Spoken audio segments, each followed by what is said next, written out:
good now. Okay. Okay, good morning, everybody. Sorry about that. We had, if you have a cell phone or iPad or whatever, if you could please turn it to off. And mine's in the car, so it can't go off. Okay, today's date is November 17th, 2016. This is the Volusia County Council meeting. And this morning's invocation will be brought to us by Rabbi Dr. Bruce Tucker of the Beth Judah Messianic Congregation of Ormond Beach. Did I even get any of that right? What a guy. If the council would please join me.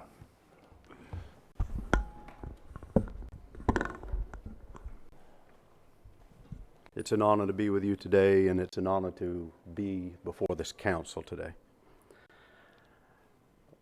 Let us pray.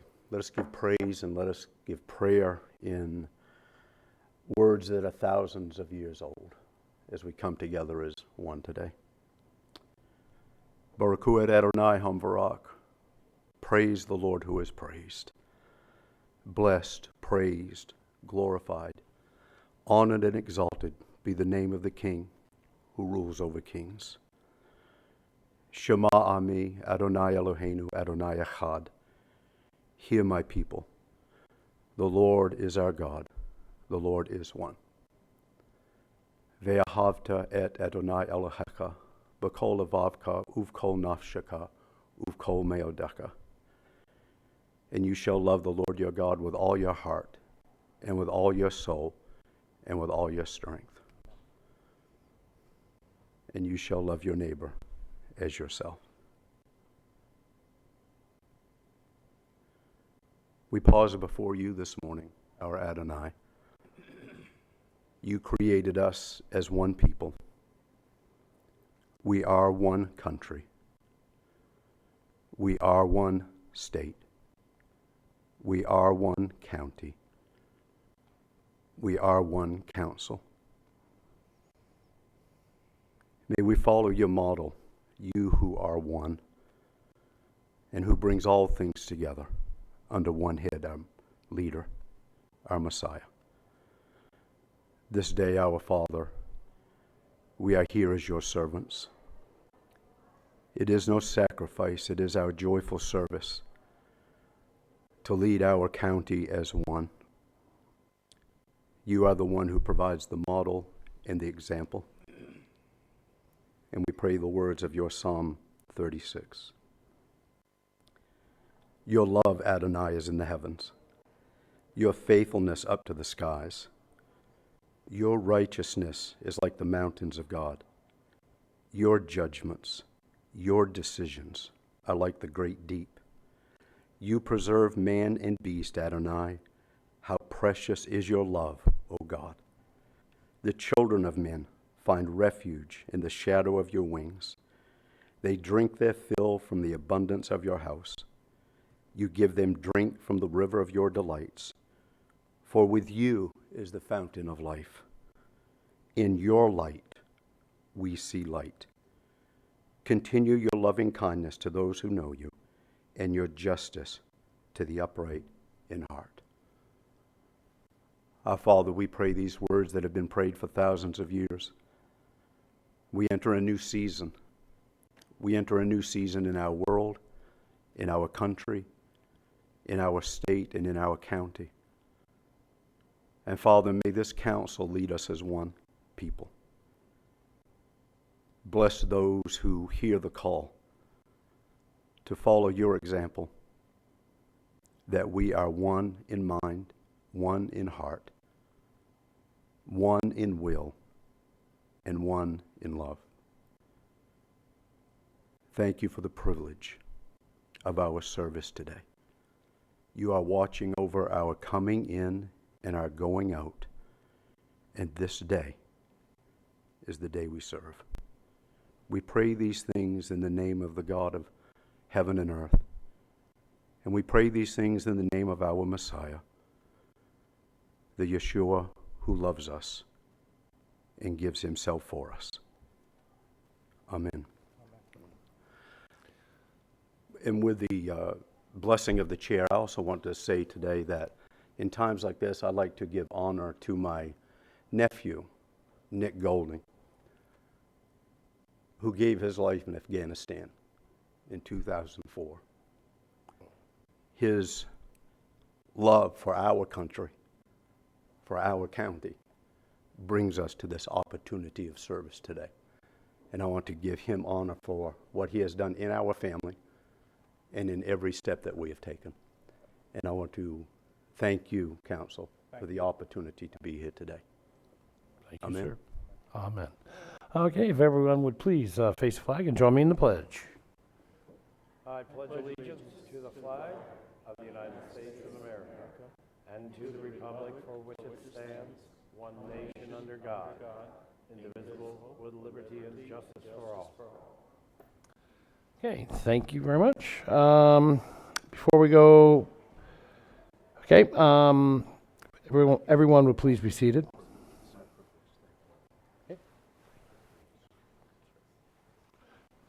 Reading through this real quick, I got some changes to the seat.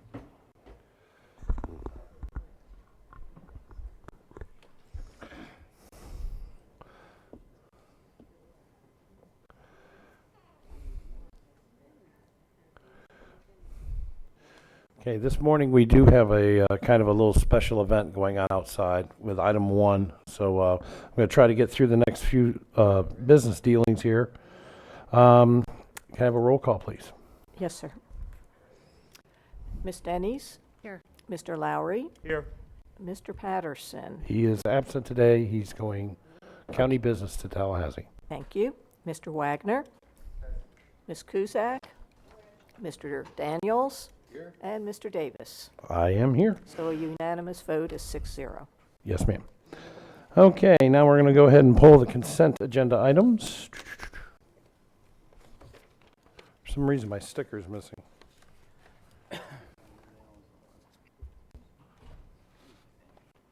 Where's my sticker? It was on top of your agenda summary, page 1. Sticker right there, like always. Okay. Right, well, Ms. Denny's? Yeah, I was just going to go down that road. Ms. Denny's, do you have any consent agenda items? No, sir, I'm good, thank you. Okay, Mr. Daniels? There was one, if you would, give me just a You, okay, I will come back. Mr. Lowry? Yeah, I wanted to pull 16 and hopefully address it quickly before Mr. Deneen has to head out. and indeed, 16 was the one that I was going to pull. Okay. Okay. And me 4. Okay, so I guess we're going to have 16 pull. Mr. Wagner? Nothing other than what's already been pulled. Okay, and Ms. Kuzak? I have none. Okay. I'll move approval of the, or you have one? Well, Sorry, wait, well, I haven't said anything yet. Sorry.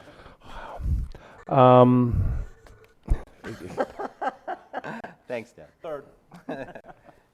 Sorry, man. You don't get to pull it. Thanksgiving. Yeah, really. Yeah, go ahead. All righty.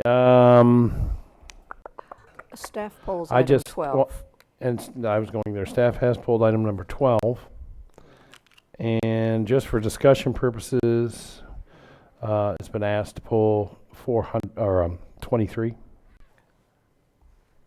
Item 23. That's for me. Because we're going to be talking about beach stuff. Okay. Mr. Wagner. Move approval of the remaining items. Okay, motion for approval of the remaining items. Ms. Denny's, do you wish to second that? Mr. Lowry, would you like to third that one? Third. He'll even third it. All righty. Further discussion? Seeing none, all those in favor, please signify by aye. Aye. All those opposed? So carried.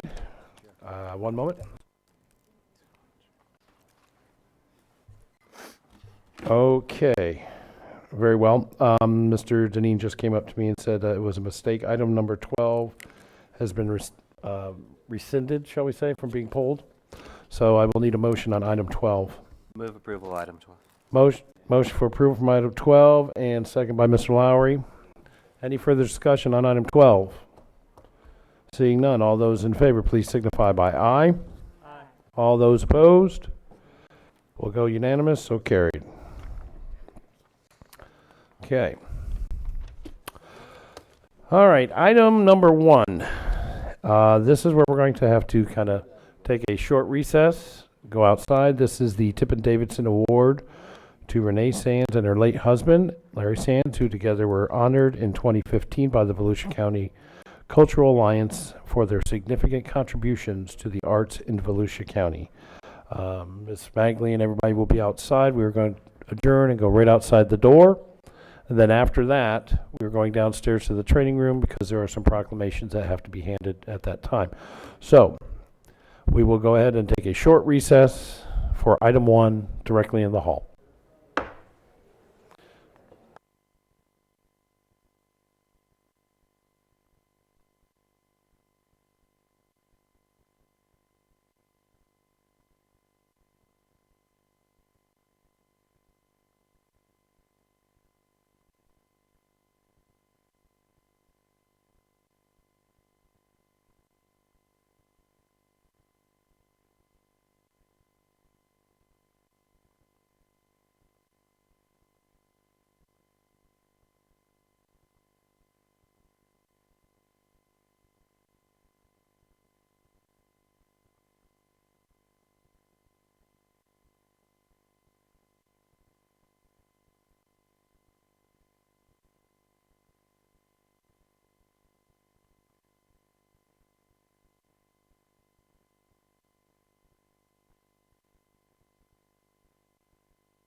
All right, chambers could please come to order.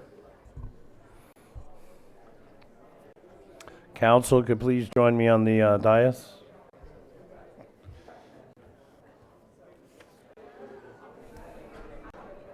You got to hit the hammer a little bit higher. Okay.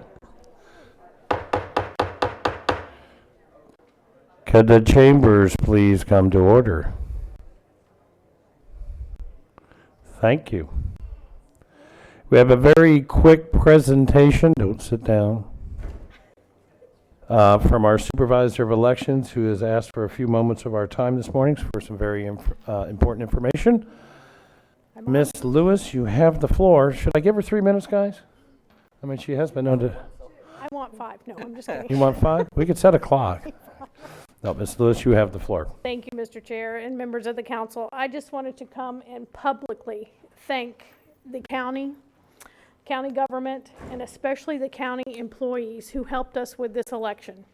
This was a humongous election. We didn't have the turnout that we thought, but it was still a big turnout that we had, and we could not have done it without the county manager, the deputy county managers, especially the county attorney who keeps us all straight over there, Mr. Eckert, but the county employees who stepped up when we asked and said we needed help, when we needed to move our early voting site from over at our office because the elevators weren't working over here. We closed up on Wednesday night and we were open Thursday morning for business. No interruption at all. The voters loved it. I've heard nothing but praise for it being over here.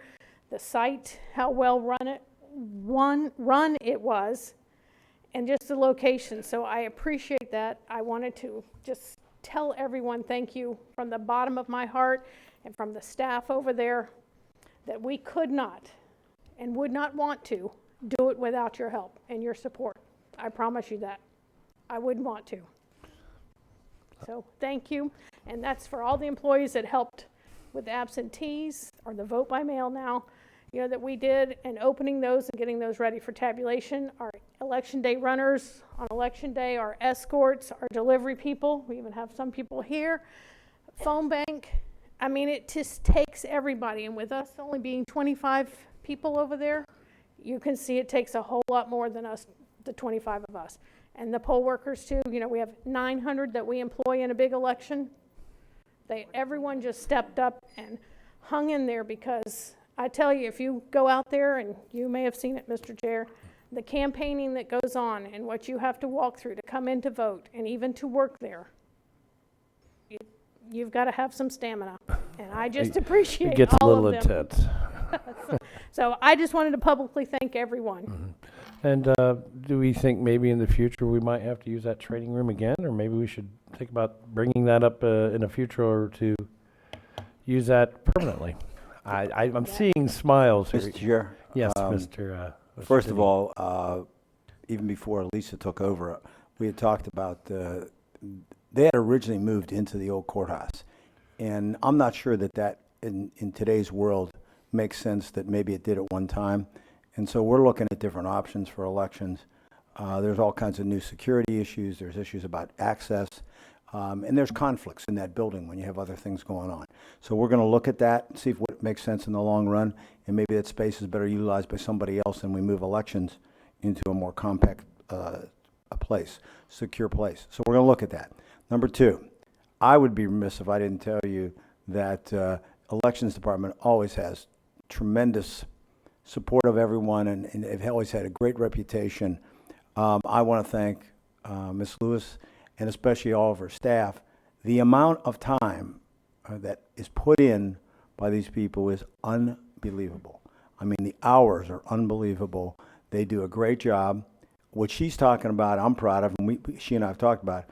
The reason we do what we do is because of the form of government. I mean, it's a lot different because she's an elected department head, and so she has the support of this entire government. If need be, I'd take people from anywhere else in the organization if I had to make sure she had the support she needs during elections. I want to personally thank Dan and Mr. Patterson and Joyce that were worked on the canvassing board. Yes. That takes a Herculean effort, in my opinion, beyond what people realize. They did a tremendous job. Yes. And clearly, I can say I think the voters, in your case, voted for the right person. Thank you. Okay, Thank you very Mr. much. Wagner. Sorry. I just wanted to say thank you because every time I was the alternate with Doug, every time a day went by, I was able to delete something. I'm like, please don't need me.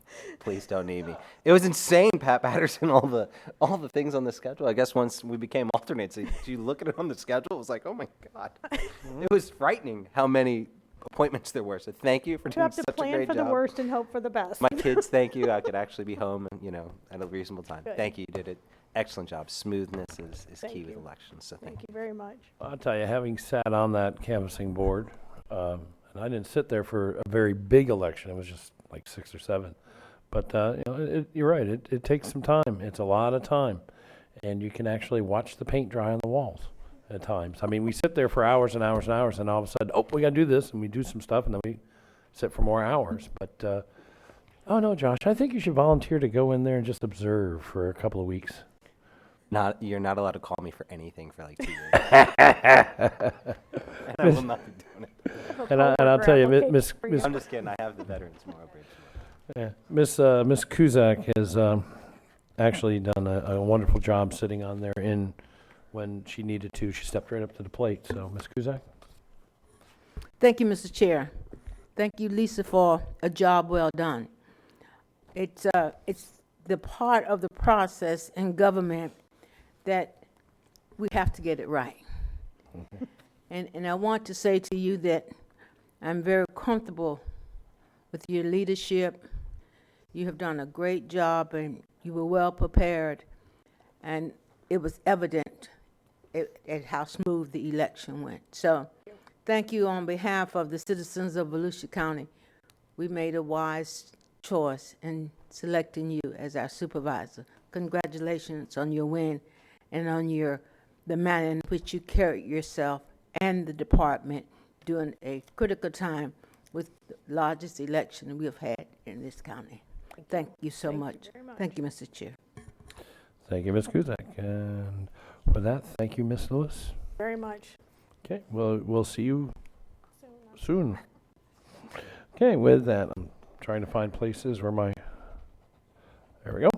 With that, we're going to move right on to item number 2, the IAFF Collective Bargaining Agreement for Lieutenants and Firefighters for fiscal years 2016 through 2019. Mr. Moats? Oh, nope, no Mr. Moats. Mr. Deneen, you have the floor, Yes, sir. Mr. Chair. Mr. Moats had to be out of the office today, a family issue. And so Mr. Pozo will go over the agreement. I just want to make a couple of opening comments. Today's a really good day, I think, for us. I believe in having good, solid relationships with all of our employees, and especially our employee unions. We had some rocky days in the past, some tumultuous periods with the International Firefighter Association. These are different days, and I think that we understand each other better. As you'll see here, we got an opportunity to extend the contract 2 years. I think that they're agreeing to the wages you'll see that we put in our budget as a base, with the idea that if you do an additional, they get to meet too. But there's also the thought that I think their acceptance of the health care plan, which we all worked on for 2 years to make sure it would be sustainable. I think if you really look at, people know that everyone was done right by the decisions the council made. And while it was going to cost the employees and the citizens and the county some additional money, it's definitely quality health care that will protect people's lives and their families' lives. With that, Joe, would you like to go over the agreement today? Yes, sir. Good morning, Chairman Davis, members of council. Joe Pozo, Assistant Director of Human Resources. What we bring to you today are 2 contracts, one for firefighters, one for fire lieutenants. We've been working with the IFF on a 2-year extension of their existing contract. So this actually is a 3-year contract that supersedes the contract that's in place today. They voted this week, overwhelmingly ratified both contracts. So we're very happy with them for that and proud of them and how they worked with us, the county, with this. So we're asking your approval of both contracts. If I can add, this goes along with the contract that we have with EVAC. which was a 3-year contract. And while the McDonald Transit is not part of this county government, we are the main supplier of local money for the transit company. And they follow our will in terms of what we would do with other employees, which is fair. And actually, they signed a 3-year 2% agreement and actually ended up getting 3% because of the Me Too clause they have. And so this is a series of contracts that we have. We're still in the process of negotiating with 2 labor unions, and actually there's an opportunity with a third in fire that we're going to talk about, which we may get another agreement. Charles Hargrove, Deputy County Attorney. I'd just like to add on the comments of the county manager, Jim Deneen. In working with the firefighters, in particular, just wanted to give some special credit to Jeff Maris. We've worked for now several years on the contracts, and I think it's his leadership, in particular with the union, that's helped with a smooth transition and made negotiations very easy. So, thank you, Jeff. Would you like to say something? Sure. Good morning, County Council, Mr. Deneen, Jeff Maris, President of the Volusia County Firefighters Association, and we appreciate this opportunity to open up the contract and extend it.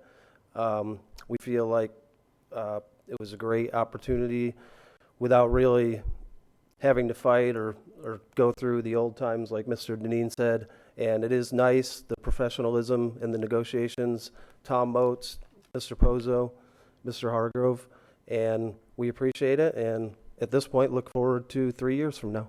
Thank you. Thank you, Mr. Maris. Okay, any public participation on this matter? No, sir. Okay, that's the end of the staff. Mr. Lowry.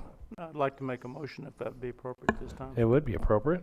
I move that we accept the IAFF collective bargaining agreement for lieutenants and firefighters for fiscal years 2016 through 2019. I have a motion for approval. Do I hear a second? Second that. And a second by Ms. Kuzak. Further comment, sir? No, I'm good. Ms. Kuzak. Did you not mention the fact that Votran was included in there? What I mentioned is they had earlier signed one that also includes 3 years, yes. But that is not what we're voting on. No, This is, this is just firefighters. I just want to be clear that it was not included in this. Correct. All right. That was my only question, Mr. And I want to thank all parties for due diligence in getting this done for, we all have the same goal. That's to provide protection and quality of care for the citizens of Volusia County. Thank you for your work and for your agreement. That's my comments, Mr. Chair. Thank you, ma'am. Mr. Wagner? Just the point of coming in 8 years ago was a lot different than leaving now 8 years What later. a difference. So I'm really glad that everyone was able to get together. Staff, thank you. Thank you all to the men and women that risk their lives every day. Thank you for getting this done. I appreciate it. Thanks, Jeff. Okay, very well. I can say just 4 years ago it's a difference than it was 4 years ago even. All righty, without further discussion, all those in favor of the IAFF Collective Bargaining Agreement for Lieutenants and Firefighters for fiscal years 2016 through 2019, please signify by aye. And all those opposed? So carried unanimous, which is a 6-0 vote. Thank you, gentlemen. Mr. Chair, Mr. before they walk away. Guys, before you Before we go. walk away, I forgot to mention, Mr. Patterson wanted to extend the same comments. He couldn't be here today. We're all going up to Tallahassee for an important meeting, and he wanted to extend the same comments. He felt that this was definitely in the best interest of the entire community, the employees, and the citizens. Thank you, gentlemen. All right, now we're going to go to item 2A, which is the revisions to the SHIP Local Housing Assistance Plan Disaster Strategy, Hurricane Matthew Assistance. Mr. Chair. Ms. Butler. Yes, sir. The reason that I asked to put this on, as you saw, this sort of came at the last minute. This is one of those issues where it is clearly in the best interest of the community. I know that the council would agree with this. We found out something as we do use of SHIP dollars, and Donna brought it to my attention that we needed to make a change to protect citizens. And so that's what this one is today. Thank you. You have the floor, ma'am. Good morning, Mr. Chair, members of council. Donna Butler, Community Services Director. as you know, the DRC is open at the health department, and it's going very well. Our staff is part of the team that's over there, and they've been there since Monday, the 7th of November. And just to give you a quick update, we've seen 189 folks, 78 folks have taken an application, and 22 of those have actually turned in an application, and we're going through the process now of determining whether or not they're eligible. One of the frustrating things, though, that we learned was that when an insurance adjuster comes out to a home to determine the damage and, the value of that damage, after they do so, they're required to take depreciation off of that amount and then the deductible. Well, our current document says that we'll cover the deductible, but doesn't give us room to do the depreciation. So we're coming here today for that simple change, just for this purpose, so that we can also cover that depreciation. These are low-income folks. They haven't saved up for a deductible, much less depreciation on a roof or some other major part of their home. So I was not able to get this information to you earlier because we didn't know this, but I thought that you'd want to make this change to protect people. Okay, so let's go to this. Okay, Ms. Cusack, let's see. I'm just looking over the actual write-up thing that we just got. Okay, Ms. Cusack? There was no public participation. If not, I'd like to make a motion to approve. Is there any public? No, ma'am. Okay. Then, Mr. Chair, I'd like to approve item 2A, the revision of SHIP Local Housing Assistance Plan Disaster Strategy for Hurricane Matthew. Okay, have a motion for approval and by Ms. Cusack and a second by Mr. Lowry. Still have the floor, madam? Okay, you wish to have the floor second? Nope. Any further discussion? Okay, all those in favor, please signify. All those in favor of the revisions to the SHIP Local Housing Assistance Plan Disaster Strategy in reference to Hurricane Matthew assistance, please signify by aye. Aye. And all those opposed? So carried, unanimous. thank you. Thank you, ma'am.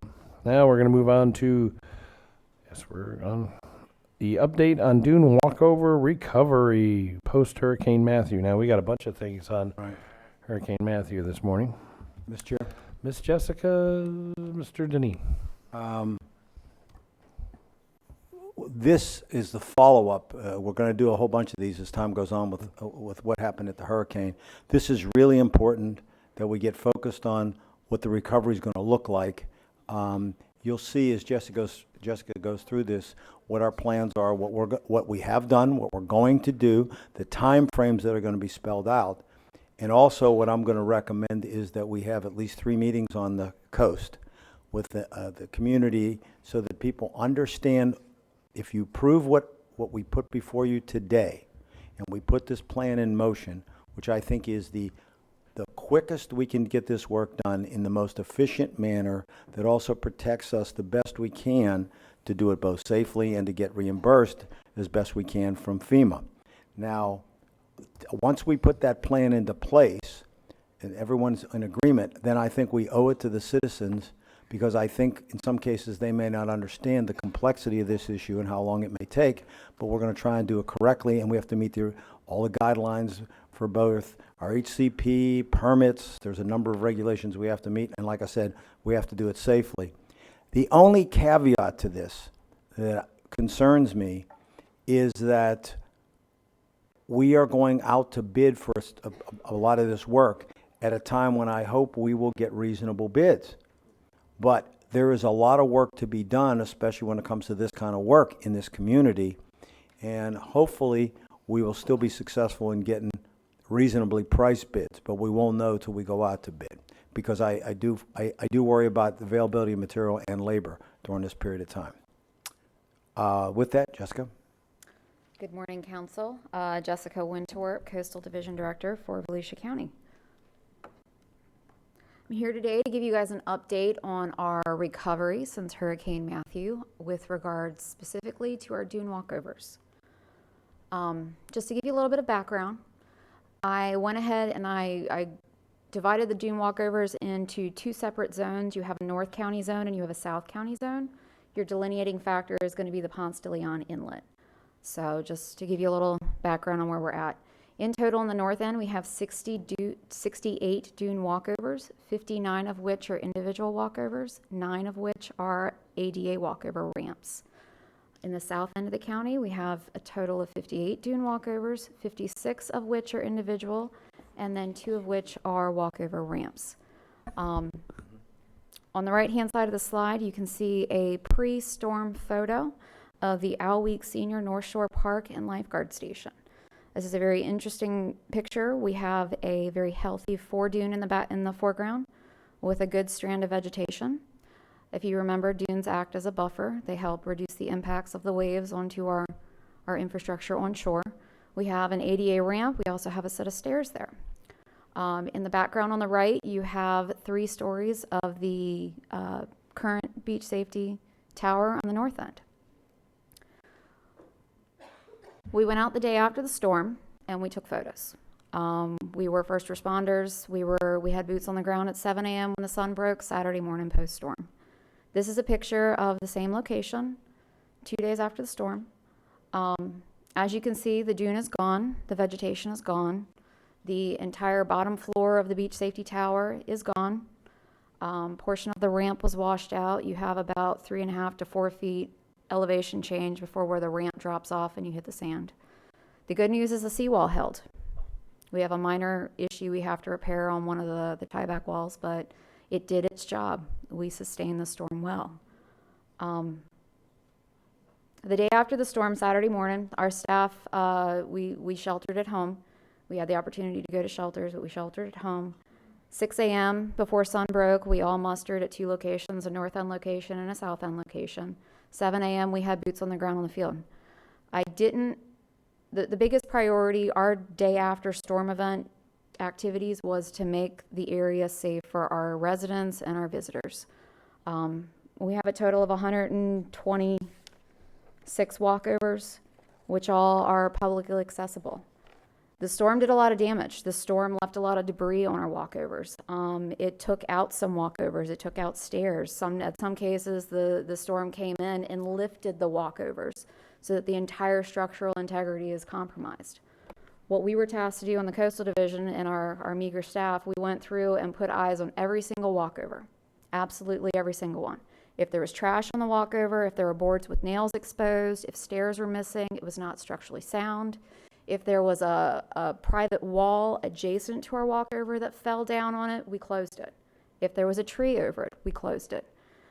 7 o'clock, when the sun went down the day after the storm, we had a total of 41 walkovers closed on the north end, 9 ADA ramps closed on the north end.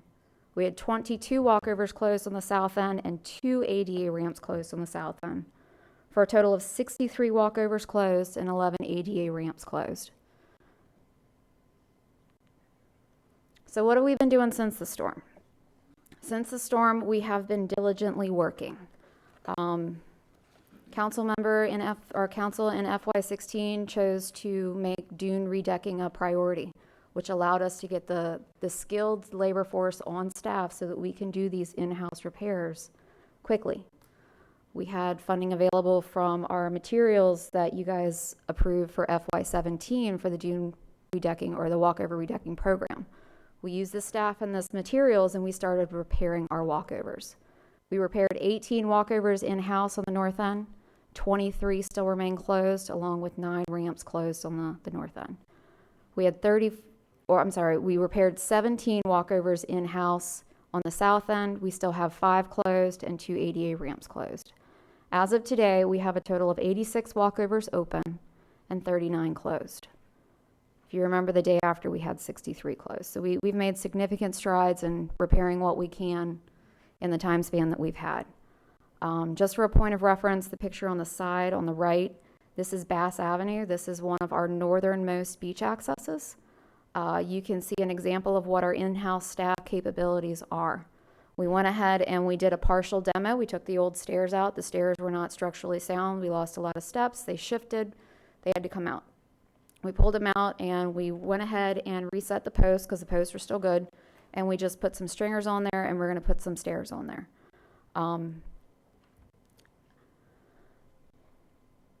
In order for us to maintain compliance with FEMA regulations. Some of these walkovers that we have yet to repair were larger and more substantial, and we've had to have a general contractor go out alongside of us and help determine the extent of the structural repairs needed. That had to be documented so that all of our ducks are in a row when we start talking with our federal partners. Of the 39 walkovers, we have 38 that are going to require demolition by a contractor. I put 2 examples on here for you.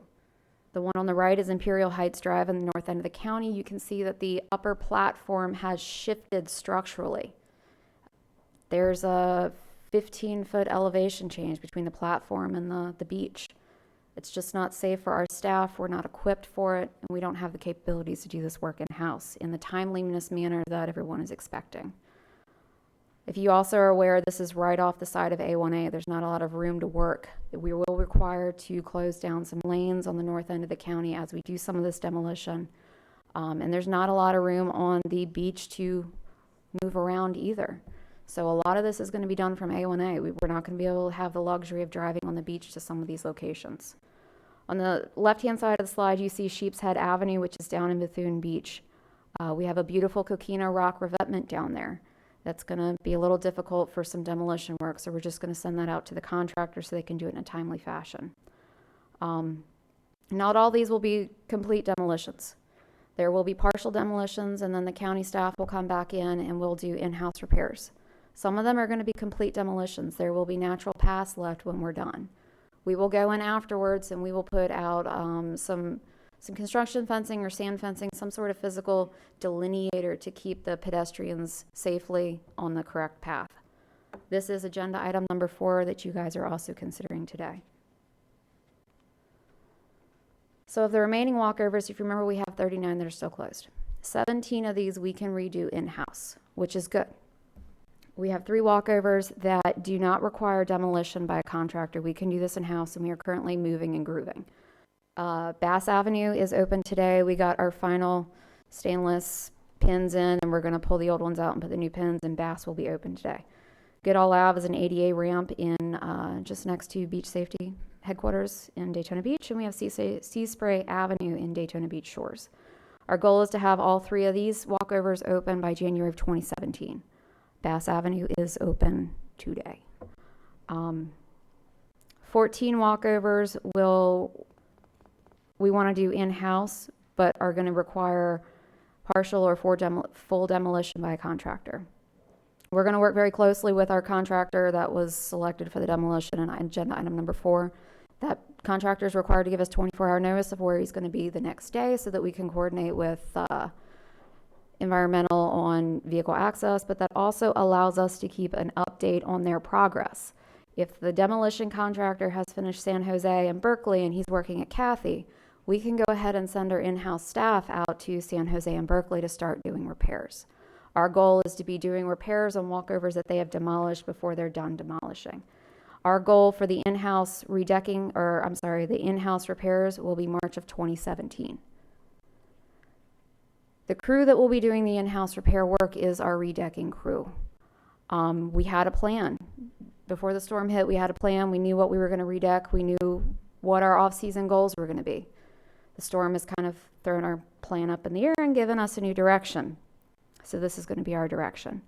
The reason we have March of 2017 as our goal is turtle season starts in April. So we want to get as much done in-house without impacting the turtles as possible. Pompano Avenue is a picture on the bottom right-hand corner of your slide. This is in Bethune Beach. This is an example of some of the work that our in-house crews have done. Pompano is open. You can see the difference in the wood shown on the picture. You can see the new wood versus the old wood. So you can see we are doing some stair replacements, some side rail replacements, some handrail replacements of that nature. We have 22 walkovers remaining that are going to need assistance from a contractor. There are 2 reasons we want to go to a contractor. One is it'll be a lot faster. If we did it in-house, I have 2 guys in a truck is what Mr. Deneen has been saying. It'll take a while. But some of this is going to require equipment that we just don't have. We may have to drive some posts into the ground. We may have to have some crane. We're going to have a large amount of materials brought on site. Agenda item number 5 is the design task assignment to create construction documents and compile permits for 22 of the remaining walkovers that we want to put out to bid.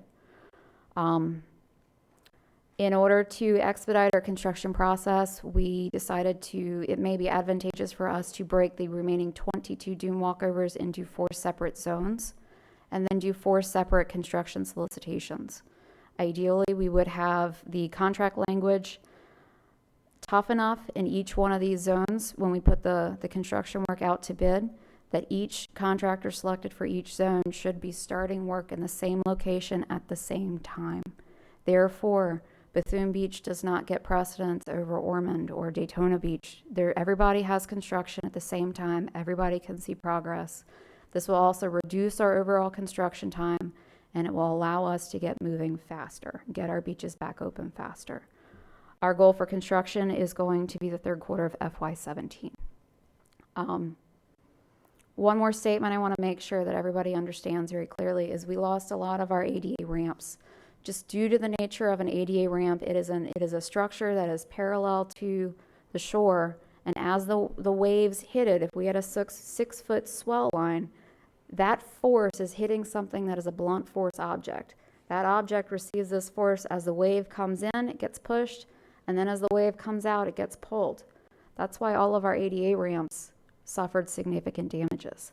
I want to remind everybody who is physically disabled that under the current beach code, you have free access to the beach through our beach tolls. If you meet certain requirements, you have to have the universal handicap symbol on your vehicle plate, disabled veteran symbol, or the temporary medical placard that you hang in your windshield. So even though your access may be damaged and it's the access that you go to, you're very loyal, and I understand it. I'm very loyal to my access. If you are a physically disabled person, please feel free to reach out to me, and I'll make sure you get your access to the beach. And that's all I have. Okay, I have a couple of questions here. ADA compliancy has always been a big thing ever since we started off with buses. And we've heard that discussion a lot. When we rebuild one of these walkovers, do we have to make it ADA compliant because we're rebuilding it? I mean, if we redo a bus stop, it's got to be ADA compliant. Is the same thing with a walkover? The bus stops and walkovers are not the same. No, I got that. I'm just like. But I mean, as in program accessibility. The program accessibility analysis is for the beach. For our 47 miles of beach, we have a drivable beach, and that plays into our ADA accessibility. Recently, our staff has worked with the Florida State building officials to do an analysis of our walkovers from one end of the county of another to make sure that we meet ADA compliance for the walkovers that we do have from one end to the other. And we have gotten that sign off. That was part of their plan before the hurricane hit, and we'll be able to implement that plan. So the ADA that we have meets all requirements, and we do not need to rebuild any old ones to ADA standards. Councilman Davis, I do want to let you know that we did have a couple walkovers slated for retrofit into ADA ramps before the storm. As you guys remember, you allocated $500,000 specifically for ADA improvements with regards to beach access. Right. One of these locations, I'll back up one slide. Sunny Beaches is Zone 1 in the North County area that was actually slated to become an ADA accessible ramp. Right. We understand this. We thought, we threw it in the air, and we tried to figure out if maybe we should turn this into an ADA ramp now. And then we realized that our hurricane emergency permit issued by the state with regards to CCCL requirements does not cover expansions on our existing footprint. If I had made Sunny Beaches, which previously was a set of stairs straight to the beach, into an ADA ramp, I'd have a significant footprint increase, and that would delay our construction time. So what we're going to do to set ourselves up so that next off-season, when we get back to hopefully maintenance again, we're going to design Sunny Beaches in such a way that we meet ADA compliance until we hit our stairs. so that next year, next off-season, we can come in, we'll have our CCCL permit, we'll have the construction, the design figured out, we'll have a new budget cycle as well, and then we can come in and retrofit Sunny Beaches into the ADA ramp. If we try to do it right now, it would delay the project 4 months. The other thing, Mr. Chair, is that, as she mentioned, because we have drivable beaches, the council made a decision to allow people free access that are handicapped and get the handicap sticker. You didn't have to do that. You could have made it an accommodation that's less, maybe you charged less. You decided to charge zero. That's not a small commitment. A lot of people use it. In fact, the value, I think, last year of fees not collected was $250,000. So we provide that access. People use it. This will be somewhat of an inconvenience. Quite frankly, what a lot of the ADA ramps are for, a lot of people use them that could use the stairs, but it's easier to get up and down. And anybody that's towing anything, a wagon with their kids or their beach stuff, the ADA ramps work a lot better. Also, this is a big one we hear about, bicycles, because people want to get down to where they can ride a bike on the hard packed sand, but they have to get through the dunes. That's a harder thing, taking a bike down steps. So the ADA ramps, to a great degree, are used a lot by people that don't have traditional mobility issues. They're used by other issues that people have in terms of accessing the beach. A lot of the mobility issues where people, in some cases, really can't get around, they do take advantage of the free sticker that we offer. And like Jessica said, she'll ensure that if anybody has that need, that we'll get it to them. Now, the thing I need to make sure that we really are clear on, I want you to repeat one more time the time frames, because these are realistic. This is what it's going to take to do it, and do it right, and do it safe, and do it by our rules on bidding. I want to make sure that we're all in agreement, because I think there will be people that think that this is taking longer than it should. And I want to make sure that we are all in agreement, so when we go around, and I agree, I think we ought to have the 3 neighborhood meetings so that people understand the severity, and that how we're going to do this and do it right, and try to get paid by FEMA, which is an ongoing battle. George told me of another one this morning of where FEMA doesn't want to pay us. Bottom line is that I think I really need the council to weigh in on this, to say, is this acceptable? Do you understand the time frames? Do you like what we're going to do? So that I make sure that you're all in agreement. So when I go out and talk to the neighborhoods, probably with you, because some of you will definitely want to come to those meetings, that we are all together, we know exactly what we're doing, so I get a consistent message to the public. Just to restate what Mr. Deneen said, we currently have 39 walkovers closed. Every single walkover that is closed is listed on this presentation. 17 of them we want to do in-house, and we can get open by March of 2017 is our goal. We have 3, which we hope to have done by January of 2017. Bass Avenue is open today, so we're down to 2, and we're down to 38. Of the 22 walkovers remaining, they're all 22 are listed here, and we have to compile these into construction packages and put them out on the street for solicitation. We have to do a little bit of site design to make sure it lays out properly. Our goal is to start construction in the 3rd quarter of FY17. This will coincide with turtle season, and we will have special monitoring requirements in place on the contract so that before anybody touches sand in the morning, we have inspected it and we've making sure that we're not going to be impacting anything negatively. What she's telling you, those 22 may not be finished till the end of next year. Yes. Mr. Eckert, do you have comment on this particular section? Because I was just going to start with Ms. Cusack and go this way and ask you. Council comments, sir. Okay, you want council first? Okay. All right. Let's start over here. Ms. Cusack, you're first up. And let's wait a minute. Do you have anything further? No, sir. Do we have any public? No, sir. Okay. Ms. Cusack. Thank you, Mr. Chair. Thank you so much for what you and your team have done to get us to this point in time. I have a few questions. You said in January 2017, you'll have Goodall Avenue ADA ramp done. Is that correct? Yes, ma'am. Goodall Avenue ADA ramp, which, as you're probably familiar, is at Beach Safety Headquarters in Daytona Beach. We need to do some slight handrail modifications, and then we should be back open. So yes, ma'am, January 2017. Okay, and then you will have 2 additional ones ready March 2017. We hope to have 14 additional by March 2017.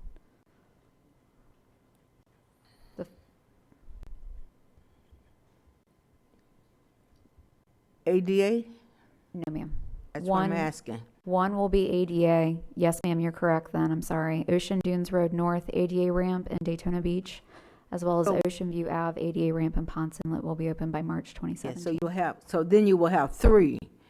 Is that correct? Yes, ma'am. So today, do you have any, we have no ADA ramps, is that correct? Yes, ma'am. Okay. Good question. And then I wanted to ask about the citizen outreach. Are we going to have those or will you be getting together, Mr. Nunez, I think it's important that we have this discussion because we will get feedback and concerns about the length of time. We all know that. And I think the best thing to do is to be out front with this and ahead and have some meetings with citizens that they can come to, and we can have the same presentation to tell them, let them know what the game plan is as to how we will try to have everything done by the end of 2017. Is that Correct, Ms. correct? Kuzak, you're exactly correct. I'm glad you pointed out the ADA thing. We will have 3 then, she's right, early on through, by March. What I'm going to suggest is if the council says this is a go on the plan, then I'm going to work with the council members and I will present at another meeting exactly when and where we'll have the meetings with the citizens. And finally, just I want to tell you how pleased I am that you're right on target and getting us back to where we are operational and the beach is available, being a driving beach that access is the key, and you're doing everything possible to make that happen. And so thanks to you and to the staff for getting that moving. And so I would look forward to those meetings that we might inform the community. Thank you so much for what you are doing and your team for what you're doing. Thank you, Mr. Chair. All right, Mr. Wagner. It's just the way the lights came up. We are going down the lights. Okay. I just want to say thank you, and also to the new members that are out here. This is a perfect example. We use this quote a lot. I think Pat Patterson introduced it. Mike Tyson said, everyone has a plan until I hit them. That's right. And this is a perfect example. She said, we had a plan. It was right before the storm. We had all these things we were going to do. And then we got punched in the face by Matthew. So realize that you're going to have this happen all the time. But what we do as county government, we pull it together. We work hard. We have an excellent staff, and we get it done. So I want to say thank you. This isn't easy. Strangely enough, the 4 houses from me, all of my neighbors, we all lost our beach walkovers, every single one of them, but one.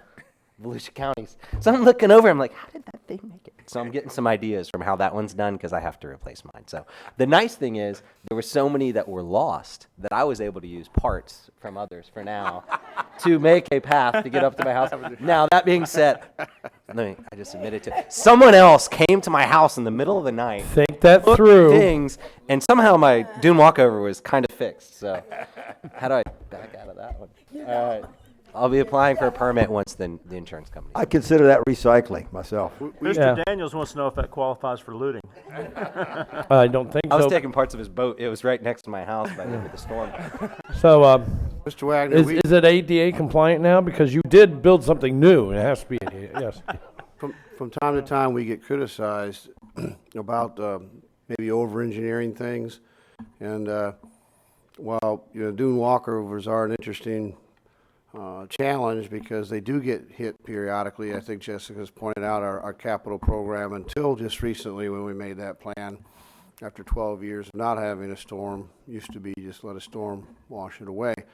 But we do build to a higher standard typically, and so I'm not surprised that ours survived when some of the private ones, which have a lower threshold, survive. So I think that's good for some of our work. We use larger timbers and things that might not be necessary for a residential unit. Now, the other thing so we don't forget this, these are improved access, but there's still access after they're gone. And so what Jessica is planning on doing is that where the ramps are, where the improved access is gone, where she can, they'll mark out a path. You can still walk where the access used to be to get access, but it's no longer improved, so it's harder to use. But what she's going to do is she suggested marking it because we do not allow people to walk willy-nilly through the dunes. So what we'll do is we'll mark where you should be walking so that those places where the demolition takes place and we haven't started the work, you could still actually access the beach through that path. Councilman Wagner, just in case you were wondering, we have a public website that has been created for private property owners such as yourself looking for information with regards to rebuilding their walkovers. You can find all of your permit information located online at volusia.org/beach cleanup. I did read it. I got that email. So I said the Easter Bunny came and put some boards on some of my stuff. But I do want to point out, Jim brought up a good point, that growing up, there weren't a lot of these walkovers. There was just a path through the dune. You know, I almost forgot about that. Yeah. As a kid, like, it was been so long. It is about enhancements. So I think that's something to bring, to everyone's attention. So thank you for that, Jim.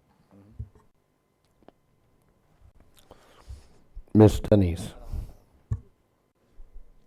Thank you. Josh, that reminds me, when we did the ribbon cutting at Mary Ann Clancy Park in New Smyrna Beach, one of back in the day surfers who's still surfing thanked us for it because he said years ago we had no off-beach parking. They had no access. So for all the time this council gets hit on parking, we have, those that want to go back in the day, if we go back to the day that they want to go back to, we get rid of all the walkovers, we get rid of off-beach parking. It's so much better and so much access, more access now. He was thanking us. He said he wished that when he was a kid, when he was younger and surfing, in fact, I asked him, I said, he was so passionate about it. He said, I've got to tell somebody. I said, well, okay, so I held my phone out. I've got a video clip of the gentleman just praising the council and the county for doing the soft beach parking. It was amazing. I didn't realize that either. But the locals that have been around for a while, you forget that what wasn't there is there now.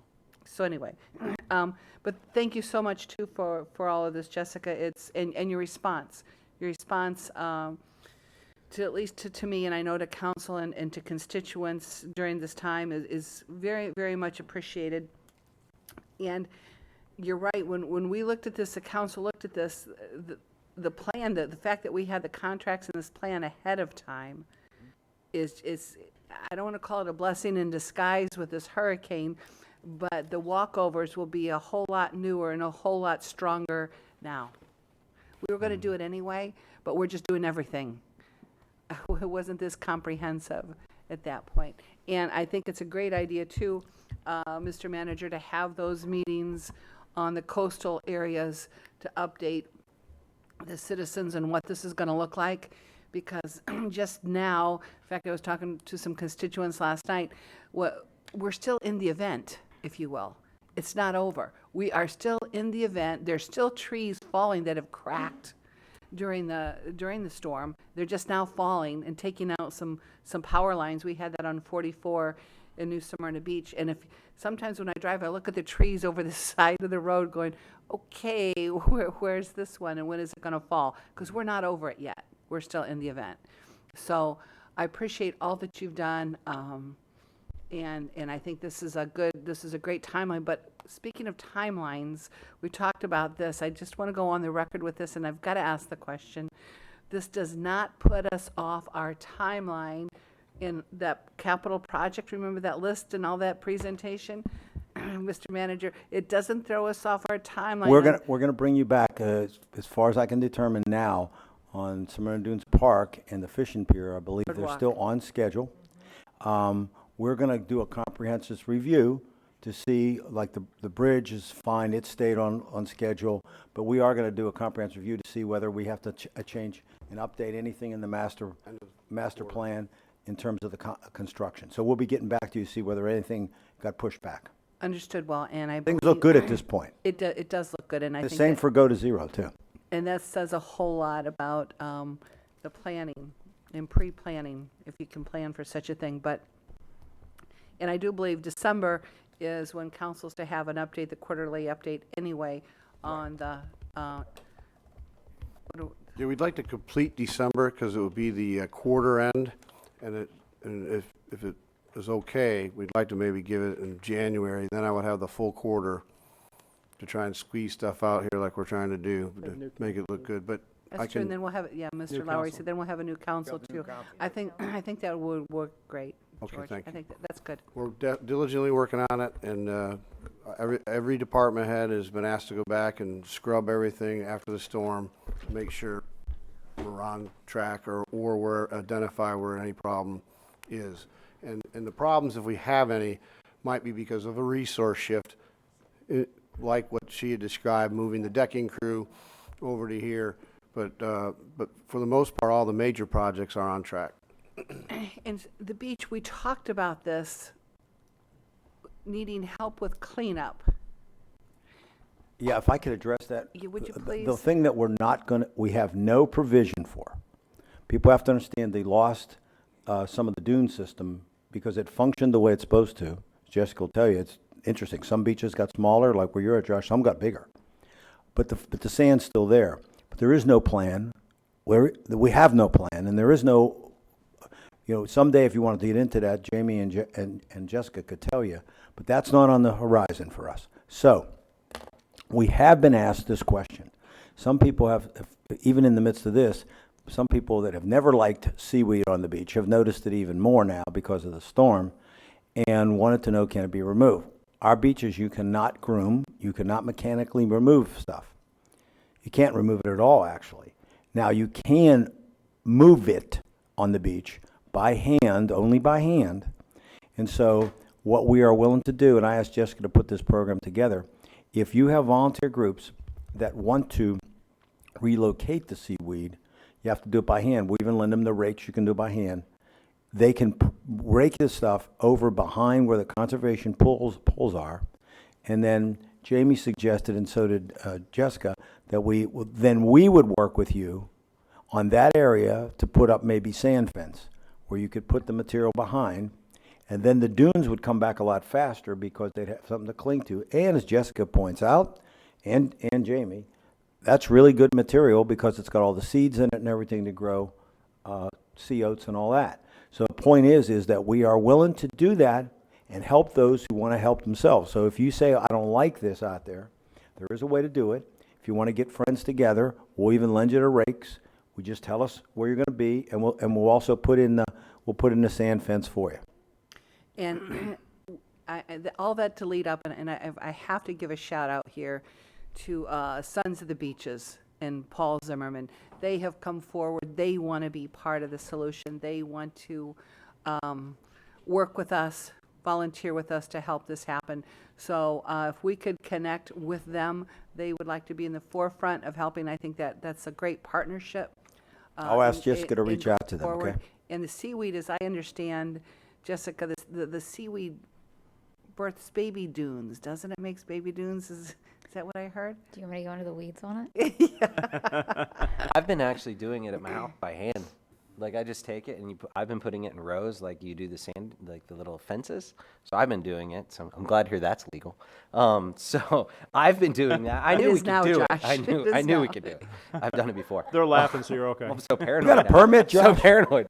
You got a permit? No, you don't Josh? need a permit to do the thing. So what I've been doing is lining them up like the dune fences. And it's only been a couple weeks, and it's working perfectly. And the other good thing about them, too, it doesn't just have the seeds in it. If you want to plant your own plants, it actually has the nutrients for the plants to eat the seaweed once the dirt goes over. It's really... Makes a good facial mask, too, I've heard, Josh. I won't say if I've done that or not. But I think that's great, Mr. Manager, and just want to go on the record with Sons of the Beaches. I think that's great that they want to Hear, help hear. participate and start the year off really strong in working with our partners. Thank you. That's all I have. Thank you. Mr. Wagner, we have spent millions of dollars on creating a online permitting process. I know you did. I understand that. I helped sign it in. So, could you please look at that once in a while, if you don't mind? I know, I understand. Mr. Lowry, please. Thank you. And if anybody finds any lumber, just bring it to Councilman Wagner's house and he'll fix I'll it. accept all the seaweed that people don't want. They can drag it down by hand in my place. I'll There we build go. a giant seaweed mound. Well, we're approaching Thanksgiving a week from today, and I think we all need to pause and be thankful that the track of that storm wasn't 30 miles further west, or the beach walkovers, dune walkovers would be the least of our concerns today. I appreciate, Jessica, all the work you guys have done on this. As always, people in the county, they really need to be patient. With the debris pickup too, all that, you've got contractors, but some of them have multi-county contracts, and this affected everything from Miami to Jacksonville. And so not only with the debris pickup, but you got contractors, just like when we had all the roofs off in Deltona with Charlie. You just have so many roofers. And so anyway, I think it's a very aggressive schedule. I'm fine with it, and I'm just asking people to be patient as we work as fast as we can. Thank you. Now I'm looking on the agenda online. It says the action recommendation is approval. Am I correct, Mr. Eckert? There needs to be a motion and a second for approval of item 6, 7, or 3, 4, and 5. Yes, yes. Well, before we go there, your light was on, or did we answer all your questions? Well, no, actually, you might want to include this in your motion. In the discussion with Ms. Winterwer, the question of building permits and has come up, and actually your question was right on target, Mr. Chair, having to do with ADA access. I think the most natural reading of your beach code is that the county building official should be issuing the building permit that is consistent with the idea of having preemption over the beach and over the accesses.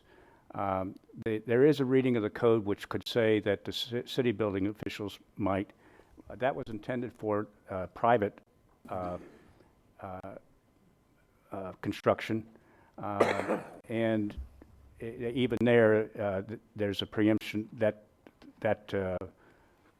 allowance of city regulation is not to conflict with access on the beach.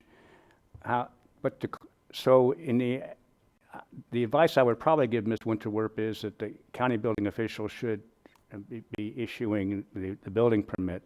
I think it would be helpful for all concerned if we brought to you an amendment of the code in December which clarifies this ambiguity for a number of reasons. It's consistent with the code. It allows one building official to be looking at the plans that address pertinent to your question, that takes into a question of the ADA access, and it will result in this project going more quickly. Without any disrespect to any of the very capable building officials we have in the county, but there's really within the cities of the county. But this is really one project which should be treated as a whole by the county building official. So I would ask that your motion include that an authorization to us to bring you such an amendment, along with 3, 4, and 5. Okay. Anything else, Ms. Winterworth? No public yet? No, sir. Very well. We'll entertain a motion. Move approval. Okay, move approval with With the amendment. the amendment? With the amendment stated. With the amendment stated by Mr. Eckert. Okay, we'll have that reread into the minutes. Do I hear a second? Thank you. Ms. Denny's is the second. So, no further discussion.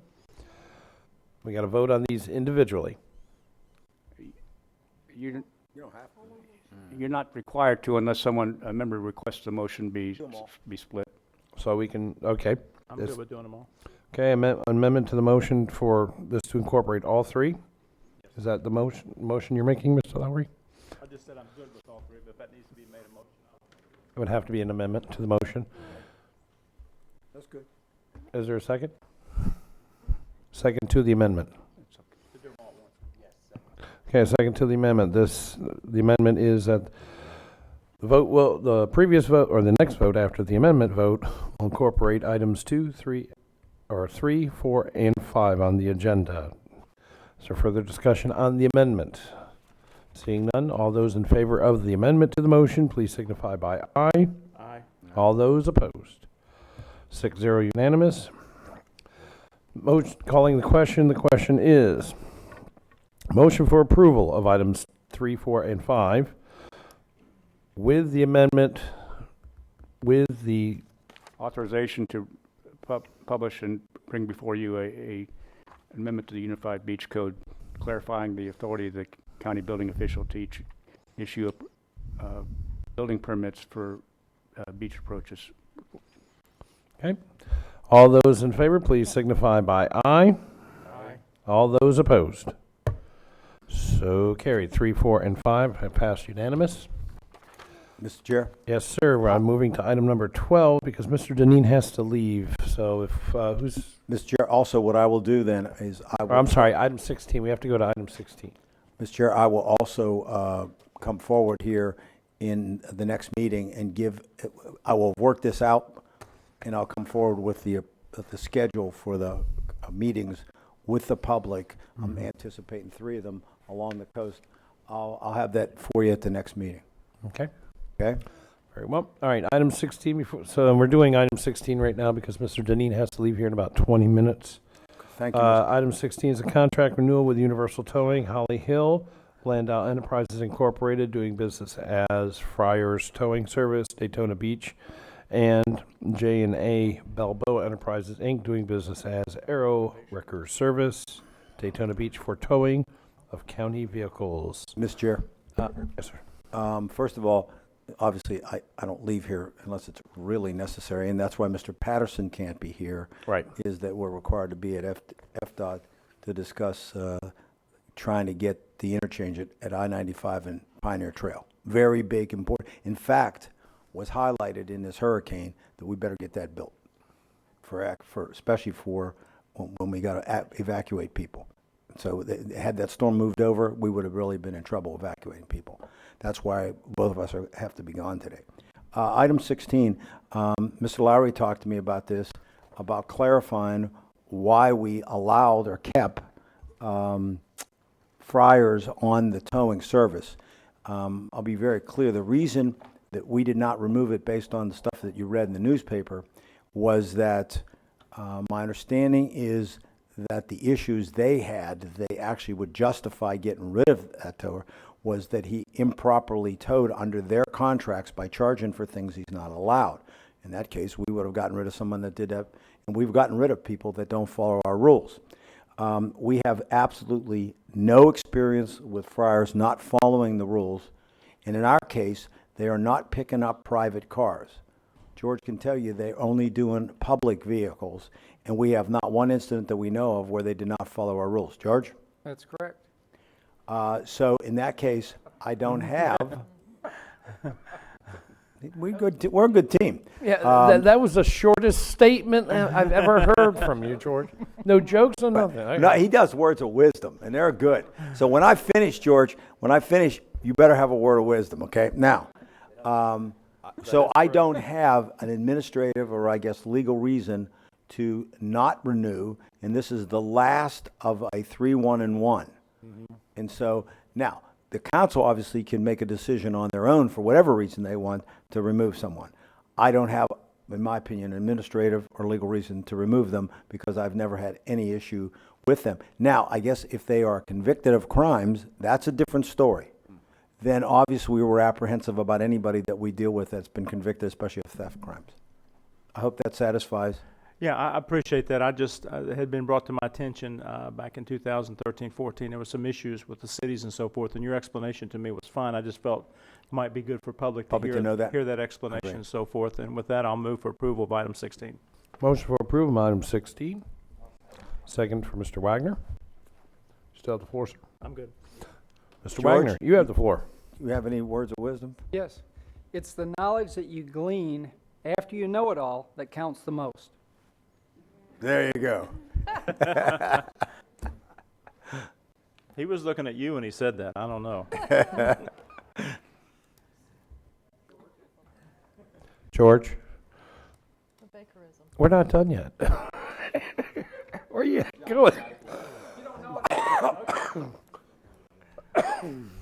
Mr. Wagner. So I guess the question becomes if, yeah, I'm a big believer in innocent until proven guilty, and Right. it's still active. What happens if there ends up being conviction? Yeah, Does I it would come say back? that if depending on the nature of the conviction, if I felt that someone was convicted of a crime that led us to believe that our trust factor was no longer intact, then at that point, if I felt that we needed to eliminate someone, we'd have a basis and I could do it. We've done that before, especially if we're giving you access to public equipment where things could disappear. But as you said, innocent until proven guilty.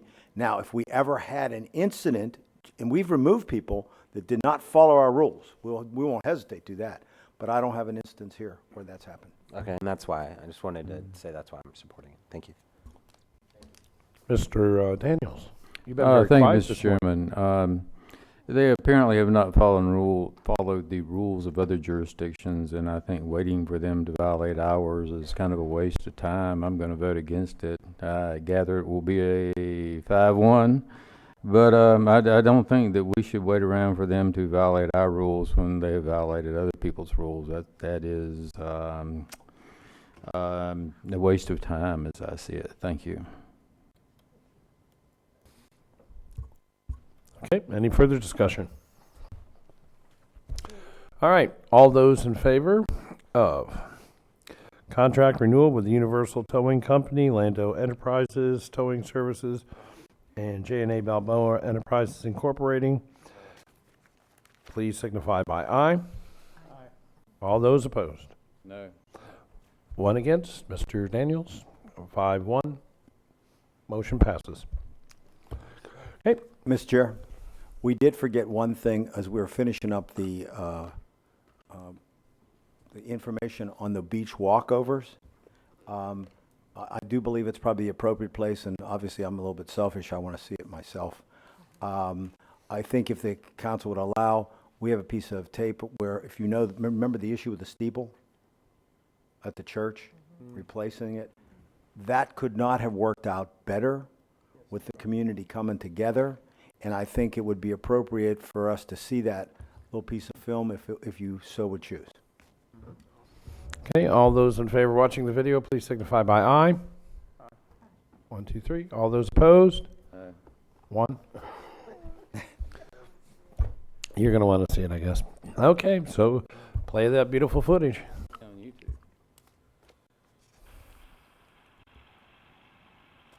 What, no music? I will tell you, it's a quick video. This construction company out here, Barker Construction, he brought his crane out. They did such a good job, and AmeriCorps helped with this too, that they went from this church up to Ormond Beach to help another church that needed an impact. But this crane operator, when it was all over, he said, "Come take my picture, come take my picture." And on the back of his crane, there's a sign that says, "I pick things up and I put things down."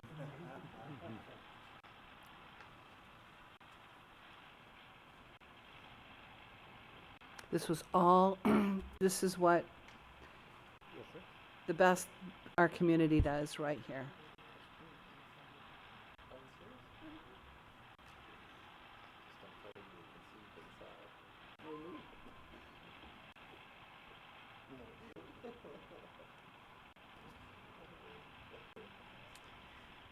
No, I was just asked if the AmeriCorps kids, they weren't actually there for the setting in the steeple, but they were there to help blue tarp and do some minor repair actually on the steeple itself.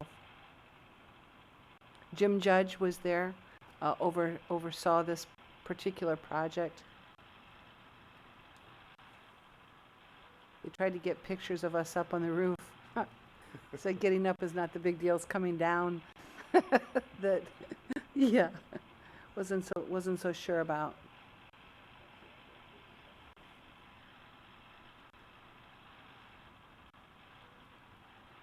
Jeff took this video, we're at the Allen Chapel AME Church in New Smyrna Beach, with just reset the steeple of the church. Pastor Dove here, a couple weeks ago, I think, Pastor, I saw on Facebook your steeple was on the ground. Said this can't happen. We've got enough resources here within the county and the city to help reset that steeple. Today, we reset the steeple before their 126th anniversary. Pastor Dove? Yeah, I just want to thank everyone on behalf of the officers and the members of Allen Chapel AME Church. We want to say thank you, Deb, for a wonderful job. Your leadership in making this happen goes a long way with us. We're celebrating 126 years, and so we thank you again. You're welcome. And this is Mr. Dave Barker. Tell your story here real quick. Well, I'm the director of the Southeast Volusia Community Choir, and we happen to meet here every Monday night at Allen Chapel for rehearsal. So when we heard about the steeple, I also happen to be a contractor, so I gave him a price to put it back up in a bid and worked with him on the logistics and in order to get it up before the anniversary. So we got it done. Thank you. And Mr. Jim Judge from Volusia County. Yes, glad to be here representing Mr. Deneen and our county manager, and just wonderful to be part of this amazing day to see the steeple back up on the church. It speaks volumes after the hurricane to reset the steeple and keep this community solid. I look forward to this Sunday celebrating with you with your 126th anniversary. Thank you. God bless you. You're welcome. Mr. Chair, I just would like for you to know that street in front of that church is the street I was born on. It's called Shelton Street. It's on the corner of Shelton and Mary. And I got a text. All my life. I got a text that morning from Pastor Dove saying the contractor and Mr. Judge was coming over to set that steeple. It was Veterans Day, so I changed my whole morning, just changed everything and went over there, and they did a great job, and it has spoken volumes to Southeast Volusia, more than you know. This means more than you know to the community, so thank you all. Okay. Special request from staff to go ahead and let's listen to item 23, because this is the only thing that's holding up Miss Winterwerp here, and we would like her to go back to the beach. Get to work, sorry. Mr. Chair, could you look at your speaker thing for a moment? Oh, Mr. Eckert. You have something to say? Well, Mr. Chair, I'm sorry to be out of order here. As the manager departs, you've heard Mr. Patterson's accompanying him to Tallahassee because of his experience in the TPO. He's going by the most economical means possible, driving a county car, but he'll incur some expenses, so I would ask your authorization for Mr. Patterson's out-of-county travel. So moved. All right, motion and a second for 1, 2, 3, 4, 5. We have enough. Motion and a second for approval of Mr. Patterson's out-of-county travel. All those in favor, please signify by aye. Aye. All those opposed? So carried. Do we need to approve? Yeah, really, that's kind of you never do that before. It's not necessary. I mean, practice is somewhat varied upon that, but in the past, the council has specifically authorized out-of-county travel. Really? I thought it'd be best Anybody I for the know. record to do so. For something like this, we can't agree to have like a plane for an hour-long meeting. I don't know. You got to drive 4 hours for 1 hour meeting, end the meeting, and drive 4 hours back. No, they turned the plane down. We looked. The staff, not Seems me so silly. much. The It staff does. looked I at know. options for. Tallahassee. hold on. Hold on. We looked at the cost. It was expensive, so we Oh, yeah. decided to drive. I mean, the only real expense is time. It costs you maybe $45, $50. Council, this Gas. is one of those things that maybe after the first of the year, we need to take a look at strongly. And anytime there's official business, this is just redundant. Yeah, I mean, My concern is, Mr. Chair, is the fact that we have always been reimbursed for travel out of county. out of county. And this is, I don't know what makes this any different. Yeah, when we go to Sunrail commissions, If you want to authorize the manager to do that, I think that'd be appropriate. I just thought it would be, to clarify for the record for this occasion, it might be good to have a specific motion. I appreciate Mr. Eckert always makes sure that we have both belt and suspenders. So bottom line is, we always squared away. But here's the thing, I think that what Josh said, and I think Joyce was touching on, maybe at the first of the year, and Ms. Denny said, why don't we clarify a few of these things? Because we could just make a blanket that I could be authorized to allow that, and then you wouldn't have to do it again. And the other thing is, you got a point here, Josh, we thought that it was expensive for us to fly up, but, and I didn't want to miss the council day. I don't never like to miss, and here's Mr. Patterson, but we cannot miss this meeting. This is millions of dollars in that intersection. Well, you brought up a really good point that I think anything we can move to the first of the year, we should. 95 and 4 o'clock today. I think, no, wait a minute. Now, Rest of this meeting, Billy, you'll be sitting here. The newly elected people Where's in the my audience vice have a chair? I want to second thought. pass the gavel because I'm going to, no, we got to quit changing everything to the first of the year. Mr. Deneen, I think you should fly with the wind, and we should adjourn this meeting till January. I have two things I really need passed, though, that we can't move to the first of the year. Except Josh. Do I hear a second on that motion? No. Okay, motion dies, no second. Sorry, Ms. Dennis. Mr. Chair, who made the second of the other motion? Ms. Cusack made the motion. I did not hear the second. Oh, who wants to say? A second. Mr. Lowry, thank Sorry. you. We were all kind of scratching our head. We never do that. So, okay. Anything else all right, let's move on to item 23 so we can get Ms. Winter back to work. And now, the only reason why I pulled this was I happened to be sitting there at 4:30 this morning, having my morning cup of coffee, and just the first one. And this came onto the news, and it said the county council is going to hear about this $400,000 demolition and all this. And I was like, oh, really? And I looked at I had my agenda with me, and I said, only if somebody pulls it. So I didn't want the news media to be wrong. I didn't want the news media to be wrong, so I pulled it. Could you please? You have the floor. The TV, not the print media. Just sorry, Dustin. The media. I'll cover them all. Go ahead. I apologize for not having a presentation on this. Jessica Winter, Volusia County Coastal Director. Agenda item number 23 is a contract for the Cross Construction Services Incorporated for the demolition at 726 North Atlantic Avenue, Daytona Beach, which, as council is familiar, this is one of your off-beach parking lots located in Daytona Beach. It is currently the old Sun and Surf Motel. It was competitively solicited, and the low bid came in at $400,000, and this is for the demolition of that structure. And this And is, we've now heard it. This is really important. This was part of your process for purchasing land, where we were going to put in the access parking lots that allow us to make sure we have future access. This motel was a mess. Ms. Seaman got us a really good price on it, and we're going to tear it down. And right now, the faster you get it done, the better, because it's creating issues for not only rodents and things like that. We're also getting people drifting into it that are homeless, that are trying to set up shop in there. And we also had some drug issues, so we want it down quickly. This also takes advantage of the off-season work, too. We're not going to be impacting during the peak season of tourism as well. Correct. Good.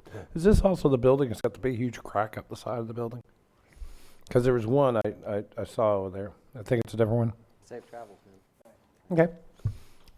Thank you, ma'am. 1, 2, 3, 4. I have barely enough to do this.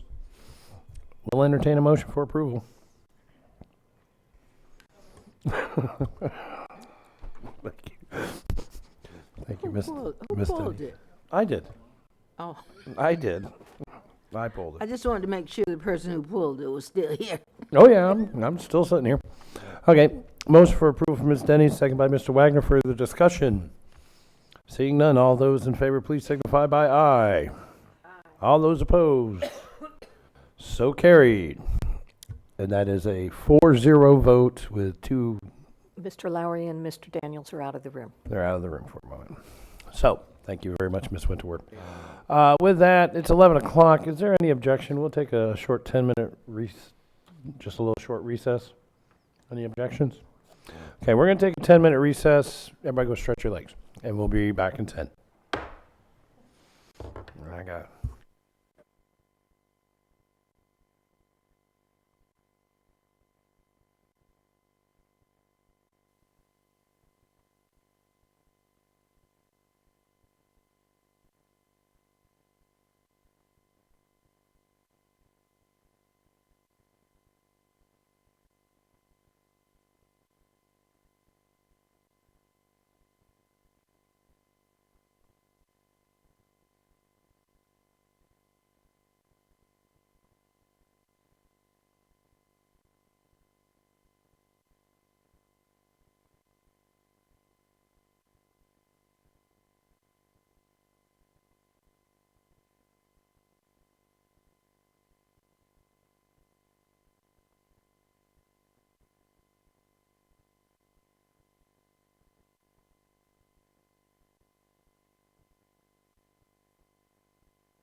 Hello.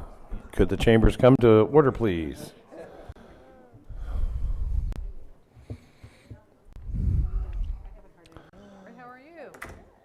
Okie dokie. All right. Another request. Okay. This is the last one we're going to do out of order. Item number 8, confirmation of the West Volusia Tourism Advertising Authority Executive Director, because we're trying to get her back to work. Come on up. Now, normally Mr. Deneen would start this one, so I'm just going to turn it right over to Renee Televas. You have the Hello, floor. everyone. Renee Talavas, West Volusia Tourism Advertising Authority. And it is with my pleasure that I'm able to introduce my replacement, Georgia Carter Turner. She is a familiar face, and Georgia has been here in the area for many, many years. She has a wonderful background in tourism, public relations. She's great with travel writers. She's great with so many things. And I wanted to be able to stand up here with a smile to introduce my replacement, and I'm able to do that. So I very proudly present to you Georgia Carter Turner. Thank you. Thank you very much.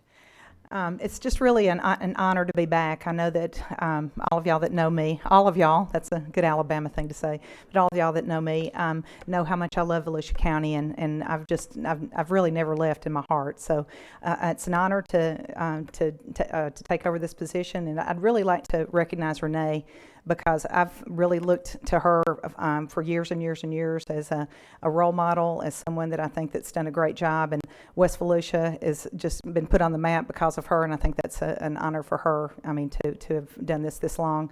But I'm just excited about working with everyone, and just look forward to this great opportunity, and thank you again. Well, okay, thank you. Well, thank you, and welcome back. Thank you. And Mr. Wagner. Welcome back. Congratulations. It's great to have you back. Thank you so much. I really look forward to it. Are you making the motion, sir? Move approval. Motion for confirmation. Do I hear a second? Thank you. I'm going to go with Ms. Cusack on that one. Had everybody jumping on it. Further discussion, Ms. Denny's. Thank you. First of all, welcome aboard. Thank you. This season of change and shifting, and just welcome aboard. But Ms. Renee, you're still here, right? These are big shoes to fill. Very well aware of that. Those are big shoes to fill, and it means a lot that somebody of Ms. Talavas' caliber can come here with a smile on her face and the recommendation to introduce you. So I think that speaks very well for not just her, because this is about your legacy too, Renee. You know, they say it's not how you start, it's how you finish. You finish strong, you're starting. I'm sure we'll hopefully say the same thing, you know, at the end, because you'll be here for a very long time. Renee was here for a very long time. But welcome aboard. Thank you so much. And speaking of Renee, you need to stand up and come up to the podium, please. Because Mr. Wagner would like to say something to you. Look, I didn't wear my tear-proof mascara. Hold on one second. I don't want to be a mess now, okay? There you go. And I already have a cold. I got you covered. I just wanted to give my personal thanks for years of dedication and service to all of Volusia County, but especially West Volusia. You know, I think when we talk about the ad authorities and how everybody wanted them to work together and try to really become a nice cohesive group, you know, separate in the sense obviously branding, but to really work together, I think you've really taken the reins of that, and you've done exactly what councils, you know, with an S, have wanted, and just how much we appreciate you, Renee. I think you really have been the heart and soul of getting it done over there, and you don't have the biggest budget, so that is oftentimes it's the hardest when you're trying to rub things together to work out deals and partnerships, and I can tell you the community loves you for it and thanks you for it. So thank you for going out and with a smile, makes me smile as well. I feel good as well, so thank you for that, Renee. You need that? You don't need And she also continues on the Southern accent. You notice? Yeah. That's right. We'll get you out of that. Here. Any further discussion? Okay. Oh, you hit the button again. Okay. Just to follow up, hopefully you won't go where she went before in filling in at another ad authority. And that has to be recognized too, because we called on you multiple times, Renee, and indeed you served all of Volusia County, not just West Volusia. You have been graced under fire. Thank you. And I want to go on the record with that, because you really have. We stretched you, we pushed you, and you were there for us in some tough times, and you filled some positions that hopefully we will never be in that position to do. But we're just not going there, so thank you. Thank you. Great, thank you. That'll be in December. Thank you. Okay, further discussion. Okay, all those in favor of the confirmation of the West Volusia Tourism Advertising Authority Executive Director named Georgia Carter Turner. Georgia Carter on the record. Turner. Turner. 3 names. Yeah, Georgia Turner. See, Georgia and I think Carter. Go figure. And never mind. I know. I know the answer for that medication too. All those in favor, please signify by aye. All those opposed.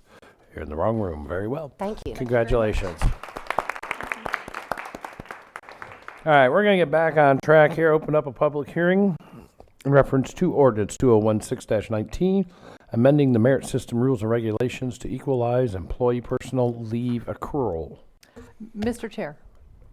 Yes. You have the floor. Thank you. Donna DePeister. As you know, Mr. Moats is away on family business at this today, and so Chandler Gordon is filling in for him to go over the pertinent points of this ordinance, which this particular ordinance is making some amendments to our merit regulations. The other item, the next item after this one is also related to the same ordinance. So they kind of go hand in glove. So she's going to discuss those items together, though you have to vote them separately.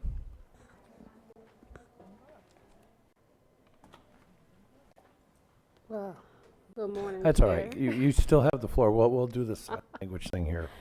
Well, good morning, everyone. As Mr. Peiser has said, my name is Chandra Gordon, Activity Project Manager with Human Resources, here to discuss the ordinance to amend the Merit System rules and regulations to increase the personal leave accrual for the non-exempt classified, that's our hourly, to be equivalent to our exempt classification, and also to allow the equivalent use of the leave for the non-exempt, equivalent to that of the exempt classification.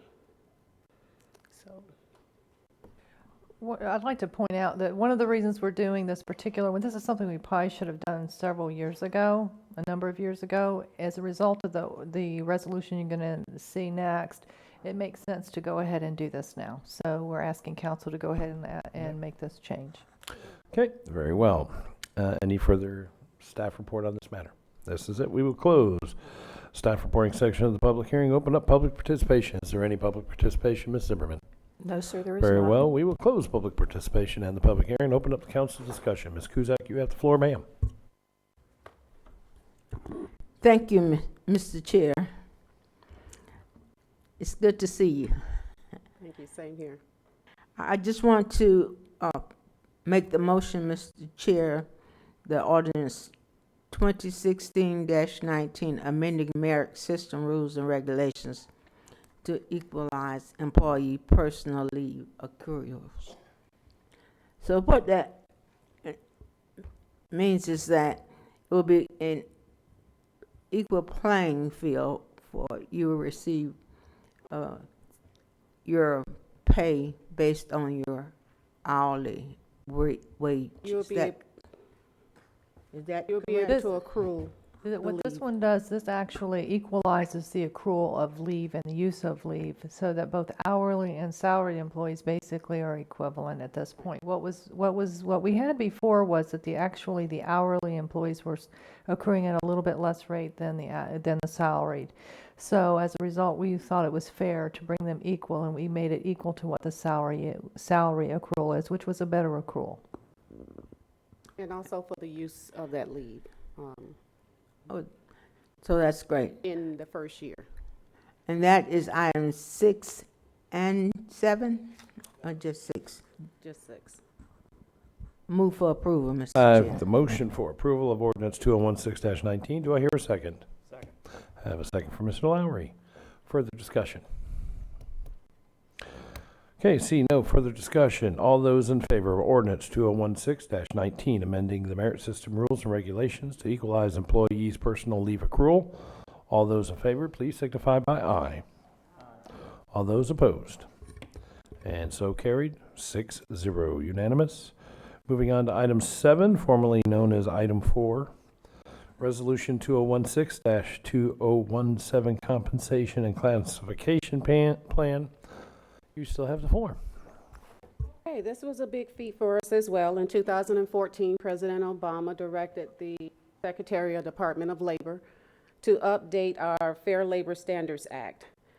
And the final ruling for this was that the overtime regulations were updated, whereas before, for the non-exempt, the weekly salary was $455 per weekly.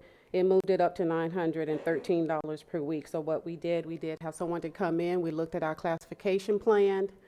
In order to comply with this rule, we moved 51 classifications to the non-exempt, which is hourly pay plan, pay grade. So 51 of those classifications have been moved to comply with this rule. Okay. Is there any public participation on this one? No, sir. This is not one of our order businesses, just asking. Okay, is there, Ms. Kuzak? I just want to be clear, this is a pay increase for some employees, is that correct? Not necessarily a pay increase. Everyone's salary is pretty much going to, it stays the same. We just converted the salary to an hourly rate and moved them into a non-exempt pay grade. What this means is those individuals who are formerly salaried now are going to be considered hourly employees. What'll happen here is that should they work over 40 hours, which by law, they would be entitled to overtime. And many of them work overtime. And we may see that as that's a fact of life, and so as part of our responsibility to manage this and see where that will take us.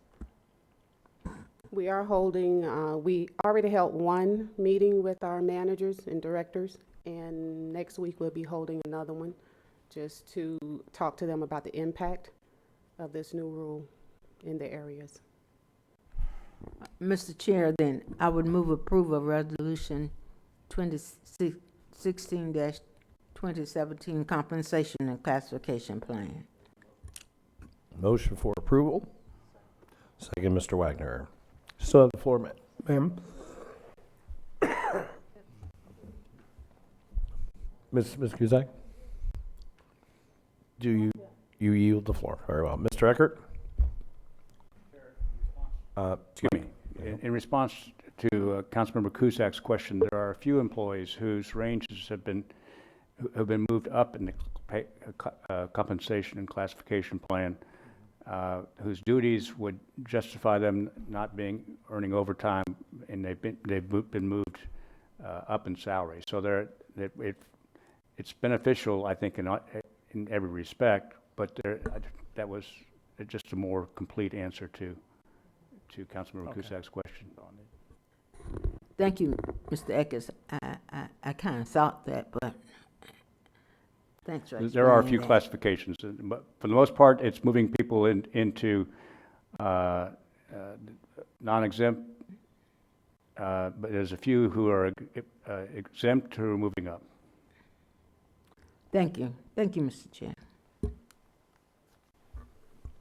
Any other discussion? Seeing no further discussion, all those in favor of resolution 2016-2017 compensation and classification plan, please signify by aye. All those opposed? And so carried unanimous. Thank you, ma'am. We are back on track, I hope. Let's see.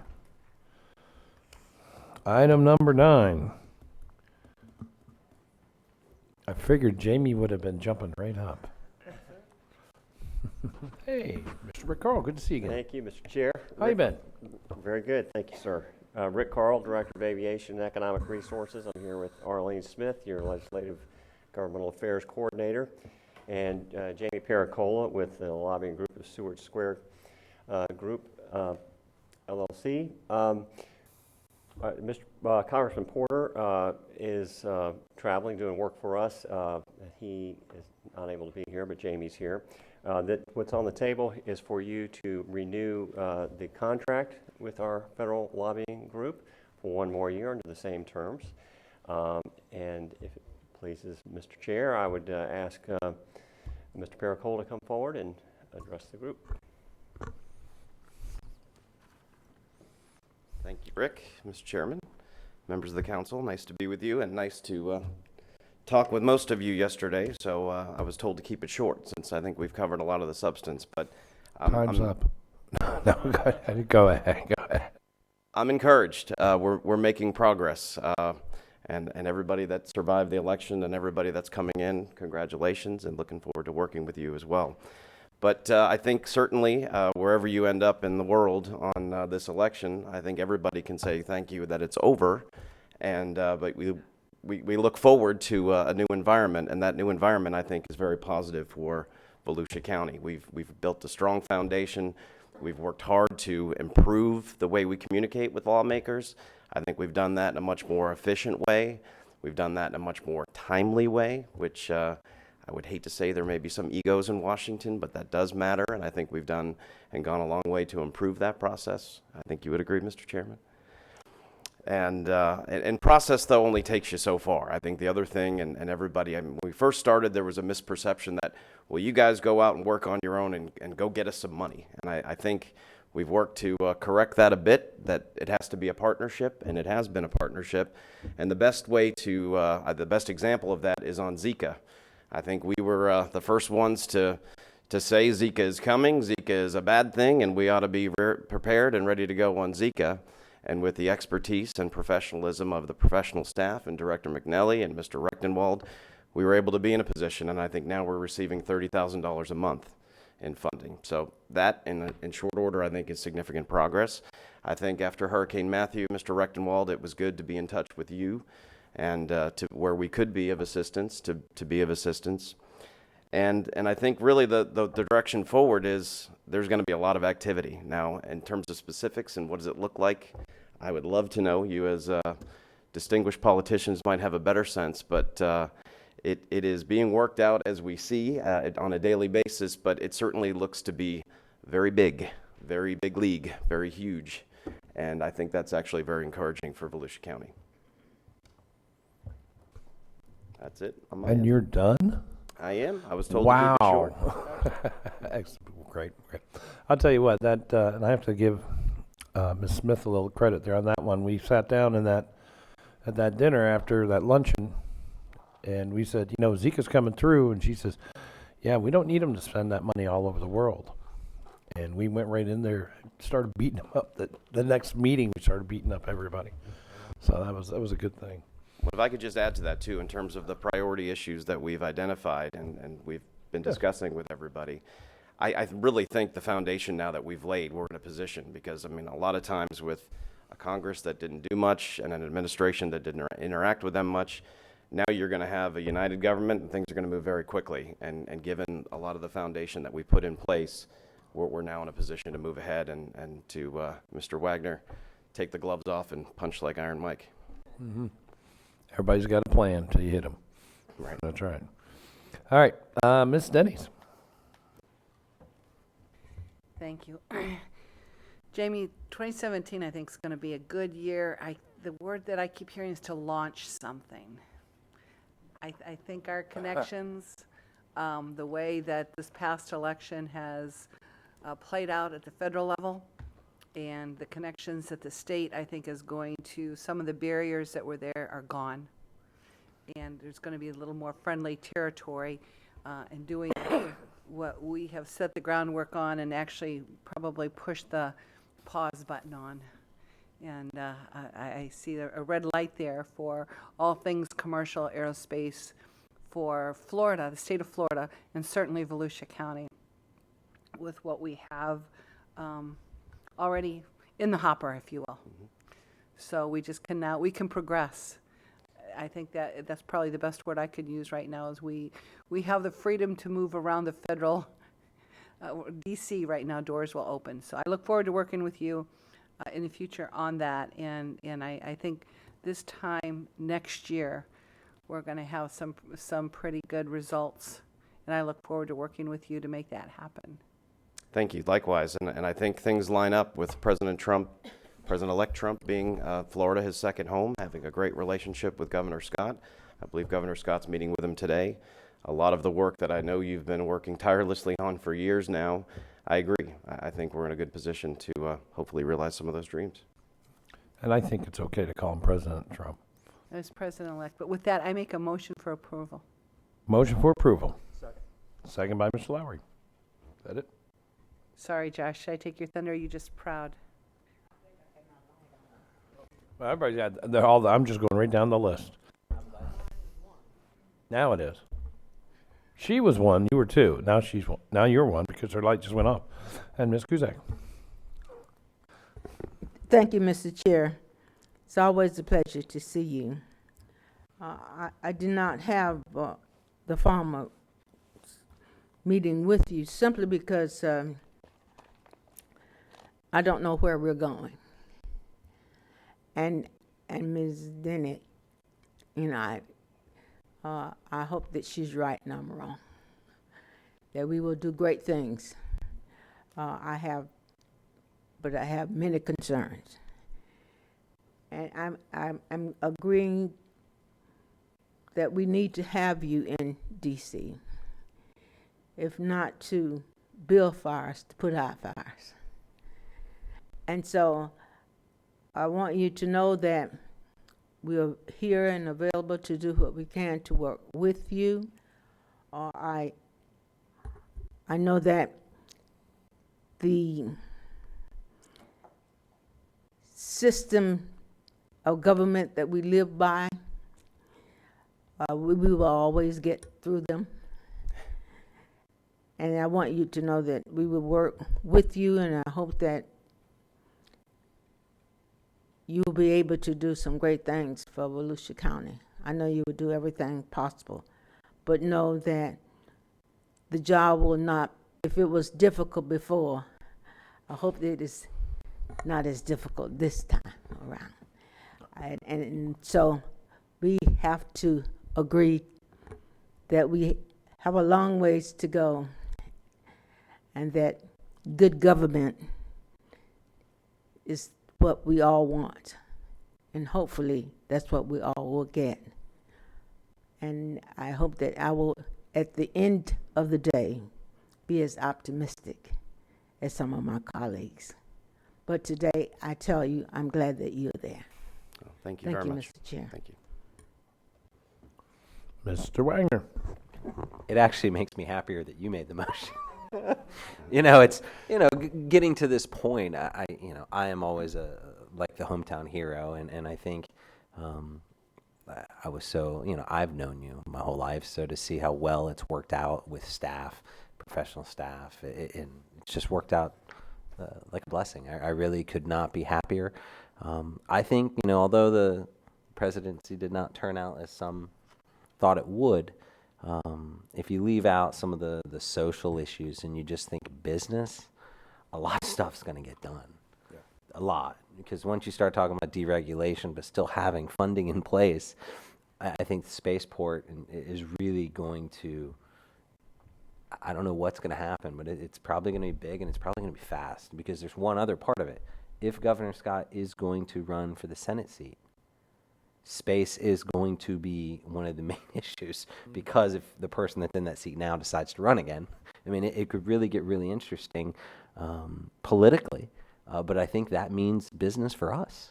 I think we will be the benefactors of that, of Volusia County. So I'm excited. I think the foundation is in place this next year, and probably a little bit more of the beginning of the following year. You're really going to see some big things, and I'm glad to be leaving, and you're in place, my man. So great work, and thank you. I know you've worked hard for it, so thanks, Jamie. I appreciate it. Thank You've you. gone over and beyond, so thanks, man. And thank you for the opportunity. I appreciate it. You know, I will tell you this, that, you know, going to DC with you and running 4 miles? 8 miles. 8 miles on our little feet underneath, back and forth, all around the Congress, in the Senate, through the rotunda, all over the place, meeting with this person, that person. I mean, you had us on a schedule. We've got 30 seconds to get 4 buildings away. Let's move. I mean, we were going everywhere, and yes, he really worked his tail off to get us these appointments with congressmen, with senators. We tried to get in the White House, but they left for dinner. So, yeah, I mean, we missed it by that much. I mean, we really did. I mean, we were everywhere doing everything.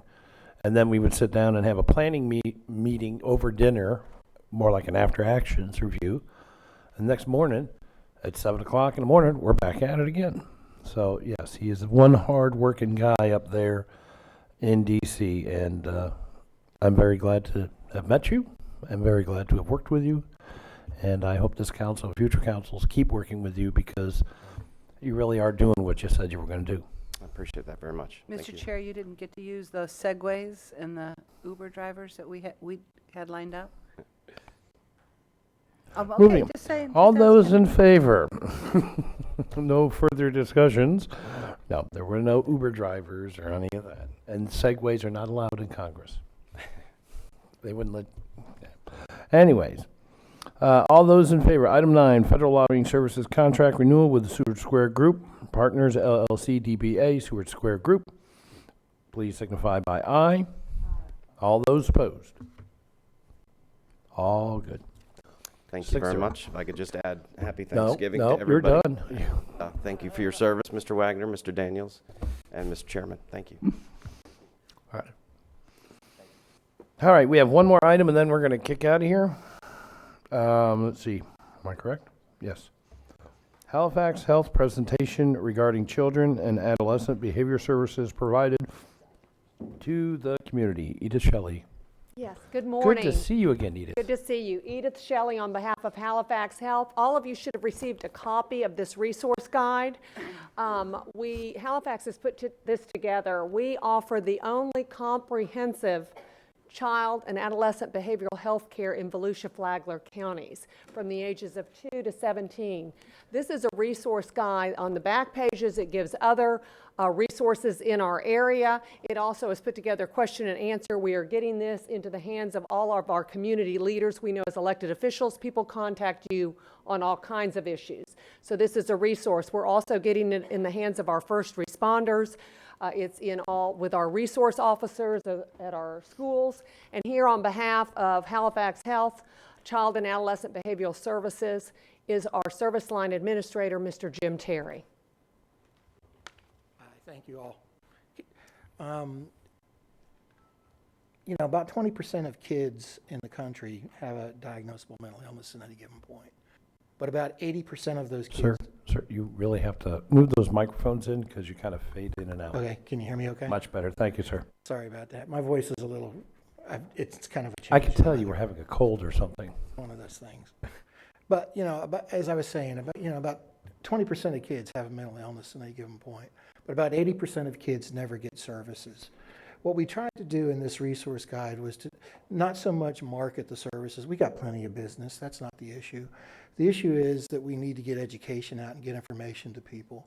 One of the scariest things is that adults and families, they struggle with trying to identify their kids and get them into the right services. And what we wanted to do with this resource guide was try to get people pointed to the right place. You know, when you're talking about suicide of kids, you know, and it ranges. Some people say it's the second leading cause of death of kids between the age of 10 and 24. Some people say it's the third, but either way, about 4,500 kids kill themselves regularly. And that's a really scary kind of statistic when you're looking at your school systems and looking at the stuff that's going on with them. A lot of kids in school, you know, 50% of kids in school that have a mental illness drop out of school. So those are pretty high rates of problems that kids are facing. What we want to do is try and get education out. It's not so much trying to get people to us, it's get them to something, get them to the right place. You know, it's kind of like, you know, treatment is set up not like, you don't go into a surgeon and say, remove everything. You go into a surgeon and say, I want something specifically done. the same way with mental illness. You need to get the kid to the right place at the right time for the right service. Or what happens is they end up languishing in a system that doesn't know what to do with them. A good example is, 70% of kids in the juvenile justice system have a mental illness, but never get treatment for it. And I think if we can, as you all in terms of public service, police officers, first responders, all of those kinds of folks, can get people to understand that you got to talk about it, you got to know about it, you got to be a part of it, you got to be honest about saying, I need to get my kid to something, and not make it such a stigma of a bad thing that I think we're going to make some difference in people's lives at this point. So that's what the resource guide was built around. It's built around the kinds of questions that we get from parents and family members that call us and say, what do I do when? And so my purpose in going out and talking with the city councils and the county commissions and all of those things is to try and say, let's really concentrate this next year on committing ourselves that we can just educate and tell people it's okay to talk about mental illness and get kids to the right place. Thank you all. Can I answer any questions for you all? Ms. Cusack has a question for you. Yes, ma'am. Thank you so much for being here. Would you just kind of elaborate somewhat on the method in which you will use to contact, like, school? Will you be going to the schools, or is there a team within the school that will be working with you on this issue? How are you going to get? We actually have counselors in the school systems, and we actually have a relationship with the Volusia County school system, as well as some of the other school systems in the area. So what we're trying to do is get out and be a part of all of those kind of forums so that we can talk about what's going on. Is the PTAs involved? Because I'm trying to link the school, the student, the parent. How are we going to unite this group so that everybody's on the same page as to what we're Well, trying to Jen, part of my job is getting this information out through the community. All of our resource officers at Volusia County Schools have this information. I've met with different principals and schools. They have this information. We're distributing it through PTAs as well. I've met with Ida Wright, Dean Wright from Bethune-Cookman. She's very interested in using this information through their system there, what they do, and as they deal with the community as well. Volusia Volunteers in Medicine. We're getting this out. Over close to 600 copies of this is out in our community. I've met with different fire chiefs, police chiefs, our new incoming sheriff, Chitwood. He wants to get this out in the sheriff's department. So that's the way we're distributing this information. Well, somewhere along that line, where will you connect with the parents? Who would be the source of that connectability? Okay. One of the things that I've recommended, I'm a part of several of the Volusia County provider groups, is what I've told them is that one of the biggest people that are missing at those forums is parents. That's right. And that parents need to be there. I come out of West Virginia, and it's a very tight Appalachian community. The biggest result we ever had was getting parents involved in the service system. And I think we need to quit trying to tell parents what to do, but get parents to come and tell us what they need.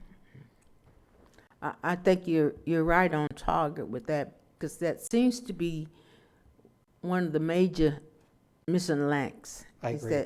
Because a lot of things that they can tell you that no one else can tell you other than the child and that parent.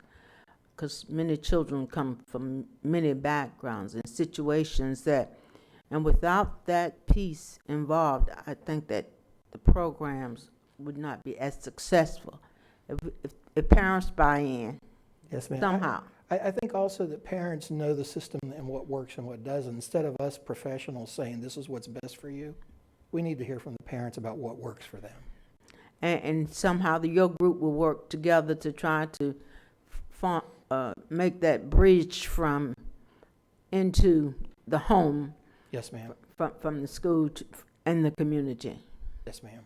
I would strongly recommend that you would do some outreach as that relates to churches. Ministerial associations are a big piece of what we need to be a part of. That's And you are a part of that, you said? We are not, but we are working toward that. That'd be I'm great. fairly new to your community, so. But I know. Yes, we were getting out to the churches as well, through the ministerial associations. John Long is helping with that as well through Halifax Health, and making sure that our churches are aware of this information and getting it out through their parishioners. That'd be good if they make sure that they come to the west side as well as the east side. Thank you so much. It's so needed. Thank you. I mean, our children will be better for it. Thank you, Mr. Chair. Thank you, Ms. Kuzak. Does not seem to me that you have a mission issue or an information issue. You've got all that. You know, I was briefly looked through this. What you have is pretty much a marketing issue. And that's what I'm hearing from both of you guys. You've got 600 of these. You would have to have about 800,000 of these to make sure. Right, already out. Yeah, you got to be on the record, Edith. I'm sorry. We've just started this process. At this point, I've distributed over 600. So this is just a process that we've started here in November. This has just come out. Oh, this is in November. Oh, Brand okay. new. This is our first time to ever do this. It has come to us from first responders, people that work with children. They don't know where to go. Some of the first as many of us know, we have a lot of resources in Volusia County for all kinds of things. But many of us don't know what those resources are. And so it came to us that a lot of people don't know where to go. And as Mr. Terry said, it's not all about Halifax Health. There's also in the back other organizations. So this is just the beginning of the process, and one of the things we are doing is making sure that our elected officials, our community leaders, you're our first line. We know that people contact you, and so we wanted this to be a good way to go about it. We also, if any of you want these, I'm the one that has them. So I'm more than happy to bring them wherever you want or meet with whoever you would like me to meet with. I would highly suggest you get a pile of these down to our social services. Make sure they're sitting in the lobby, because that's, a lot of people go there for that kind of help. Also our health departments. Also, big question, being today the 2016th year since we started recording times, is any of this online? Do you have an actual website, an interactive website? Because there's going to be a lot of young adults, and and I hate to say this, but a lot of our younger adults just having kids, 22, 23, 22, 23, 24, 25. These young adults, these young moms and dads they're pulling their hair out. I've been there, done that. That's why I am what I am. And you go, where do I go? What do I do? How do I get the help? First thing they say is, oh, I'll pick this up and I'll go online, I'll find it. And if this is not readily available out there, they're going to places that who knows, they're going to send them who knows where to do who knows what. And that's the only suggestion I got on that. That and our health department and our social services. I work with the health department. It's going through our health department, so all of those areas are being covered. And also, yes, you can go to our website. Oh, you do have it on the website. For the record, what is your website, ma'am? I need that on the record so we can get it out. .org. Halifaxhealth.org, and you click on resource guide for children's resource. It'll be under behavioral services. Okay, just because we're all on the record, it'll get there eventually. We know how it works. Anything else? Any further discussion? I heard somebody bing, and they're binging again. I think the elevator just went to the top floor or something. That wouldn't be the media guy over there making all that noise. Media. Got to pick on him today. Thank you very much. We appreciate it. We have 14 minutes till the hour of 12. Unless there's objection, I'll think, well, you got something that can only take 10 minutes, 15 minutes before we go to lunch? Closing comment? Yes, Ms. Denny. Okay, we'll move on then. Well, I'll tell you what, we'll just go ahead and take a little bit of an early lunch unless there's objection. Come back at 2 p.m. Is that when our next? We have a 1:55 advertised. 1:55 advertised, which means we can be back here at 2. we'll try to be back here at 1:55. We'll get right back to it. Okay, we will be in recess till 1:55.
works.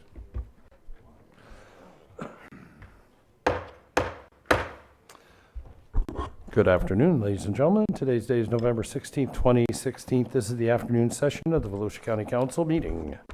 If at this time you have a cell phone, which I accidentally brought mine in, please turn it to silence, off, or unless you have a real funny ringtone, turn it way loud. That's not funny. That's just cute. It was just a cute ring. It wasn't funny. All right, we will now move on to item number 26, an open order of business and open up public hearing and a staff report. Are you staff? Yes, sir. Oh, I didn't see your staff pin. Oh, sorry. Tad Casebeer, Assistant County Engineer, as of 3 months ago. So. Oh, well, welcome. Hold on. You got a funny cell phone ring for me? You can't be out of uniform. Yes, he was given one. There you go. Now you're in uniform. I'll put it on for next time. There you go. Which will be in 5 minutes. You have to please state your name and position, and you have the floor, sir. Good afternoon. Tad Casebeer, Assistant County Engineer. What you have before you is the vacation of a drainage and utility easement along the rear of Lot 88, Coquina Key subdivision. As you've seen something similar on lots in this subdivision over the past 5 or 6 years, 14 previous ones. This is no different. The plat created these drainage and utility easements along the rear and sides by note, and a large number of them are not used for utility purposes or for drainage purposes. This particular lot had a side drainage and access or utility easement vacated within the last year or so, and that was by a prior owner to help facilitate the development of this lot. The current owners are seeking to build a home with a pool, and the pool would encroach into that drainage easement 5 feet, so they're seeking to have 5 feet out of the 10 feet vacated. As I mentioned, 14 lots prior to this have had some form of easement vacation. Majority of those occurred after the fact, this one being very similar to those prior vacations, putting in for a pool or for development. The exhibits enclosed you can see on the current exhibit, which is number 26-9. Need to come down a little bit. There you go. You can see the subject parcel. The red line currently indicates the easement that was previously vacated.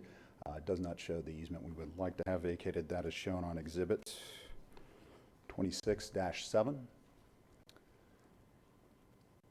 There you go. And you can see the pool deck extends into that easement. There are no objections that have been received either by verbal or email or written communications, and the staff has no objection and recommends approval. So the pool deck is already there?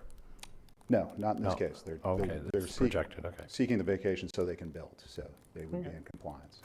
Okay, very well. Is there any other staff report on this matter?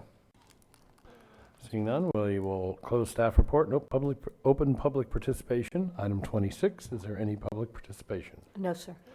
Then we will close public participation and the public hearing and open up council discussion and action. Ms. Denny's, you have the floor. Thank you, Mr. Chair. I move approval of vacation of the portion of the plat of Coquina Key Subdivision Unit 2, map book 48, page 46 in the Ormond Beach area. Motion for approval. Do I hear a second? I have a second from Mr. Lowry. You still have the floor, ma'am? I'm done. Thank you, Very Mr. well. Chair. And a second, need the floor? No.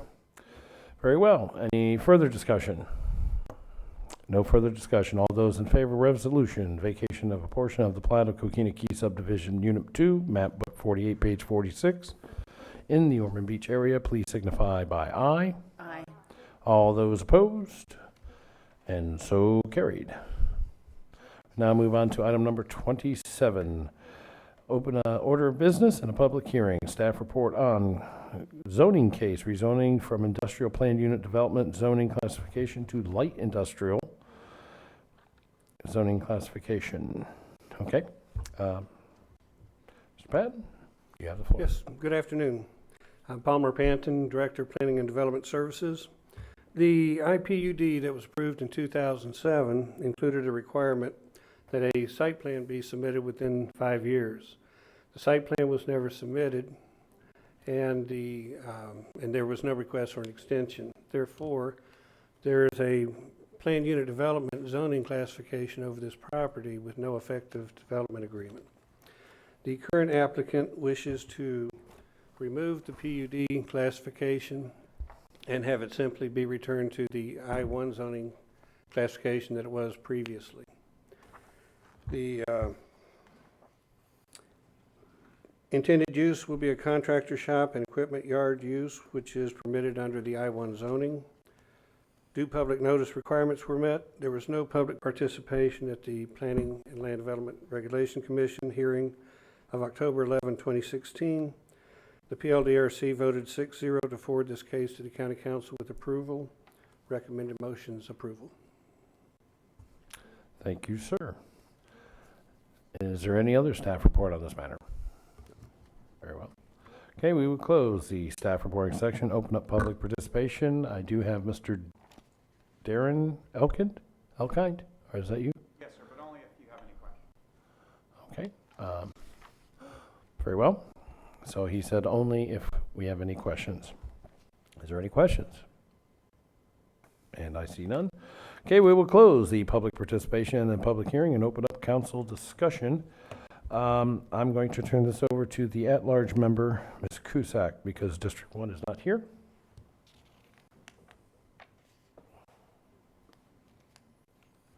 Do you wish? We always give it to the district, and Mr. Patterson's not here, so I figured if you would like to make motion or discussion on this matter. If not, Mr. Lowry would be more than happy to talk about it. I move approval of item number 27 as presented. Thank you, ma'am, and second by Mr. Lowry. That's the way we do it. All right. Is there any other further? I just have one question, and Mr. Clay Irvin and I had this discussion on future times when we get these zonings. I looked all over the place. I couldn't find anything on it, and I didn't get any information on it until like the day before. That's my only discussion on the matter. So, I'm sorry, information on what? on this industrial planned unit development. I mean, I had no maps, had nothing on it. Didn't even know where it was. It said west side of this road and north of that road. There's a lot. So Mr. Irvin and I got it under control. But anyways. All right. All those in favor of case Z16069, rezoning from the industrial planned unit development zoning classification to the light industrial zoning classification. All those in favor, please signify by aye. Aye. All those opposed? So carried. By the way, our unanimous count right now is 5-0.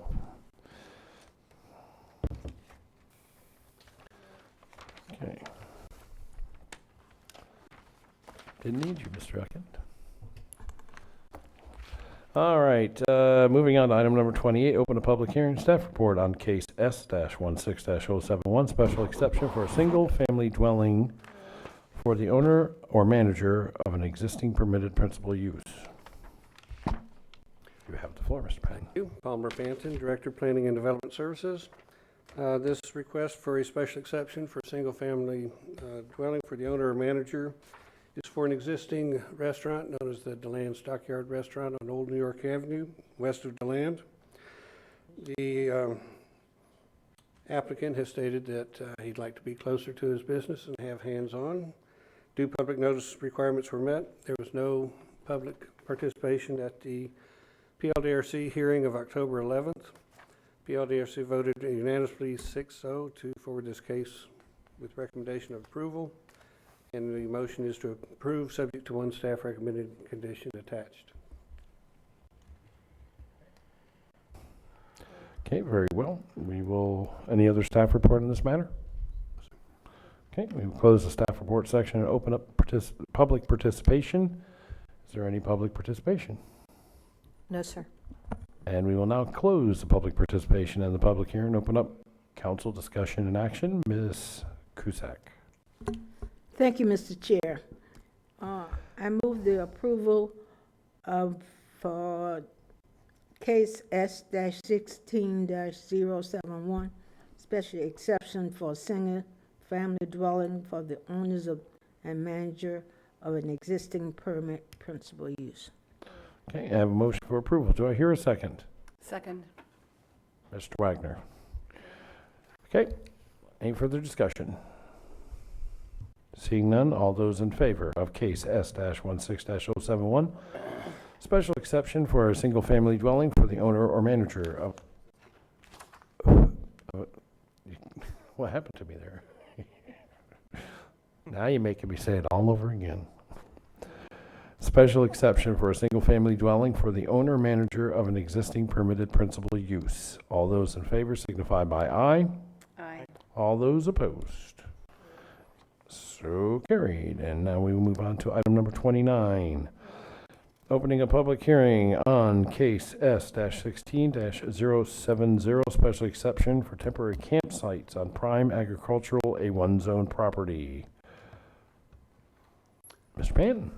Mark Panton, Director of Planning and Development Services. This is a third renewal request for the short MRF special exception. It's for 120 temporary campsites, as shown on the aerial before you, which is found in your package on page 2929. The campsites are operational 3 days before, during, and 3 days after the regular scheduled speed weeks. The due public notice requirements were met. There was no public participation at the PLDRC meeting of October 11, 2016. PLDRC voted unanimously 6-0 to forward this case to the council with recommendation of approval. And the recommended motion is approval subject to the 14 attached conditions. Okay. Is there any other staff report? No, sir. Okay. We will close staff reporting on it and open up public participation. Mr. Elkind, do you have something to say on this one? You know, I might need you to come on up front here because I really kind of need to have you on the record. In our honor, sorry. My name is Darren Elkheim. My professional address is 505 Deltona Boulevard, Suite 105, and it's my pleasure to be here before you this afternoon. If I can answer any questions, I'd be happy to. Okay, very well. Thank you, sir. That's it. We'll get there in a minute. Okay, no further public participation? No, sir. Very well, we'll close public participation, open up and close the public hearing and open up for council discussion and action. Ms. Cusack. Thank you, Mr. Chair. Case S-16-070, special exception for temporary campsites on prime agriculture A1 zone property. I move approval of that. I have a motion for approval of case S-16-070. Do I hear a second? Second. Thank you, Ms. Denise. I have one question for anybody here out here. How long is, okay, this is a special exception for temporary campsites. We don't have to go through permits, special event permits or anything like that anymore? So let me earn my money since I'm here. No. The process that they go through. We need your name for the record. Oh, again, this is Darren Elkind, attorney for the applicant. The process that they go through each year, because they've been doing this for a number of years now, well over a decade, they come in and they have to, part of the special exception is that they have to have law enforcement, portalettes, trash pickup, a permit from the health department. They need to get with the fire department. So there's a host of issues. Pretty well got it down to a science. So what they do is they come in, they have to pay, there's a sales tax that gets paid, a few other things that have to be done. So they go through that process. They only actually camp once a year during speed weeks. And when they are getting ready to do that, they get all of their contracts in place. They come into the county, you present the contracts and everything that needs to be shown, and then they're allowed to go camp. Oh, okay. Okay, because there were some of these campgrounds, temporary campgrounds, they were having to get a special campground permit every year, and then finally got to be like 2 or 3 or 4 years. They extended it. I was just wanting to make sure we don't have to Yeah, We're this, not going to have that problem in the future. not at all. This one's for 10 years, which is a good, reasonable horizon, and they've got it down to a science. It's pretty efficient. And it's only for speed weeks like the Daytona 500. The special exception is for more than just speed weeks. As a practical matter, my client only opens this up and does the camping. It's not particularly profitable, quite frankly. They used to own the racetrack, Barberville Speedway, across the street. And so there's only really a demand for it during speed weeks. When the current owner of the track runs, I forget what it's called because I'm not a race car fan, but they run a certain series of races during speed weeks that creates enough of a draw to make it worthwhile. Oh, okay. All right. I see those guys go zipping up the road every Saturday night, hauling their cars up to the Barberville. I have to get up there one day. All right. No further discussion. Very well. We will close. Let's try that again. All those in favor of case S-16-070, special exception for temporary campsites on prime agricultural zone property, please signify by aye. Aye. All those opposed. So carried. Still a 5-0 vote. Ma'am? Still 5-0. Still 5-0. We will now open up an order of business and open a public hearing. Staff report for case S-16-068, special exception for a garage apartment on rural agricultural estate enterprise community overlay zoned property. And Mr. Panton. Thank you. Palmer Panton, Director of Planning and Development Services. This special exception is on the west side of Whipper Hill Lane in the Deltona area. The aerial on your monitors is on your page 30-15. The special exception plot plan, which is found on page 30-12, shows that the accessory structure will not exceed the maximum 800 square feet living area, and it will meet the requirements for the garage apartment applicable within the enterprise community overlay zone. New public notice requirements were met. There was public participation at the PLDRC hearing of October 11, 2016. The board voted 4-2 to forward this case to the council with approval, and if so approved, it would be with the 4 staff recommended conditions attached. Okay. Is there any other staff report on this matter? No, sir. Very well. We will close staff report and open public participation. And yes, we have it. I have Gary Padouche. Am I Gary? Hi, Gary. And Lynn Balu. Come on up front, please, ma'am. If you'll have a seat up front here before you begin, sir, if I may. Sit here somewhere.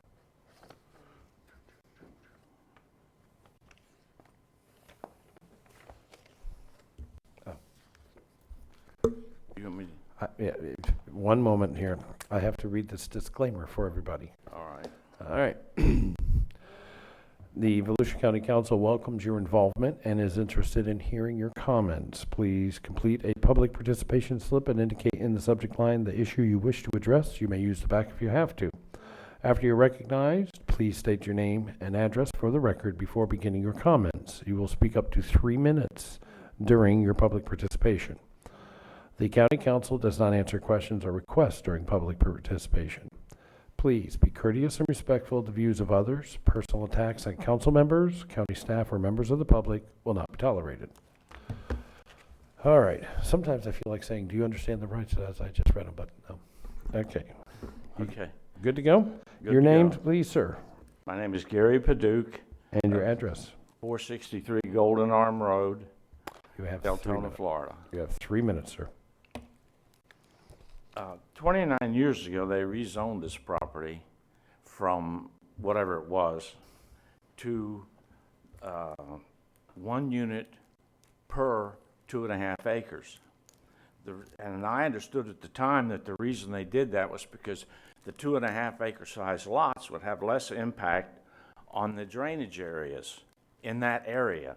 It's a lot of surface fed lakes, Lake Sydney, Lake Diane, Big Lake, Jenkins Pond, Land Lakes Lake, and these were all interconnected with the canal. We objected to rezoning it to anything residential other than a PUD, which would deal with the drainage issues. You all went ahead and did it anyway.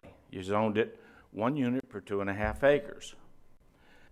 And now all the lakes, our fears were the lakes would dry up, which they have, all except Big Lake and Jenkins Pond, which has more water in it now than it's ever had. And the Big Lake is a monoculture of cattails. It's all grown up it's useless. No birds much or anything in there. And the other lakes are about dry. The pond is dry. The canal is dry. I asked the homeowners association in this, where this lot is located, who's to take care of the canal? He said, the county. I said, well, the county hadn't done anything. It's full of debris. The water's not connected. The ponds are going dry. Now, everybody surrounding these ponds has an interest in the ponds because it adds to the value of their property. Well, so then we come along, and that was 29 years ago, and the ponds are dry. But that's pretty common in Deltona, the surface-fed lakes. They're poorly managed. Nobody takes care to see what's going to happen. Well, we can't fix St. John's River, I guess, you know. So in any event, then this thing comes along, special exception, which I believe that once you make a commitment like, okay, 1 unit per 2.5 acres, you ought to stay with it.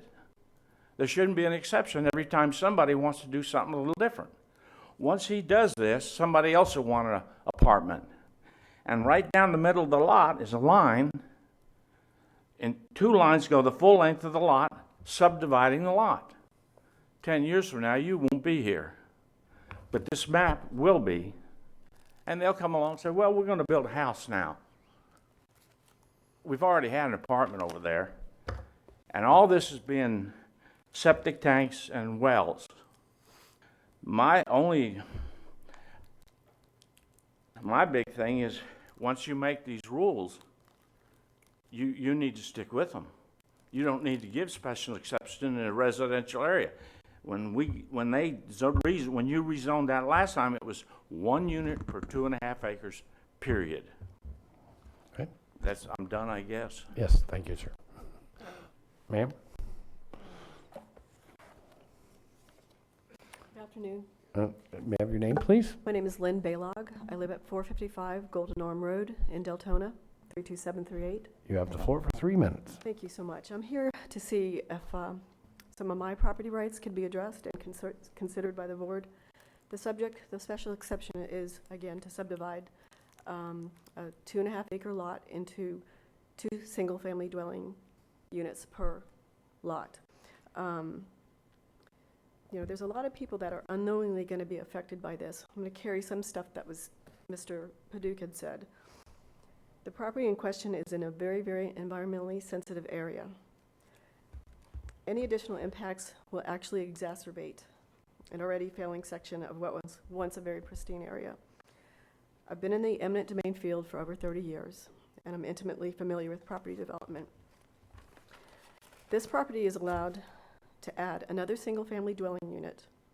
Then that opens the door for everyone else to come in there and ask for their, to get the special exception and subdivide to another single-family dwelling unit.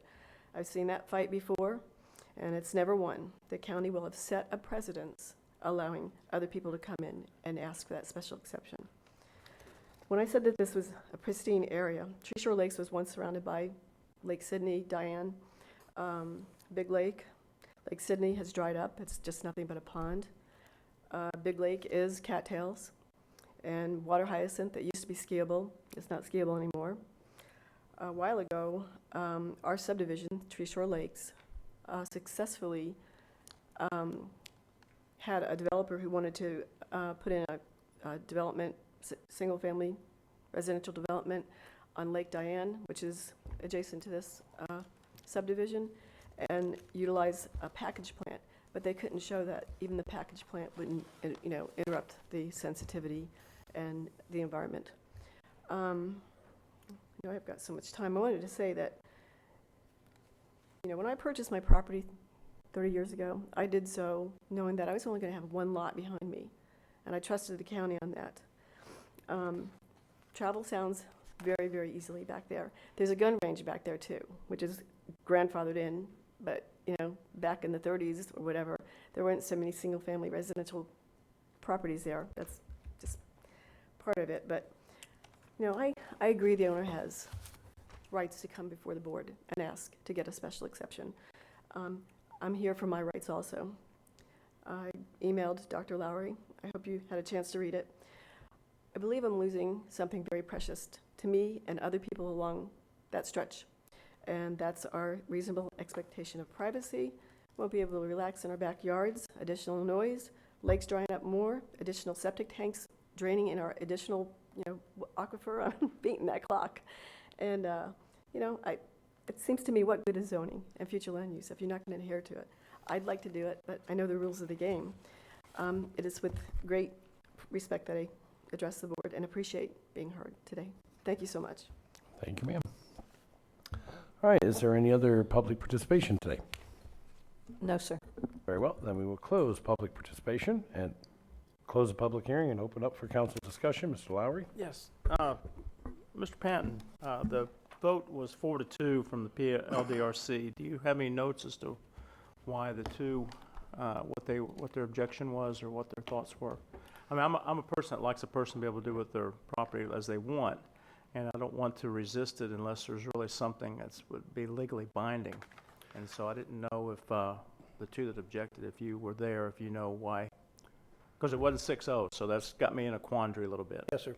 The minutes show that there was some discussion that there are private restrictions on the property that might prohibit this. Although it was explained at the PLDRC meeting that the county would be looking at the county regulations and would not look at private restrictions. We don't know if they exist or don't know what they include. And I think when you that say was private restrictions, that's in regard to what? These people's property or the property that we're talking about? the subject property. Okay. And I think that was enough for two of the members to vote no on the issue. Has any information been gathered since then about those restrictions? No, sir. Okay. I'm kind of in a quandary because I'm not real comfortable being it was a 4-2 vote from the PLDRC to go ahead with this. I'm a little bit thinking that maybe we need to look into those private, or try to find out what that's about so we can know a little bit more about it. So that's kind of my thinking right now. I'd be glad to hear from anyone else that might want to make a comment. And if I may, I would like to point out that this does not subdivide the property. The garage apartment is an accessory use. Okay. And does not create another lot. So this is not cutting that lot in half or? No, sir. Okay, because that was mentioned earlier. Okay. I was up first here, guys. And then it'll be Miss Denny's. We had the same very similar situation come up to us in Port Orange about 2.5 years ago, and we voted down a mother-in-law apartment on a piece of property. It was very similar to the situation. I'm trying to stick with the same thing we've been doing. So, Ms. Denny's? Thank you, Mr. Chair, and I agree with you, Mr. Lowry. I'm looking at, actually in the back of the package is the comments from the PLDRC. But what's interesting, because I assumed in a garage apartment, I just assumed it's going to be on top of an existing structure, but it's going to be a standalone building. Is that accurate? Yes, it is. It's a standalone. Yes, ma'am. It's in, so when we're saying garage apartment, it's not like they're adding a second floor to a garage. And it's, as I'm reading this, it's because of the zoning. Mr. Ashley explained it, if it's determined, let's see. Member Mills inquired if the proposed structure could be attached to the home. Mr. Ashley said if it were attached to the home, it would not be allowed a kitchen. So then he explained the differences between a single-family home and a garage apartment. He confirmed that the subject property could not be subdivided, so the proposed garage apartment would never sit on an independent lot. So while you're not subdividing the property, you are building another standalone building that does not exist currently. Is that an accurate statement? It does not exist currently. There's a floor plan on your page 30-13. A garage apartment by definition cannot exceed 800 square feet of livable area, plus it must have an area for a vehicle, which this does. How does, it's almost a misnomer. This is another standalone living facility. This is not a garage. When I think of a garage apartment, I think of somebody that has a garage and you're going to turn, the second floor into an apartment or, your existing structure. This is a this is another separate single family home being built on the property. Impact like crazy. Under the term garage apartment. Is that's pretty much accurate, isn't it? We don't see it as a standalone single family, no ma'am. Why is that? It's an accessory use to the principal use. But it's a completely separate living space. It has a living room, it has a bedroom, and it has a garage, a kitchen, a laundry room, a bath, a walk-in closet, and a porch in the back. So how is this not a single-family home? It's just considered to be an accessory use. It is a standalone area, generally intended for uses of extended family. It's allowed by special exception if you so choose. I understand, but from what I'm looking at, they're building another single-family home where we're calling it a garage apartment on a technicality, but it's another single-family home on the property. Yeah, I'd like to ask a question. Are you ready for me? I'm waiting for her. I mean, I'm just reading these notes and looking at this, and I'd like to hear what the rest of the council said. That's my. If I could just, Scott Ashley, Senior Zoning Manager, to help you out a little bit. By definition, a garage apartment is a detached structure, accommodating a space for one or more vehicles in a living area not to exceed 800 square feet.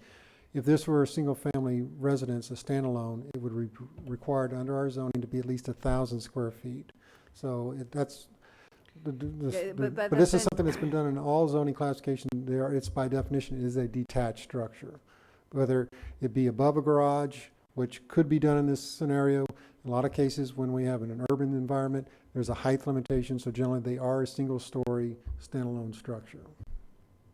It's a technicality, engineering and architect speak, but for my 200 feet difference between 800 and 1,000 feet, whether it's a single-family structure, flat out. Is it not? Am I wrong? No, I'm hearing you. I would ask a question. Yeah. Has this ever happened before? Have you ever We've had approved? Yes. we've had other issues here with these kinds of apartments. You've approved garage apartments in the past as That was my special next exceptions. Absolutely. Generally, they come to you because they're seeking to have elderly family members or family members that support taking care of children or other reasons like that, living on the same property, on the same premises. They cannot be sold separately. They can't be subdivided out. Your concerns in the past have been that they would be rented out to somebody. I want to say about 3 months ago, you approved one down in, not here, but in the southwest part of the county. So it's individual. For special exceptions, the burden is on the council, not on the applicant. It is presumed approved, and the burden is on you to set evidence, hear evidence that you believe that it is not within the character of the community and is inappropriate for this property. And if I may, before anybody goes anywhere, sir, I know, I see you, and I know you really you should have filled out a yellow slip. And okay, well, I have to have you fill one of these out, and at this point, we're at the council discussion, so. Mr. Chair, he has a right as the applicant to speak to the council. Okay. You guys want it? I was just going there. That's a legal right. Come on up. I didn't know you were the applicant. I was like, oh, was you over here waving? I'm like, hi.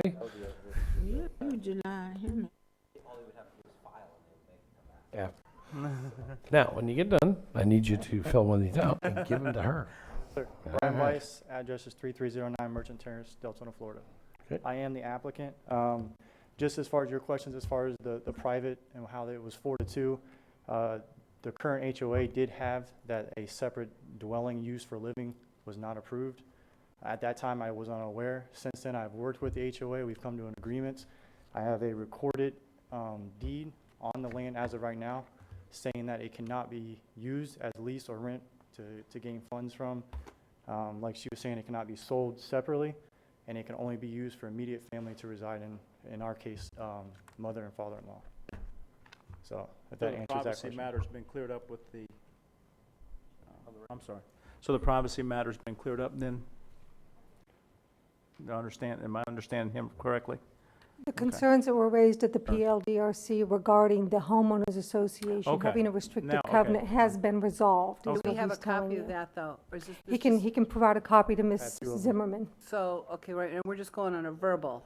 Well, he this can is- he can hand it to Ms. Zimmerman and she can. Yeah, if you a go ahead. copy for you all. And let's hold on for a couple minutes so we can get a copy of that so we can see this. Yeah, we're coming right down the line. As soon as Miss.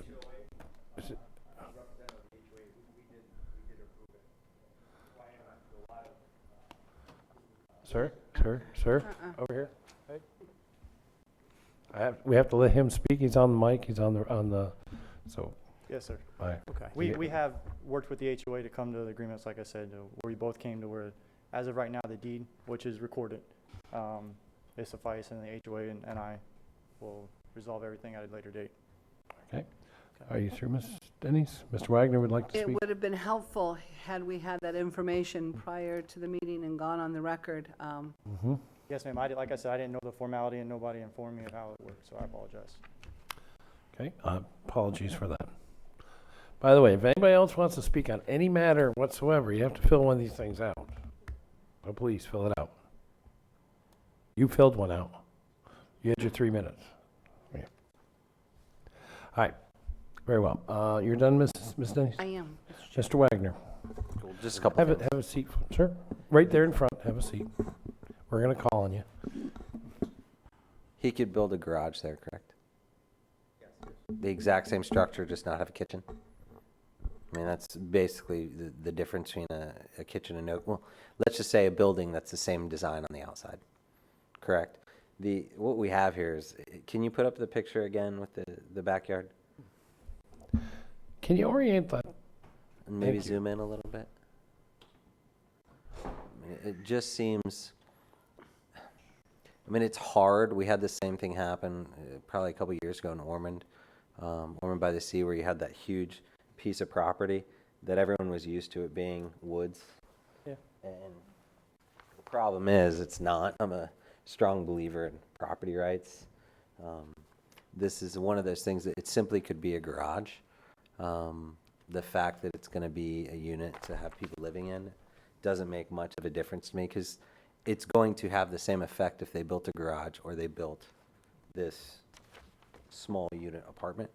Can I have, if it's okay with the council, can I have asked the homeowners association to come up and put on the record, if it's okay with you, just so we can have it as part of the record, Like that, that what he said was Agreed. was accurate, because that would be a big determination for this council. Come forward, sir, please.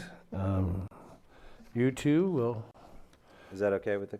Everybody's saying yeah, it's okay. You'll have to fill out one of these Basically, also. basically the same thing you said a minute ago. If you could put on the record, because we have to have it as. Give your name. Sure. I need your name and your address first. My name is Jeffrey Boyle, 535 Whippoorwill Hill. And I'm your- across the street from the subject land. And your position? Secretary of the Cranes Landing Homeowners Association. Okay. Yeah, Go ahead. so do you have a Mr. question, or do you want me to state what I said? If you don't mind. Okay. When this was brought to the Homeowners Association's attention,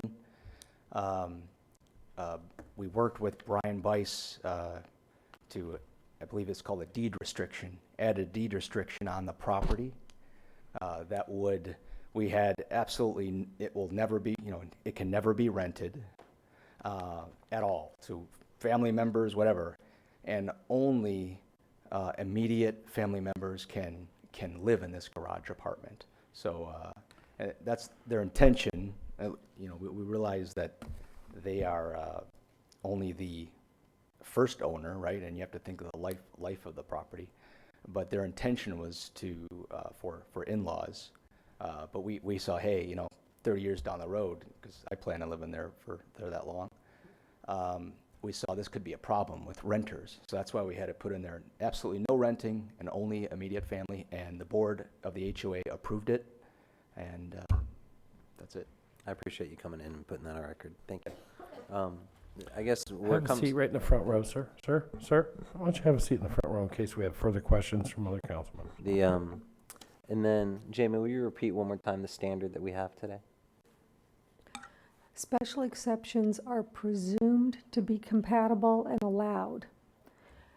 It is incumbent upon the council to find evidence that it is not compatible with the neighborhood. So if you heard evidence today that it is not compatible, then you can vote it against it, but it is presumed to be allowed. Unlike your other cases where the applicant bears the burden, this is just the opposite. Council bears the burden of finding that it does not fit the neighborhood. Thank you, Jamie.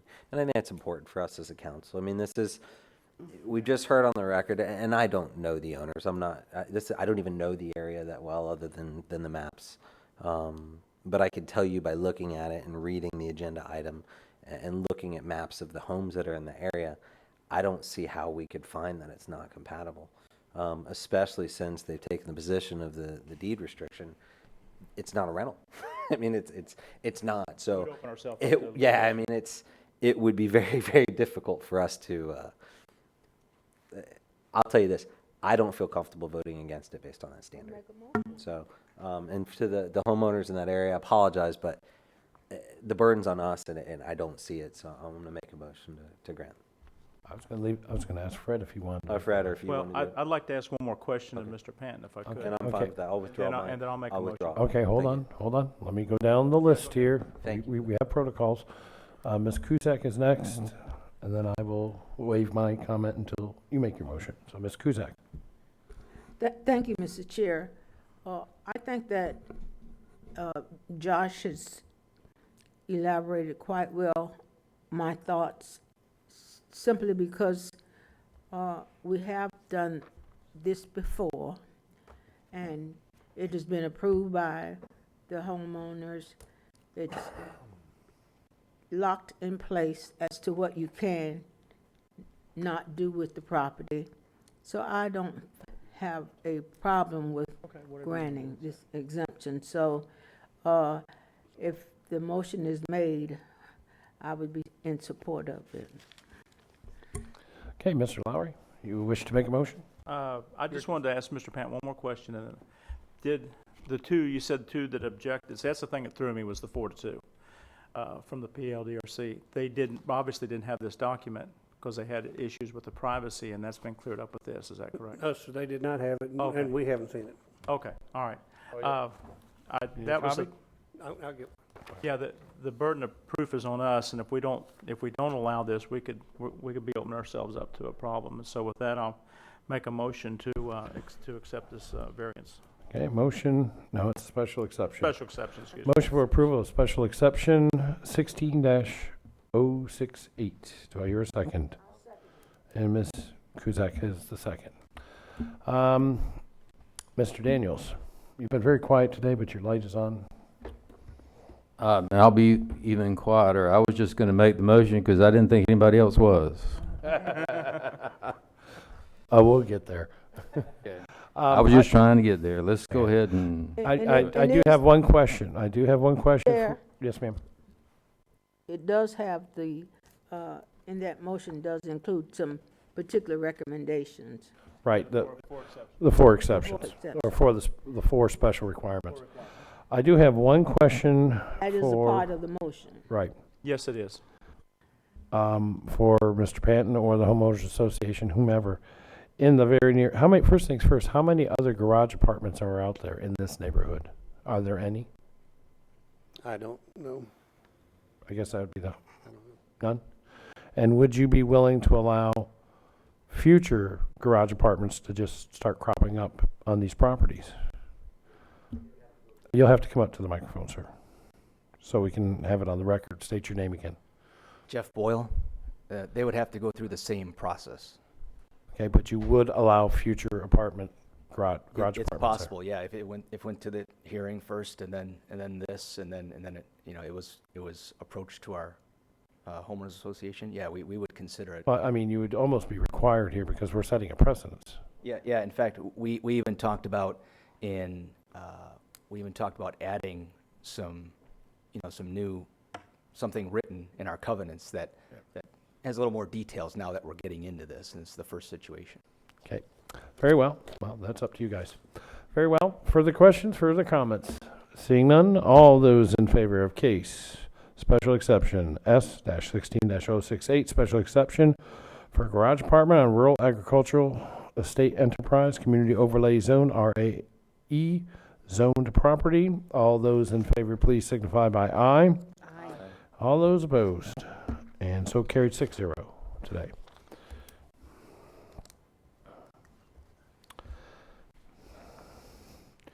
Okay, we will move on to case. What's an A case?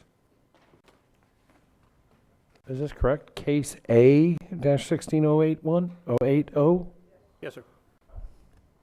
Oh, an appeal of a variance. Okay, that's a new one. We haven't seen that one. Appeal of a variance case V16-065, applicant owner Terry and Kathleen Schrum. You have the floor, sir. Mr. Thank Patton. you. Palmer Panton, Director of Planning and Development Services. On September 13, 2016, the Planning and Land Development Regulation Commission heard variance V-16-065. The application is shown on the aerial on in your package on page 31-22 is a request for a variance from 40 feet required to the ordinary water line to 23 feet for a proposed swimming pool on A3 zone property. Per the plat, a drainage retention area occupies the easterly portion of the lot, and the setback is required from the ordinary water line. Due public notice requirements were met. There was no public participation at the hearing, and the commission voted 3-1 to deny the variance. We ask that the county council review this, reverse, affirm, modify, or remand for further hearing by the planning board. Very well, sir. Is there any other staff report on this matter? Seeing none, we will close the staff reporting section of a public hearing, and we will open up public participation. Mr. Morris? Yes, sir. Please come to the microphone. By the way, before we go any further, if you are here to speak on item 31, which is this appeal of a variance case, you need to fill out one of these yellow forms and give it to Ms. Zimmerman so we can get you up here to speak. Chairman, board members, good afternoon. I'm Jim Morris, 750 Oak Heights Court, Port Orange, Florida. I'm here on behalf of the property owners, Mr. and Mrs. Schrum. This is their appeal. Their builder is Eric Olson. In a letter that I sent to the council, I referred to Eric Olson as the applicant. I misunderstood that. It is the Shrums, and they are seated here. We don't plan to have any other yellow forms turned in. I did lay out the rationale for the request in my letter to the council, and there's a color map in your package which shows you a little better in your county council package, which shows you a little better the layout of the lots. And this is a property that, as I referenced in my letter, came from a lawsuit back in the early 90s. And this subdivision was a part of the settlement, as was the zoning. When the excavation of the pond happened, it was done larger than it should have been, which created a water line that goes further than it should, according to the plan. In respect to the request, there is one other thing I've given you additionally today, which is a letter from the association which met this morning. They didn't have information sooner, to let the council know that they are supportive of the variance request. And I've detailed quite a bit in my letter to you, and rather than take up your time, I know you're nearing the end of your agenda, I'd rather defer to any questions that you might have and let me answer those. I will say it was a short board at the planning board hearing, and there was a negative recommendation there. But from the perspective of what makes sense here, a 40-foot setback in this perspective doesn't make any sense from a zoning perspective, but it also hinders this property in being able to conform to the covenants and restrictions that apply to the subdivision and won't harm anyone in terms of adjacency or view of the stormwater pond. So I'll yield to any questions that you may have, and if you need other argument from me, I'll be glad to make that, but I don't want to consume your time unnecessarily. Okay, thank you, sir. Mr. Daniels, this is your district. I'll give you first shot. Thank you, Mr. Chairman. Why do we have a 40-foot setback to a pond like this anyway? I mean, I can understand it if you got a neighbor right behind you, but this is, it's a water body. Well, yeah, and I think the byproduct of it is, you may remember the Volusia Land Trust. It's been around since the early 90s. This subdivision was property developed by John Collins. He got to keep property that was considered to be developable. The land around it that was owned by Mr. Collins was donated to Volt or given in trust to Volt to regulate. I think the zoning that was applied to the property was a part of trying to address a density question that was an issue back then. So you have this larger zoning. In my letter, I referred to the fact that along John Anderson in the county jurisdiction, you have residential zonings along the river that provide for a 25-foot setback along the Halifax. So I think what you see is basically a holdover zoning that relates back to the settlement of that lawsuit and what people thought was appropriate at the time. And there was a great deal higher sensitivity to the environmental land, non-environmental land issues. And I tell you these things because at that time I worked at Common Coal. John Caney was involved with Volt, and I was involved with John Caney in developing the strategy to accomplish these things. And over the years as well, I've had contact with Mr. Collins going all the way back to when I still worked for the county as a planner, and Halifax Plantation was an issue. So I actually went back and checked those things with engineers that were involved, Parker Minchenberg primarily, so that I know the history that I give you is accurate. And that's the circumstance of how this arrived. And there's a whole different argument in regard to the appropriateness of the zoning, but the folks that I represent today don't have that as an avenue to address the problem of being able to place the pool and, build something that the association is in favor of. Also, Okay. go ahead. So this isn't going to be blocking anybody's view. This isn't going to be creating any trouble for any neighbors. I know that this is an undeveloped or unoccupied subdivision right now. Relatively, approximately 3, but there are individual owners. And that's why I asked my clients to find out if the association could support the request. The president gave a letter, and then when I took a look at the letter, the president of the association said, we have to have a meeting. They did that this morning, actually, and gave the letter that I've given to your secretary. So there's no objection, and it won't harm other folks. When you look at the configuration on the map, ownerships for every lot goes to the center of the pond, and each home that's there will have a view of the water regardless of what's adjacent to them. But we're still talking about a setback that's roughly equivalent to what you would require if you were building who knows what size house and value along the river on John Anderson. Okay. Mr. Chairman, I move approval. All right, we have a motion for approval and a second by Mr. Wagner. Okay, Mr. Wagner, you still have the floor. My appreciation to council to submit that information, how you submitted in that letter. It makes it helpful for me. Thank you. So thank you for doing it that way. You're welcome. When you hire an attorney, that you can see how much easier it is in a situation like this than it is in the last one when you have good counsel. So thank you for hiring good counsel. And as an attorney, I like to keep everybody busy, but at the same time, it saves me a ton of time. So thanks, guys. Thanks, Greg. I appreciate it. Thank you, Josh. Ouch. Okay. All right. Is there any other public participation in this matter? No more. And the council discussion, we're at the council discussion action, and I have I just received a yellow waving a flag. slip. Ms. Johnson, you're speaking on this matter? You have item 31 on here? You're talking about a swimming pool, Ms. Johnson? She said no. Oh, okay. End of the day? Okay. Very well. All right. Council. All those in favor, let's see, we already got a motion and, yeah, we already did all that. Okay. Okay, we just need to vote with all those in favor of a case A-16-080, appeal of variance denial on case V-16-065, please signify by aye. Aye. And all those opposed? So moved. It has been. Thank you. All right, we're moving on to item number 32. This was Mr. Robert Earhart. This is a scheduling of community meeting for designation of Florida Brownfield area in an unincorporated Volusia on the east side of State Road 415 in the Osteen community near Leonardi Avenue and Actually, 32 and 33 are very similar. Yes, sir. You have the floor, sir. Thank you you, may Mr. speak Chair. to either. Good afternoon, members of the County Council. Rob Earhart, Economic Development Director. This client has also hired competent counsel, so if you'd like to just cut to the chase. There is a firm in Lakeland.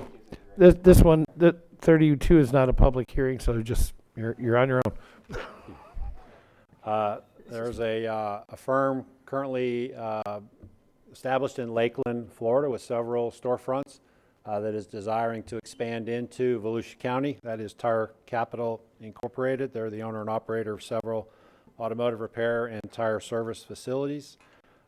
As I said, they're interested in expanding here through the purchase or consideration of the purchase of property in Osteen along the east side of State Road 415. And as part of that consideration, the firm is seeking a Florida brownfield area designation for the property in accordance with the appropriate statute, section of the Florida statutes, prior to completing the purchase of the property. Designation of a Florida brownfield area entitles the property owner to negotiate a BISRA or a brownfield site rehabilitation agreement. There are summary comments of your agenda package speak to some of the benefits of that. George Houston with the Florida DEP is here present today. If you have more detailed questions, he'd be happy to come forward and answer any questions that you may have.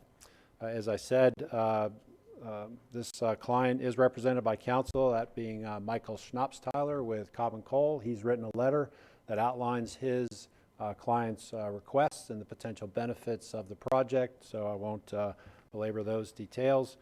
Since this item is specific to seeking your permission for a required community information hearing, I would just read into the record the last paragraph of the agenda item. The staff does recommend scheduling of the required community information meeting at the Osteen Civic Center, 165 New Smyrna Boulevard in Osteen, Florida, 32764 on November 21st, 2016 at 5 p.m.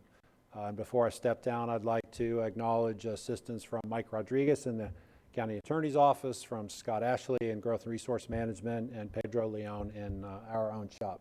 Staff recommends approval. Thank you, sir. Is there any public participation on item 32? No, sir. The attorney can speak on either item. He'll speak on 33. Okay. So with that, Ms. Denny's. Thank you, Mr. Chair. I move approval to schedule a community meeting for the designation of the Florida brownfield area. Okay, motion for approval. Do I hear a second? I have a second by Ms. Cusack. Further discussion. All those in favor of scheduling of a community meeting for designation of Florida brownfield area in unincorporated Volusia on the east side of State Road 415 in the Osteen community area near Lenardi Avenue, and the date for that would be Monday, November 21st at 5 p.m. For November 21st, 5 p.m. All those in favor, please signify by aye. Aye. And all those opposed. So carried. That will be the first meeting. And then we're going to move to item 33, which is open to order of business and open to public hearing and staff report on the first public hearing for designation of Florida brownfield area for a property in Osteen on the east side of State Road 415 near Leonardi Avenue. Mr. Earhart. Mr. Chair, members of the County Council, Rob Earhart, Economic Development Director, here to speak to this item. The details are very similar to the previous item. Tire Capital Incorporated is interested in expanding into Volusia County, and in consideration of that is seeking designation of a Florida brownfield to a piece of property in Osteen on the east side of State Road 415. The details are in your agenda package. I'll just read into the record the last paragraph. This is the first of two required public hearings. This public hearing was advertised in the Daytona Beach News Journal on November 7, 2016. The second public hearing, tentatively scheduled for December 8, 2016 at 2:15 p.m., is required prior to adoption of a resolution. County Council must approve this hearing time by a majority plus one vote, as it is before 5 p.m. If approved, staff will notify the Florida Department of Environmental Protection should that the designation is made, and will provide the appropriate resolution. And again, if it's your desire to approve this at that time, it will become a part of one of the approved brownfield sites on the DEP website for Volusia County. Mr. Chair, that concludes my remarks, but again, Michael Schnapsteiler is here representing the client, and he has some remarks that he'd like to share with you. Okay, in a moment. Okay, is there any other staff report on this matter? Okay, very well. We will close staff report and open public participation. Mr. Schnapsteiler, you are the public participation. So please, for the record, state your name and your position. Good afternoon, Mr. Chair, council members. Michael Schnapsteiler with Cobb Cole, 149 South Ridgewood Avenue in Daytona Beach. And you are the attorney of record for the applicant? Yes, sir. Attorney of record for Tire Capital. Just want to start off by thanking the staff for helping us through this process. They've been fantastic to work with. Rob mentioned that the whole team at the county have just been great. Brownfields are properties that are having trouble being redeveloped because of actual or perceived environmental issues.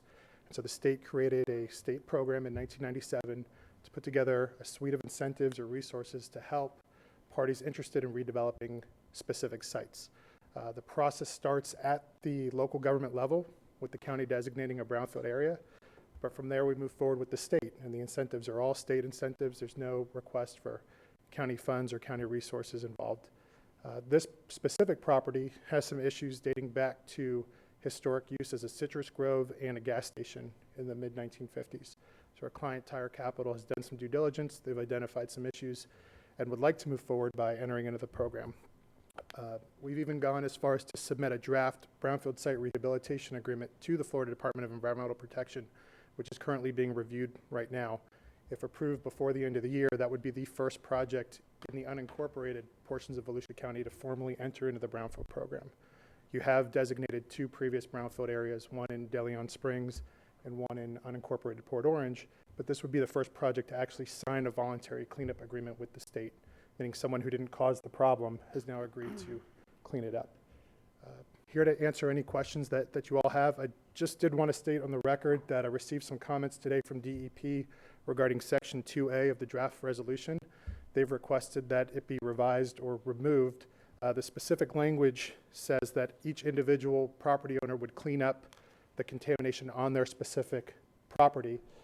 The issue with that is environmental contamination doesn't respect property boundaries.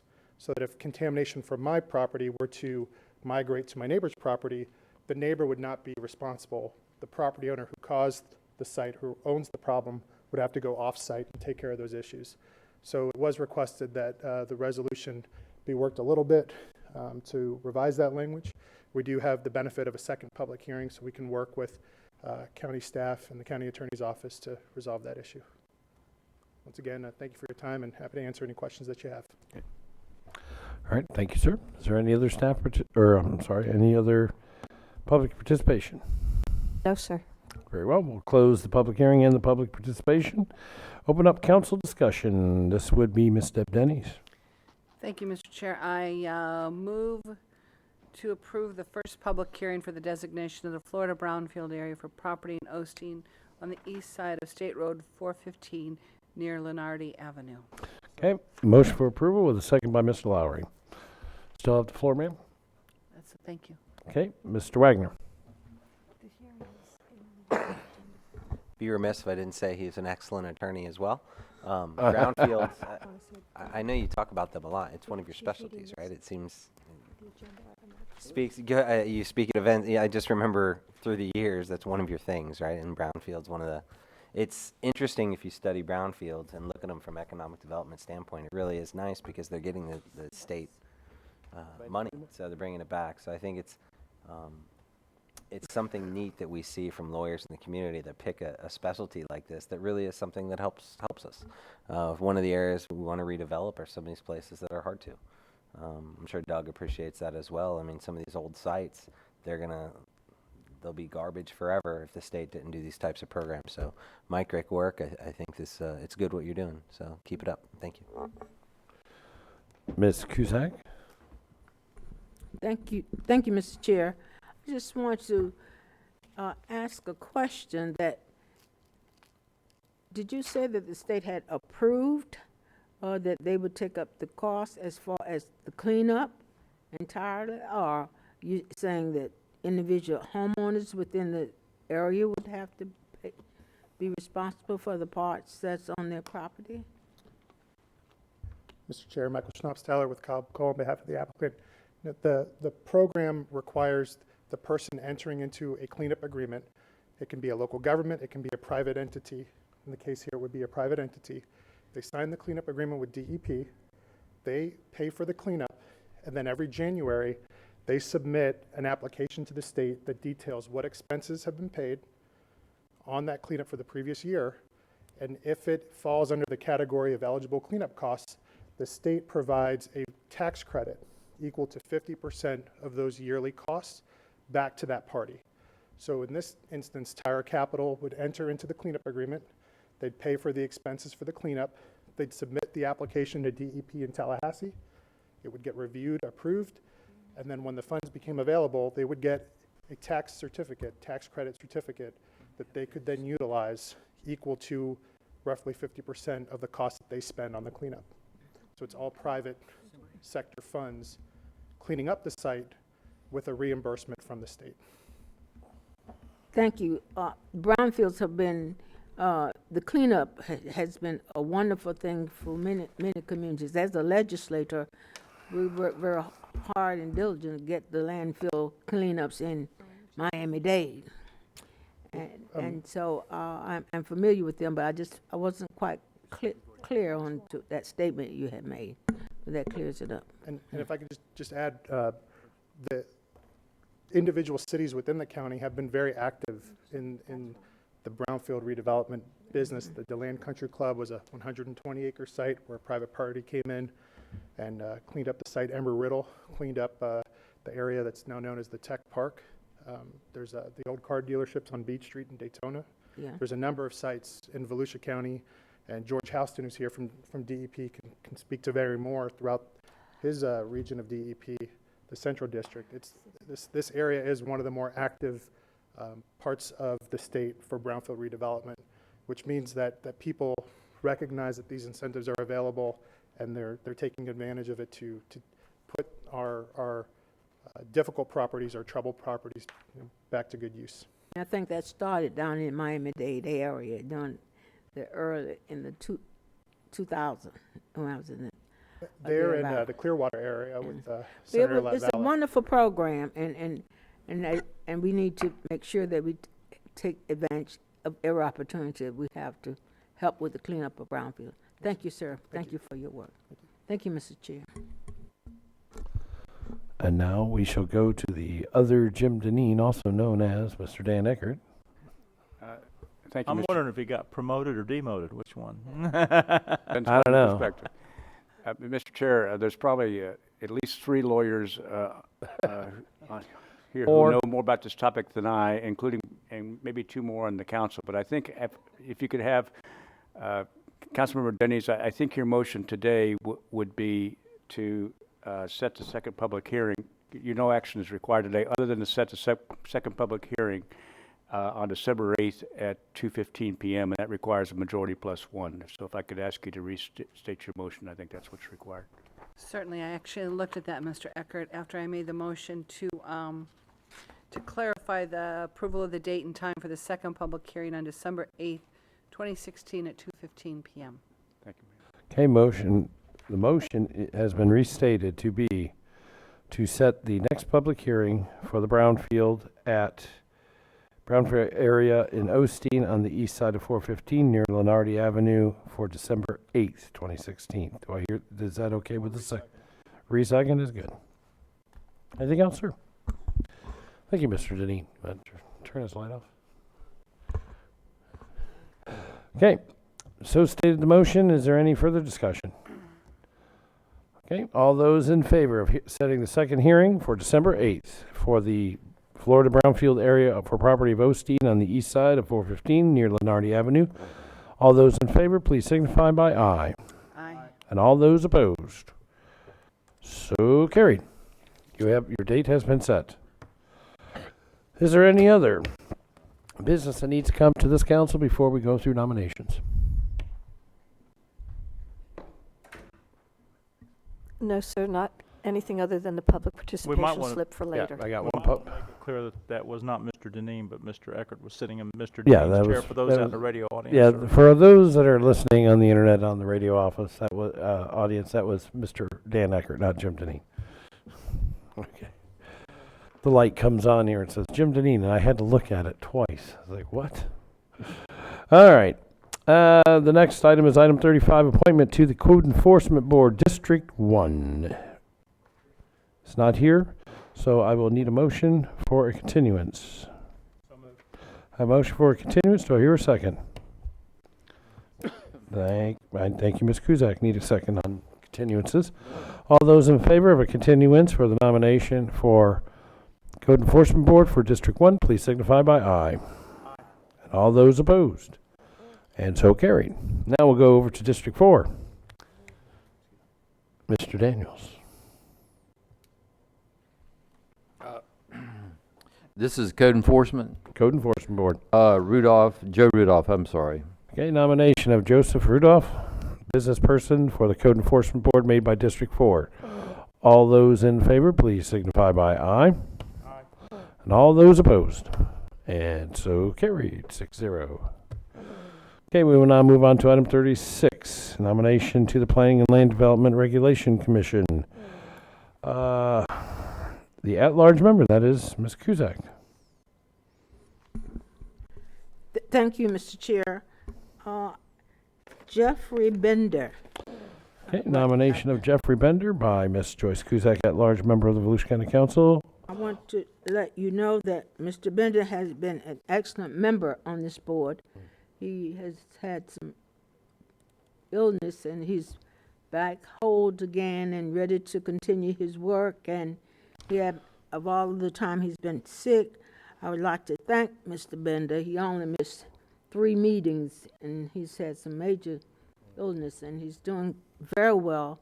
And he wished to continue his service, and I would move that we reappoint Mr. Jeffrey Bender to the Planning and Land Development Regulations Commission. Excuse me, that's a reinstatement. He's being reinstated. Yes, as it's a mayor. reinstatement. Reinstatement. Jeffrey Bender is a reinstatement for Ms. Joyce Kuzak, at-large member, to the Volusia County Planning and Land Development Regulation Commission. All those in favor, please signify by aye. Aye. And all those opposed. So carried, unanimous, 6-0. All right, I will need request a continuance for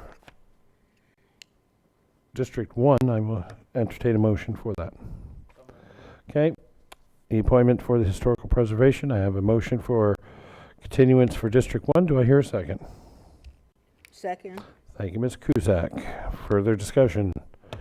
Seeing none, all those in favor of continuance for District 1 for his appointment to the Historic Preservation Board, please signify by aye. Aye. All those opposed? So carried. District 2.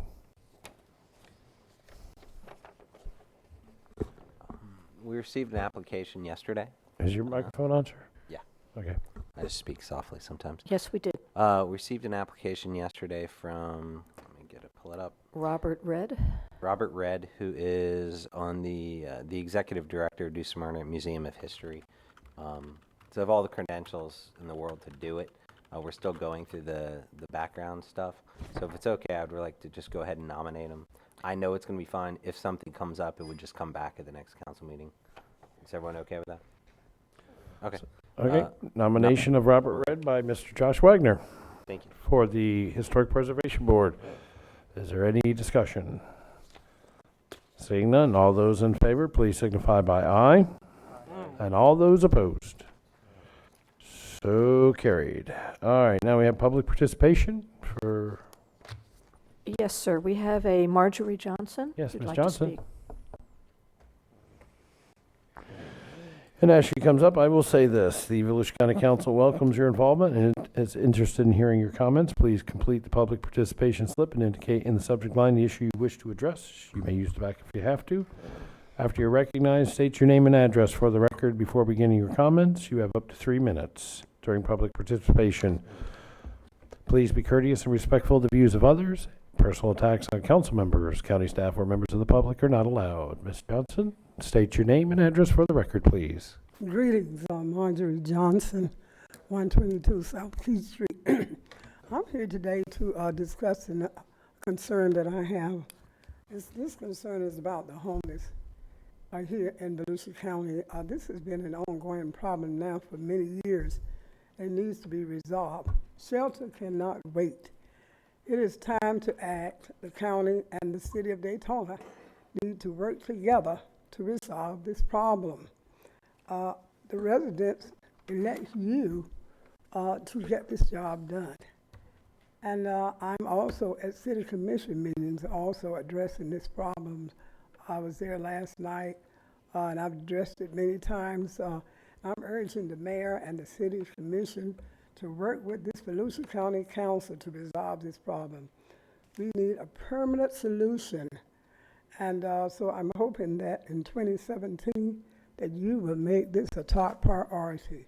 And if we have 3 new people that was recently elected, and I'm proud to say that I worked on all of their campaign, and I produced 3 winners: Ed Kelly, Heather Post, and Billy Wheeler. Heather for District 4, Billy for 2, and Chair.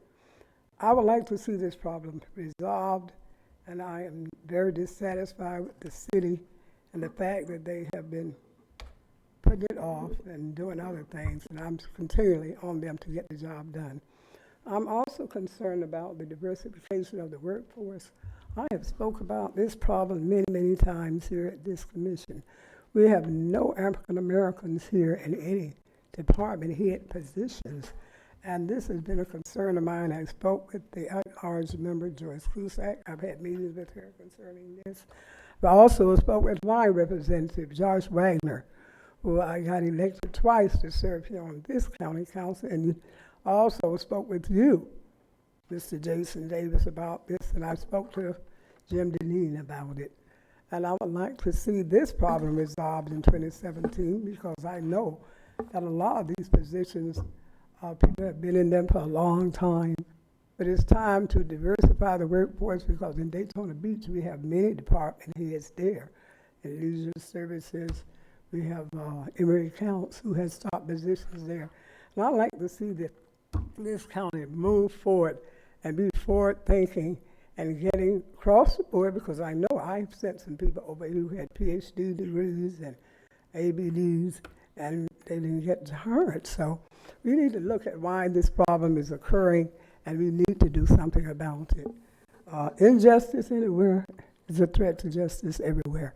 I feel that this is an injustice, and I would like to see this county make this your top priority for 2017. Thank you. Thank you, Ms. Johnson. Okay, now we're going to move on to matters not on discussion by council members. Ms. Denny's closing comments. Closing comments. First of all, I spoke to the manager before he left, and he said he was in agreement, but what I'll share with council is I was at a board meeting yesterday at the Boys and Girls Club. I sit on that board at the United Way, and I was looking to the right of me was Larry Volnek from FPL. Well, what amazed me about what Larry was doing was he had an iPad that he literally was writing on with a pencil, an iPad pencil. And so it truthfully distracted me for most of the board meeting because I was intrigued by the technology sitting to the right of me. And I noticed 2 other board members had the same technology. And it's an iPad it's an iPad Pro, where you literally write on the screen, can save the document. It's amazing. And we need to update our technology anyway. And I asked the manager if we could, especially with new council members come in, we need the smaller version. It's a 9.75 inch, not the big one, the small one like we have here. But it's time to upgrade to an iPad Pro with an iPad pencil, and he thought that that was a good idea. So just sharing, I don't know if do we need a motion with that? Do we just direction? Direction's fine, we'll take care of it. Direction, okay. Yeah, but not the big one, the 9.75 like we currently have, the iPad Pro with the iPad Pencil. It's an amazing, because you take your notes right then and there. You don't have to transfer this, then type it in. It's just, he was showing me what this technology could do, and it's great. So anyway, that's a great step for us. The only other thing that I have is we were invited to Sheriff Ben Johnson's Lifetime Achievement event here coming up on Tuesday, December 6th, and there are sponsorship opportunities. So I don't know, council, how we want to handle this, if we want to handle it at all, if we just want to purchase individual tickets, if we want to sponsor a corporate table. A corporate table is $5,000, includes 10 tickets, 10 seats, or we can sponsor at a different level. There's a $500 level, $1,000 level, $2,500 level, and of course a $10,000 level. Or, at a minimum, at least purchase tickets for the event. And it goes to the NASCAR Foundation in his honor. But I think this is a great event that we should definitely have, make an appearance at on behalf of our sheriff. Any thoughts? I support having a table. You support at the $5,000 level? For this one? Yes. This is one of the few times that I would. Just because the relationship we've had for the sheriff for so long. I don't know, but I'm open for discussion. I'd like to, rest of the council, Ms. Cusack, your opinion? My thoughts is that I think we should be engaged in that. However, I think that it would be a wonderful idea if we would make sure that we have individuals that will be willing to participate and be present at that dinner. And if we don't, it may be an organization of youngsters or the school patrol or some group that's in law enforcement that might be interested To fill the table. to fill that table. I hear you. And so I would be in support of. The date is Tuesday, December 6th, and the table is 10 tickets, of course, obviously, as well as the the logo, the county logo, but there will be 10 tickets for our table, and I agree we should have a full table, but I will definitely be there, but we'll put that with staff to fill the table, if that's okay with you, Ms. Cusack? That'd be fine. It starts at 6. 6 is cocktail hour, 7 o'clock is the roast. They know he carries. I'll bet you half the room will carry that night. Probably more than half of the room will carry. Fairgrounds. What? Fine with me, yeah. Good? Okay. Okay, so I make a motion then, council, that we support at the $5,000 level, it's actually called the sheriff's sponsor level, to support Sheriff Ben Johnson in his Lifetime Achievement Award and celebrate his dedicated years of service to Volusia County on December 6th. I'll second it. Are we doing a proclamation there for him or anything? I think we just did. We should absolutely. Okay. That would be in order. Okay, so the motion is support at the $5,000 level? Yes. The motion is for support of the, for $5,000 for the Lifetime Achievement of Ben Johnson, Sheriff. All those in favor, please signify by aye. Aye. And all those opposed, so carried. Who is going to go? I will not be able to attend that one, 6 o'clock on the 6th. Whoever is going, please go. If you say you're gonna go, you gotta go. You know, I've gone to a couple, Joyce and I've been to a couple of them. Everybody said, oh, we'll be there. And then we sit there, hi, Joyce.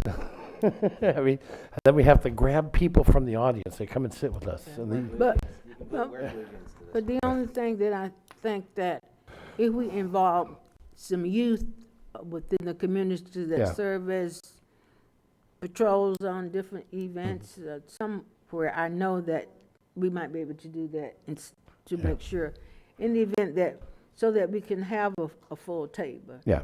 And Let's it's fill also that something table. that he being in And- public safety, this is, and they may want to grow up to be a part of public safety. I think it's a good mesh. Cool. Okay, anything else, ma'am? Okay. In retrospect to that, if Mr. Patterson can't attend that, Ms. Kuzak, would you do the honors of reading the proclamation? Thank you, ma'am. All right, Mr. Lauer, you have nothing to say now? Sorry, I got a couple things.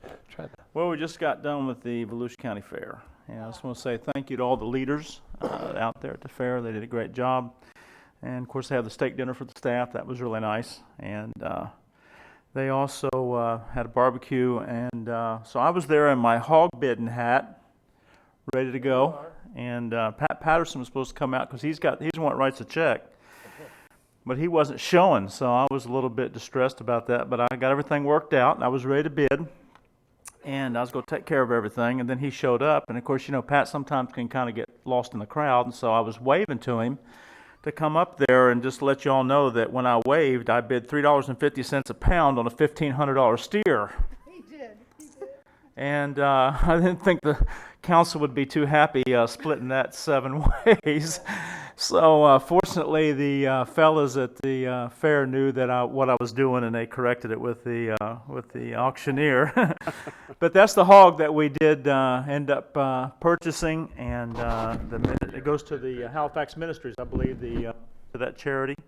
And so anyway, they helped me get out of a pickle there. Anyway. Hops and Vine event went really good. Several of us were there at that. Pat Patterson was there, and Deb Dennis was there, and some of the newly elected ones were there too. Did I miss anybody on that, Deb? That was there, me and you and Pat. But anyway, Pat Northey sent a nice thank you letter for allowing them to use the DeBerry Hall and also spraying for mosquitoes. They appreciated that. I was wondering why council. Yeah, I was wondering why council lady Deb Dennis was so adamant that we watched that video this morning, and then I saw that she was the star in it, and so maybe we need to nominate Deb Dennis for Best Actress in a Hurricane Steeple resetting documentary, or something of that nature. I second that one. Not on my street. Oh, that was great. Good deal. I'll share. Well, anyway, I want to conclude my comments by, we got a week from today is a very, very special day for many of our families, and issued by George Washington, President of the United States. And I will not read the whole proclamation, don't get nervous. On October 3rd, 1789, which was from our capital at that time, which was New York City. And he said, whereas it is the duty of all nations to acknowledge the providence of Almighty God, to obey His will, to be grateful for His benefits, and humbly to implore His protection and favor. And whereas both houses of Congress have by their joint committee requested me to recommend to the people of the United States a day of public thanksgiving and prayer to be observed by acknowledging with grateful hearts the many and signal favors of Almighty God, especially by affording them an opportunity peaceably to establish a form of government for their safety and happiness. And of course, he established it Thursday, the 26th of November. And of course, we've tweaked it since then to be I think the third Thursday in November. But anyway, just want to wish everybody a wonderful Thanksgiving. Thank you. Thank you. All right, Mr. Patterson? You don't say. Really? Speaks, I'm leaving. You're leaving anyways. What are you talking about? Mr. Wagner? I got a call from a member of the PLDRC that they keep having to continue meetings based on, they know that if they continue it and they don't have a full board, that it comes to council, we end up sending it back. So a lot of times these meetings are just getting continued, is my understanding. Jamie, is that right? I'm hearing that it's just that because they're having a hard time filling their... We've had some issues with some members that have been out. If there is not a 4-person, then it doesn't move forward with a recommendation of approval. So very often what's happening is the applicants are requesting continuances until there's a full board. Yeah, and that's it helped today with Mr. Bender being put back on. Mr. Bender had some very difficult health issues, and we're pleased that he's going to be back on. But yes, they have had trouble with having sufficient members there, that it gives an applicant enough comfort that their case will be heard and that they could possibly get a recommendation of approval or an approval. So if there's 5 members and it looks like it might be a split board, they worry, and so they ask for a continuance. And I can't argue with that. And the other thing I'm being told that is, if there isn't, it gives them a mechanism when it goes to, if it isn't full, they can go to this council, council sends it back, and they get a second bite of the apple. So the board just wants to continue it because they don't want to have to hear it twice. So I don't know, and we can't bind councils and we can't bind future councils, but I think it's something for us to consider, that if we send it back because there's not enough people, we're just allowing the bite of the apple. Therefore, we're putting those volunteers that show up every time, and it's the same ones that show up every time. We're kind of putting them in a tough situation because they're doing double work, and they're the ones showing up. So I don't know how we address that, and maybe the new members, if someone would bring this up, is that I think if we have a couple that come here, and if someone argues not having a full board is just the only reason, I think if this council takes a position as not sending it back because of that, maybe that message will be heard. But Or, here's what I found out in discussing this, because I had a call too, is their definition of a quorum. Their current definition of a quorum is all their members, not members that are in attendance. No, ma'am, that's not accurate. That's what I was told. I was told that the problem is the quorum issue. No, it's not a quorum issue. It's simply an issue of approval. It takes 4 for approval. But, okay, so maybe that's what I'm going back to. So then does it take 4 because of the definition of quorum? No, it takes 4 because the code specifically requires 4. Okay, all right, that's different. That's Yes. totally different. Yeah, I think that they're not quite understanding the nuance. Okay. But that's the real issue, is the code requires 4. Okay, that makes sense. so instead of, I mean, you can It's obviously not a see where- majority, it's 4. 4. So, do you see where I'm going, though? Yes, That sir. we kick it back, and then the ones that are hearing it twice. Yes, sir. Can you think of any other way to kind of give it a little, I don't want to say give it teeth, because a council needs to be able to, obviously it's set up for a reason for us to hear it, but we don't want to lose good volunteers because we're just kicking stuff back. I don't know another way to deal with it.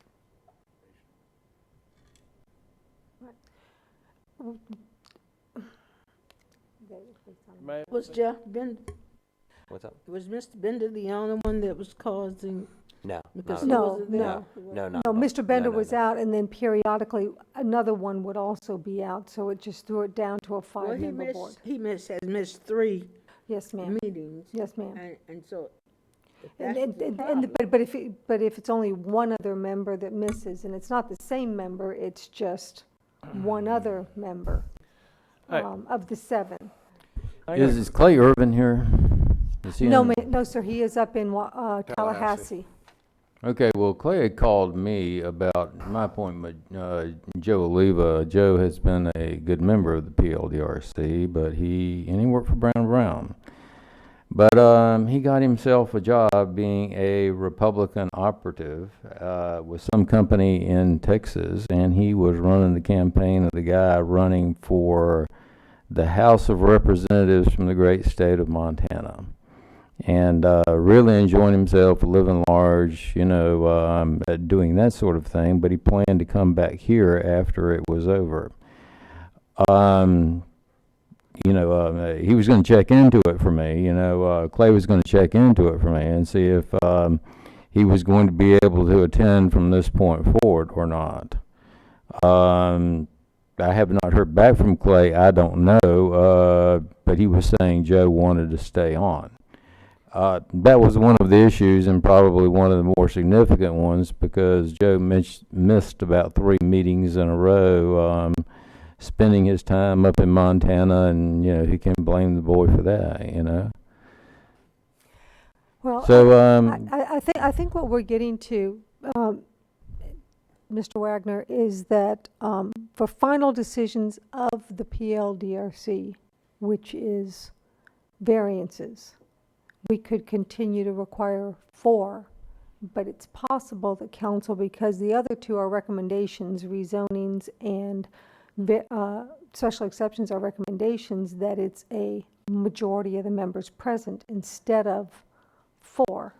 That way, if it's a 3-2, There'd be less continuances. less continuances. So that is something that we could look at. I'll speak with Mr. Irvin, and possibly we can bring something back to you as a recommendation. Yeah, and I guess the point of this, I don't want anyone to think I'm calling anyone out about missing the meetings, 'cause that's not really what I'm worried about. Yeah, and What I I'm didn't worried mean to about do is that either. It gets kicked back as an excuse. Yeah, and That away, it's, and you know, what Clay had asked me to do, at least originally, if he was going to check and be sure that Joe wanted to stay on, he thought that he did, because Joe really liked being on the PLDRC, was he was going to check and be sure, and then I was supposed to, at this meeting, move to have him reinstated because he had missed 3 meetings. You know, I would assume that when it gets around to me, that's what I intended to do, was to move to have him reinstated. I haven't heard from Clay, but I figure it this way: if Joe doesn't want to stay on, he will just resign. I agree. Might as well get it done, so at least they can have a full one when he comes. Yeah. Well, I mean, we have our December meeting already scheduled. It's already set. And this was really for the December meeting. His term would be up in March, so will not, you know, it was, and it would have been anyway, so it's not really impinging upon my successor's right to put a PLDRC person on the board. I found myself that there's not a line of people out the door looking to be on the PLDRC. It's not really considered to be that great of an honor. So, you know, I don't think Heather would mind. And it would be March when, you know, her appointment would come up anyway. Well, are you suggesting that you would reinstate Mr. Oliva today? When it gets to be my turn. It's already been your turn. No. And I have not been asked. No. It's I was already been skipped your over. turn. You said no, nothing. No, I just have a question. I'm sitting here listening. Actually, I have several things. Oh, they don't have a quorum? I mean, it's not like, here we have 7 people, and if, well, like today, Mr. Patterson's not here. They have a quorum, but it takes 4 votes on some things to pass. And so if only 4 people show up, you got to get 100%. And if they 5 don't? people show up, you can only lose 1. Okay. But if there's 7, then you get a little margin for error. Okay, well, I got that. I mean, they can run it with 4 people. They can run it with 4 people, but if you are the person coming for the variance, And you're a lawyer who gets paid to know. make sure that your client gets all 4. Yeah. You've got to get 100%. I guess you better be a good attorney. Isn't that right, Josh? Better have some competent attorney. A good attorney asks for a continuance. So. Okay. I would do that. Anything else, Mr. Wagner? Yes. I brought it up a couple meetings ago. Bears, Jamie, the ordinances. Yes, sir. You have any recommendations on that? Mr. Angiuli has been working on that, if you'd like to have him come up. Oh, and by the way, could we turn the heat on? We're all starting to get a little chilled up here. Are you serious? Serious. My feet are freezing. Deb's over there. I think you're running a temperature or something. Yeah. Put that jacket on. You'll be fine. That was my feet, not my jacket. Okay, all right. Oh, stop it. John? John Angiuli, Public Works Director.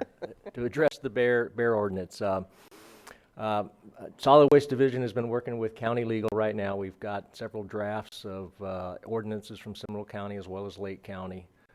So they're on the process of preparing one to be presented to council at a later date. I might add that we were before the council earlier. We did submit for a bear grant through the FWC. We should be at notification of that award in mid-December. That grant was for $100,000, in which we would match it with solid waste funds and make available bear carts. The purchase of bear carts, we participate in offsetting the cost of a bear cart for those clients who want them. We would target those areas that have been identified as high incident areas. We've got a map from FWC that identified And these are complaint calls. I won't say incidents where the bear has actually knocked on the door, but when, if they've gotten a view of a bear in the neighborhood, they would call FWC. So we know where the high incidence areas are. Those are the areas that we will target these bear carts for initially, and if we are able to sustain future funding, we'll make more carts available. So we're working towards something, Josh. I would say that's more than working. That's amazing that you've gotten that much done in 2 weeks. So, Well, we good actually, work. okay. Great appreciate work. Yeah, thanks, John. Well, all right. Send in the wolf.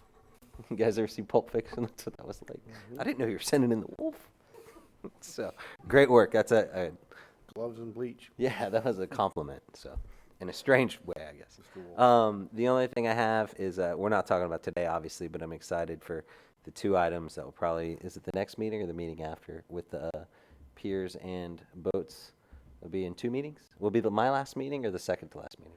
The boats, council gave us direction on. We need direction on the pier issue. If I wanted Jim here, he's not here. But you can't wait because I can't get it advertised How long does it take in to time. advertise? 10 days. And these are back-to-back meetings. So it's impossible unless there's direction today. On the pier, yes. You've already got direction on boats. Yeah, okay. The pier is something that George and I have had public meetings on, have discussed. I believe this council, I've discussed a little bit with the pier. We have language, actually, let me make it clear. The easiest way to do it is let me use this machine over here. Do you have a piece of white paper I can draw on? Or I can draw on the screen. Can you make the screen white?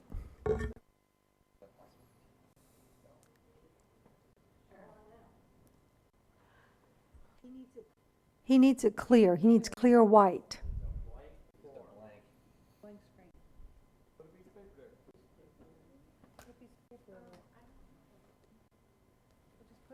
Can't be done with this equipment.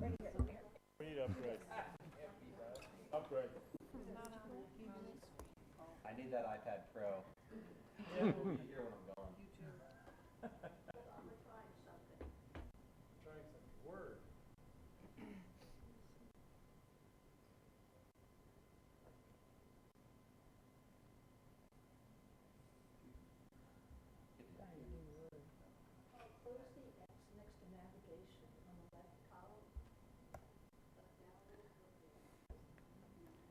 That's good enough. That'll work.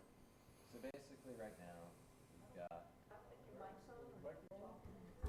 Let me describe this. I'm going to draw... We will use black for the jetties.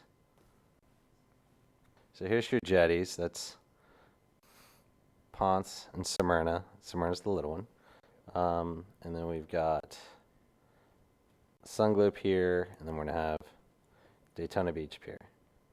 So right now, surfers, we will use blue. So in Smyrna, the waves are good right there. Although I surfed on the other side the other day and took a boat to it. It was like going on a surf trip. It was pretty amazing. But you can surf literally right up into the jetty. I actually surfed right here the other day and caught the waves into the inlet, but you can surf all over it. Ponce Inlet Jetty, the next one, usually it breaks right around here, first peak.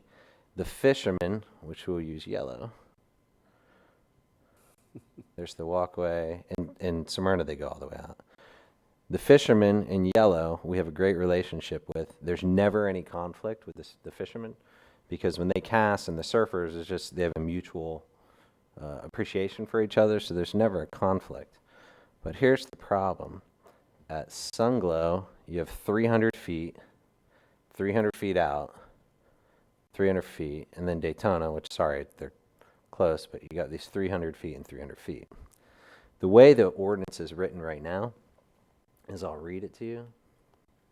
And just so you know, this may seem silly to you, but I can tell you this issue is why I ran for county council, because when I was 15 years old, this was my issue, and I found out it was the county council was in charge of it, and that stemmed my me wanting to be a part of county because I wanted to fight it. So this is my, when everyone says they have their one issue, this is my silly one issue. So I understand that it seems silly, but it's important to me and thousands of people.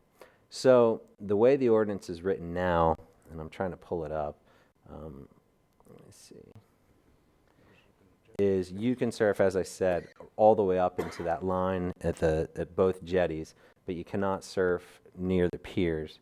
The reason for it is, honestly, I think when it comes down to it, it's really the fishermen trying to separate this pier and the fishermen on the pier and the surfers.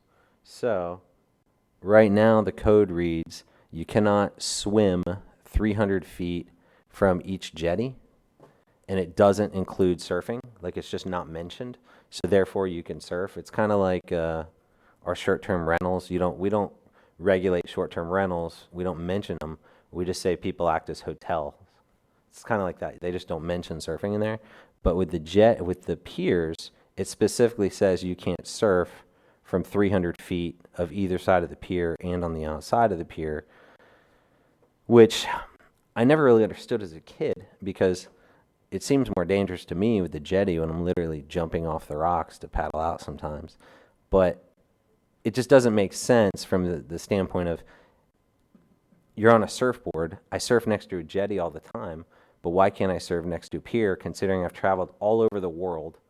I've paddled through piers. I've surfed at piers. In the United States, I've done this. In foreign countries, I've done this. It just doesn't make sense, because that is the public's waterway. There's no lease. These piers don't own the 300 feet. So my recommendation in having these meetings with George, the last one we had was at the Lifeguard Center headquarters, and there are probably, 100 surfers and a handful of fishermen. But my idea was to simply use the same language that we use for the jetties for the piers, because it's the exact same scenario, other than instead of hitting a rock and being stuck in a bunch of rocks. I mean, I've surfed where there's a north current and gone through the pier, and it's not an issue. I mean, I guess if you're an idiot, you can get hurt. But my recommendation would be simply use the same language. And for anyone that has an issue of the dangers, there's specific language, and that's why I was trying to find my email to Jim Janine to give him some clarification.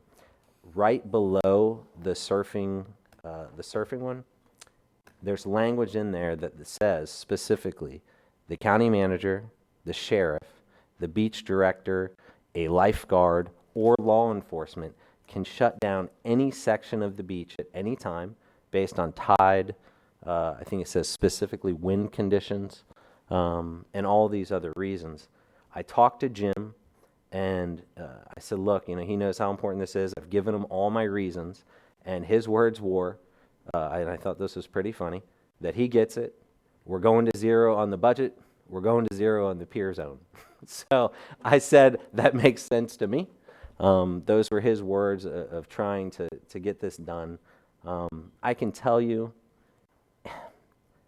if anyone says this is a safety issue, if it gets played as that, I'm going to draw you one more pier, and anyone that's in beach services will understand. There's a pier if you were to go this way. Say you have a pier here, Doug, Ormond Pier. Do you remember Ormond Pier? Mm-hmm. All right. When Ormond Pier left, what stayed? All their poles. Yeah. So I have gone to Ormond Pier. Now, we recently took them out. I haven't been there in a while. I think we recently finally took them out. I've surfed with these little groins, these little pier poles, many, many times on them. They weren't even labeled. They weren't, literally surfing in between these little suckers. And that is 100 times more dangerous than the setup for any of these pier poles. So through the years, people say, oh, it's dangerous. But yet we had the Ormond Pier poles up for 25 years. It's that strong. The lifeguards once a year, I think they still jump off the pier, if I'm not mistaken, and do their swim. Do they do that anymore? We ended They stopped that? Okay. So my point is, we do it for the two jetties. We already do it. Why not just use the same language and do it there? If there's an issue of current, we already have it in our code for the lifeguards to shut it down. So That's it. I wanted Jim to be here because I've literally worked on this for 4 years. Is that a It- motion? We'll have to give them direction to advertise. I mean, if we want to hash, this is what I would ask this council. Let them put it on the agenda with the same language we do for the jetty. If you don't like what I have to say and what I can show you the reason to do it at that next meeting, vote it down. That's all I ask. But at least allow them the time to put that language in so I can at least state the case why I think it's important to do. And I'll tell you, this is one of those ones that I am the expert on it, and I'm trying to tell you that I know it well. And I would ask, beach services can come in and give you their opinion. It may vary a little, but I just want the opportunity to provide my experience on why we should do this. Is that okay with the council? It's on me. We're not voting to do it today. We're just allowing them to advertise it so we can vote on it. Go forth and advertise. Josh, you're going to put your eye out. This reminds me of the Red Ryder rifle. It's his eye to poke out. Yeah, and I can list. What I'll do is don't respond to the email. I'll send you the email I sent Jim so you can understand it. Okay, Just don't but respond to it. Would you go for something like 100 feet? I mean, those fishermen are going to be livid, and This is the thing. Here's what if you get, if somebody gets caught in there trying to get them out, it's going to be difficult. Here's your problem. We do this every day. You can go down to Ponce Inlet right now. Mhm. There are fishermen fishing with the surfers right now at Ponce Inlet. Mhm. What we've created in these piers is the conflict. We've created the conflict. That's the problem is we have Ponce Inlet and Smyrna daily that no one has a conflict. But yet we at the piers have this because we've given them this fake right of, oh, this is just a fish zone. Well, the fish are near the piers. So there's no reason to cast out 100 feet. But the point is, Doug, here's the problem. Yeah. The waves are better next to the pier. That's the issue. That's the problem. The pier makes the waves better. That's why the surfers want to go there. Is there something that would some boundary that would be agreeable that would give you the waves but not give If you you the want to ability have a separation of fishing lines, if you want to do a drop pier, which most piers are drop piers, you're looking at a span of 25 feet to make sure they can drop in either direction. I mean, piers you should be dropping your line. There's no reason to cast out. I mean, that's where the fish are. So, I mean, if you guys want to say, you want to have a dedicated fishing area, sure. I mean, 25 feet to drop is not that big of a deal. Would 100 feet do it? The waves are still good inside it. It doesn't make a difference. That's the problem. It's from 300 feet. The waves are not good from 300 to 100. The waves are good the 100 to 0. Do you know what I mean? Like, that's the issue is that section isn't where the waves are. The section is that 5 feet to probably realistically 70 feet, if I was to guess, of where it creates a bowl.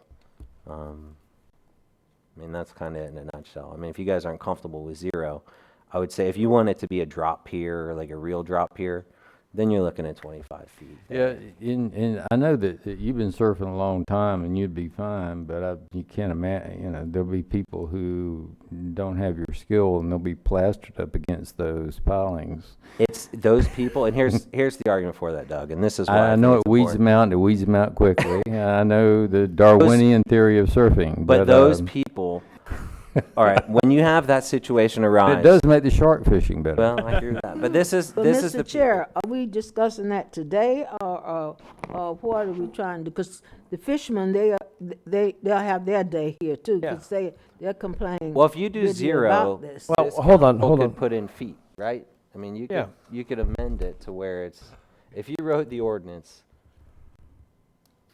can you write it in a way that can, I just want to make sure it's done. It's amendable. Once they write it, we can put any caveat on it we want.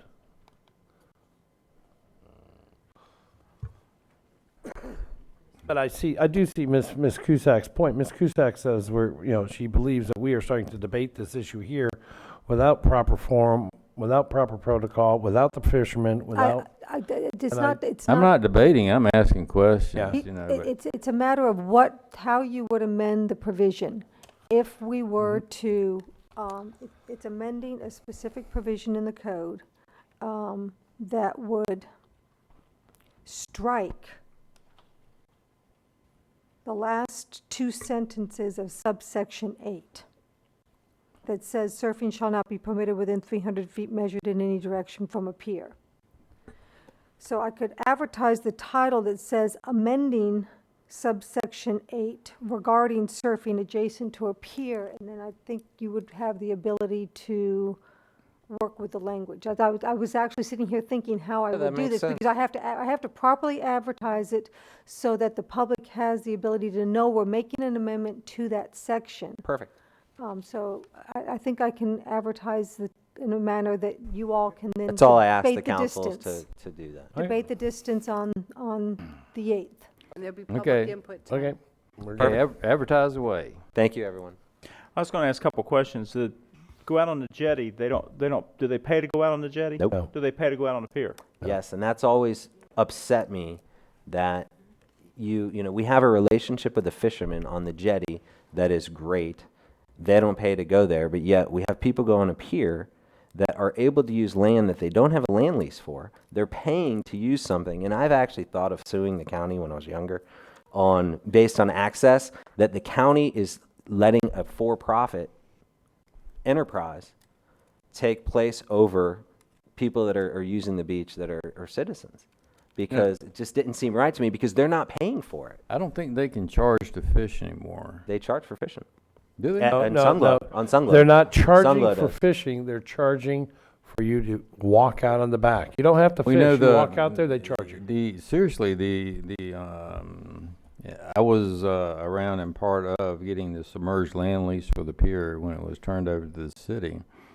And there were restrictions on what you could charge for, and I don't think. Well, Daytona, I don't know. I don't surf there that much. I think this is Daytona Pier. I think Daytona cannot charge. I don't think they can because of the submerged land lease. I think it prohibits that. Yeah, I walked out there to the end of the pier on Daytona, but you have to pay the $3 to $5 to walk out there on the You Sunglow said you had pier. a couple questions, I just got one other thing real quick, from a fisherman's standpoint. and I fished too. If you drop cut bait, but if you're fishing for blues and you're using a gotcha, a lure, you're throwing that thing out there probably 50, 60, 70, 80 feet, depending on your equipment you're working at. So, But they're usually casting in places there aren't surfers in those situations, because you got to remember where the surfers are surfing is where the waves are breaking, and a lot of times where the fishermen are fishing is outside of that. So there's that's why it works in Ponce Inlet. There's a natural separation. For some reason at the pier, there just is years of this fight. And I don't know if it's boredom, but there's been this fight for so long, and it makes no sense to me, other than it's just we've created this over the years, and that's why I think Ponce and Smyrna is the perfect example. There are no issues. I mean, All right, we can this- ask Beach Patrol. There's no issues there. So we're going to bring it back December 8th for debate and discussion. Anything else, sir? I definitely like it on the 8th, so it's not my last meeting in case I lose. Yeah, in case we got to. I don't have a losing last. Anything else? Only winning on the last. No. Anything else? All right, Ms. Kuzak. Thank you, Mr. Chair. I'd like to compliment the staff for the dedication of the Johnson baseball field in DeLeon Springs. I've been to many unveiling of parks and fields, but I want you to know that it was absolutely phenomenal, the number of people that attended that dedication, and also how well it was done. And so my compliments to the Parks Department for the manner in which that was done. It was in DeLeon Springs and Lennon Park, and many of the citizens who had played ball for Mr. Johnson was there, and they had testimonials, and it was just over the top. It was it was one of the most wonderful events that I think that I've ever attended as a member of this council.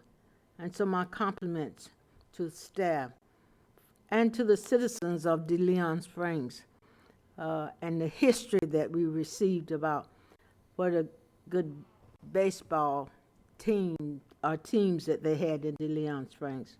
I was honored to have been there and represent this council along with our chair.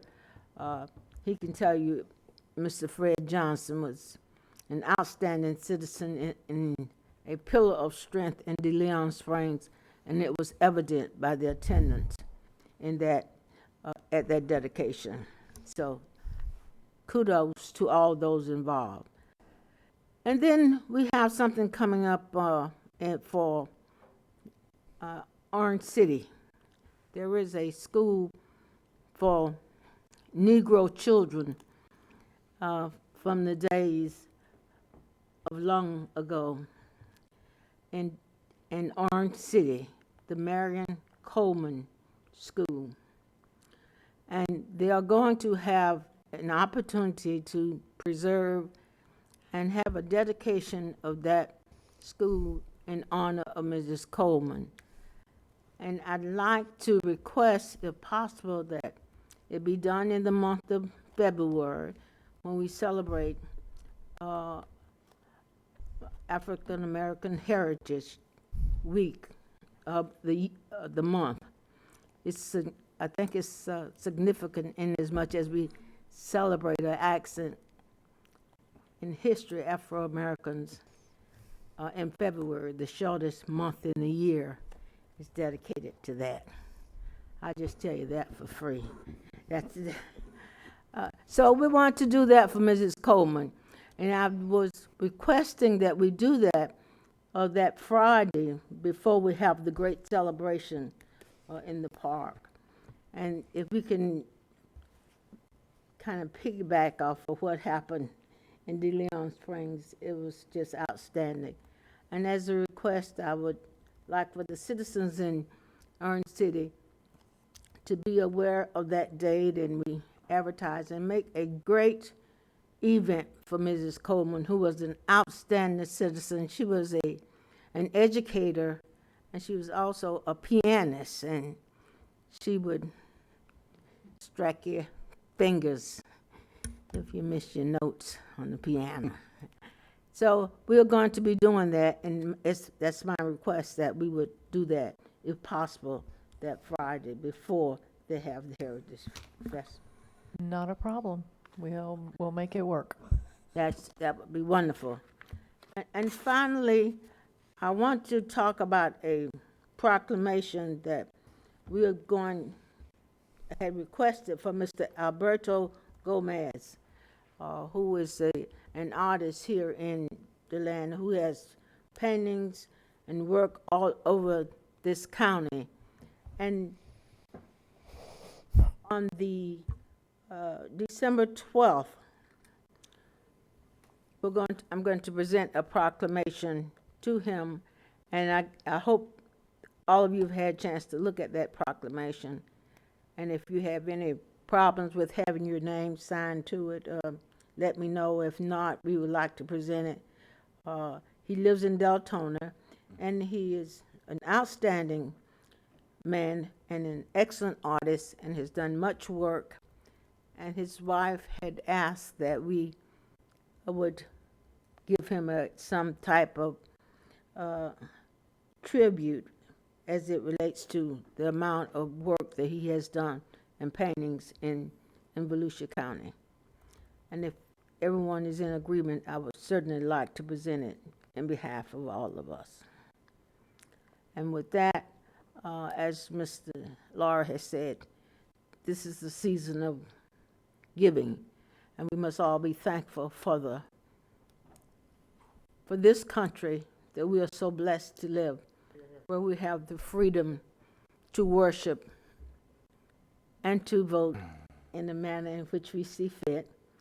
And we have such a wonderful opportunity to be whatever we want to be, based on the fact that we are just wonderfully blessed to live in this country. So to all of you, I say, happy Thanksgiving, and always be grateful for the opportunity to be an American. Thank you, Mr. Chair. Thank you, Ms. Guzak. Mr. Daniels. Thank you, Mr. Chairman. I move to reinstate Joe Oliva for the rest of his term on the PLDRC, which ends in March. Okay, motion for Joe, what's his last? Oliva. Oliva. Yeah. Okay, motion to reinstate Joe Oliva with a second by Mr. Lowry. Further discussion?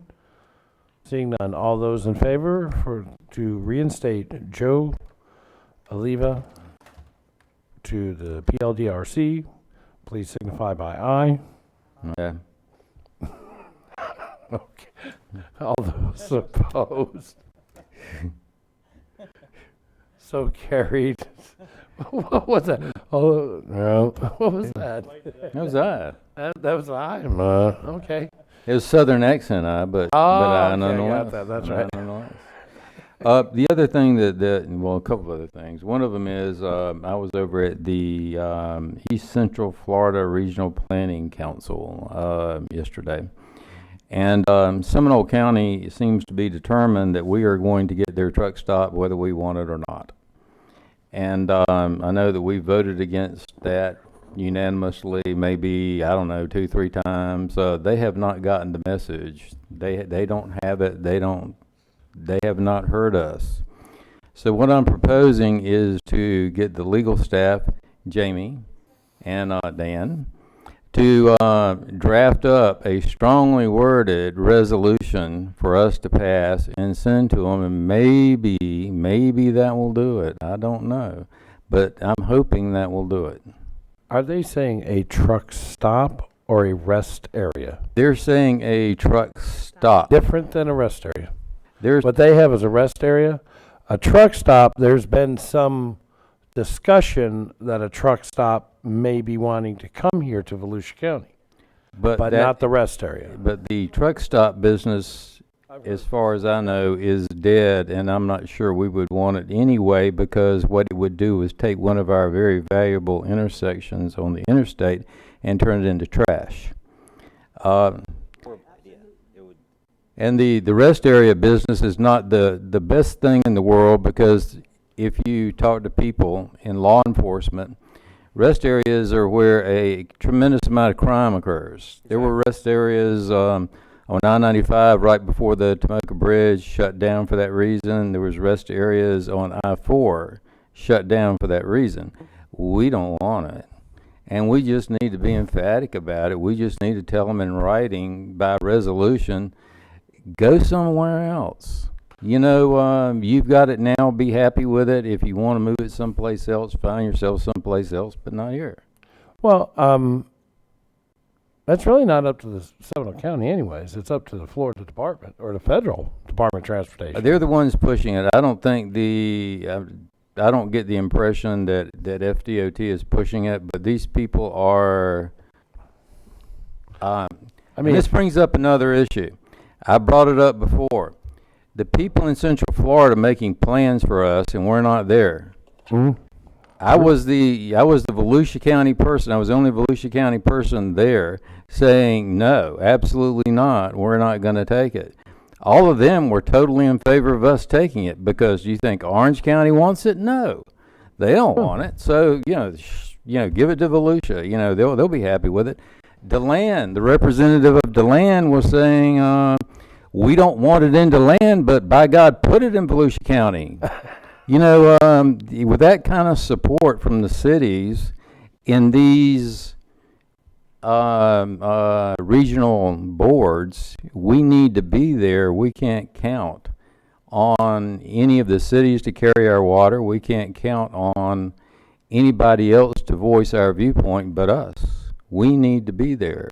And so I think that one of the things we need to do, one of the things that the council should do in the coming year, Josh and I won't be here, is assign people to a lot of these committees and have them be there, have them understand what it is they're planning on doing, what their plans are, and to represent Volusia County in them. I think In most instances, the plans are benign. I mean, they're not trying to do us in, they're not trying to do anything that's against our interest. But, you know, they don't really know what our interest is. In this particular one, they've been told many, many times that we don't want it, but they don't seem to care that we don't want it. It just isn't an issue to them. Yeah, You're going to get it. I don't care if you want it or not. See, I still, for the life of me, don't understand why they don't just shut it down. We did that to 4 of them here. I mean, we used to have one right here on I-4. We just shut it down. Well, DOT shut it down. Yeah, shut it down. If you don't want it, fine. Don't bring it here. Shut it Chair. down. Yeah, I have a little information on that. The federal government, you know, and the regulations along the interstate, remember, you know, there are requirements for how long people can drive, and they've determined that there's a weakness in the, you know, in the system on I-95 and I-4, especially if I-4 were to close the one in Longwood. You see that one is full all the time. So the issue, the DOT has at least told us in meetings that they would just as soon leave the one in Longwood, and they're fine. And in fact, in their ultimate I-4, they had planned on leaving it, and we're going to put their intelligent traffic center building in that location also. It was the residents in that area that were hollering and felt like, you know, they wanted it moved. Just like you say, it's undesirable, and they didn't want it around their area. Where the trucks stops come in is that, well, they'll qualify, they'll meet rather than the rest area, but the truck stops will help that federal requirement. As long as there's a certain size truck stop there, then the DOT is also off the hook as far as having a rest area in there. So that's why they're kind of mix and match, and they are two different things. One's off system in a private business, and one's rest area on. But the issue why the department would be kind of let off the hook if a private person came in and put a large truck stop, then they could count that, you know, as one of the areas. But like you say, to Mr. Daniels' point, you know, Longwood doesn't want it, and there's a reason they don't want it, and they're sending it our way. And we had sent, I know you had voted, and we'd sent a letter to the department reinforcing that. And I know, interestingly, the city of DeLand had also sent something at that time, so that now there's at least one representative that's made a different statement in one of these meetings. I find that interesting. But we'll, you know, we'll follow suit with what you direct, and we're definitely on top of that. I think we need a strongly worded resolution. It needs to go to DOT, and it needs to go to everybody on the East Central Florida Regional Planning Council, because you know, there should be no mistake. Now, one reason why the Regional Planning Council, and let me get in this a little bit, one reason why joining these boards and being there is getting to be important is the state of Florida has dismantled growth management totally, and somebody's got to fill the gap. And what is beginning to happen is the regional planning councils are beginning to do that. They're beginning to mediate the disputes that used to be handled by DRIs between counties. They're beginning to handle these land use disputes between counties. Used to be handled by the Department of Community Affairs. And so you're going to see more and more of that. There's going to be issues that really do affect you that are going to be dealt with by these agencies, and you better be there. And the final thing is I know you guys have got it worked out by now. It's been in the newspaper a lot. I almost even hate to ask you the question, but when does bus service start at Tanger Mall?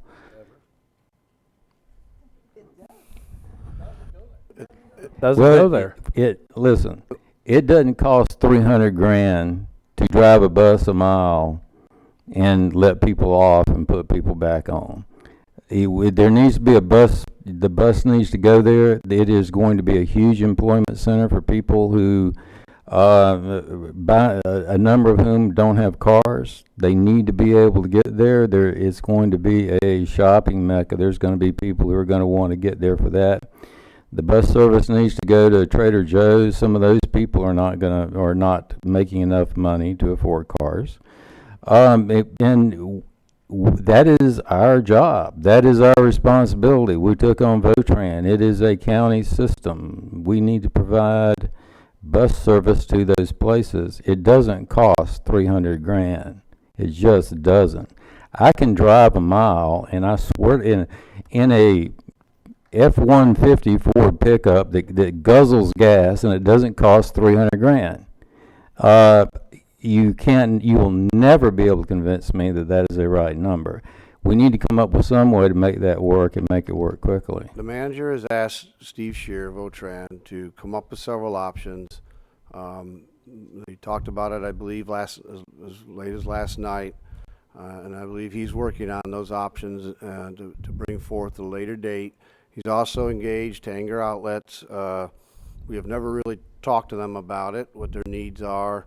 A letter was written to them, and I'm sure with his opening and everything, there was going to be more discussion with them immediately on the subject. But you know, we don't charge typically business people who come to town and build something for the service that is provided by the taxpayers generally, by grants from the federal government and by the taxpayers generally. We generally don't put a specific fee on them. If we did that, let's just do it on everybody. Let's just, charge every hotel. Let's charge every business everywhere. Let's put a tax on every house because, they might be using the bus service. Let's not get into that. That is not the way we do things. This is a public service, and it needs to be based upon some sort of broad-based revenue source, not going after somebody who's come to town and has done something that may turn out to be beneficial for the community as a whole.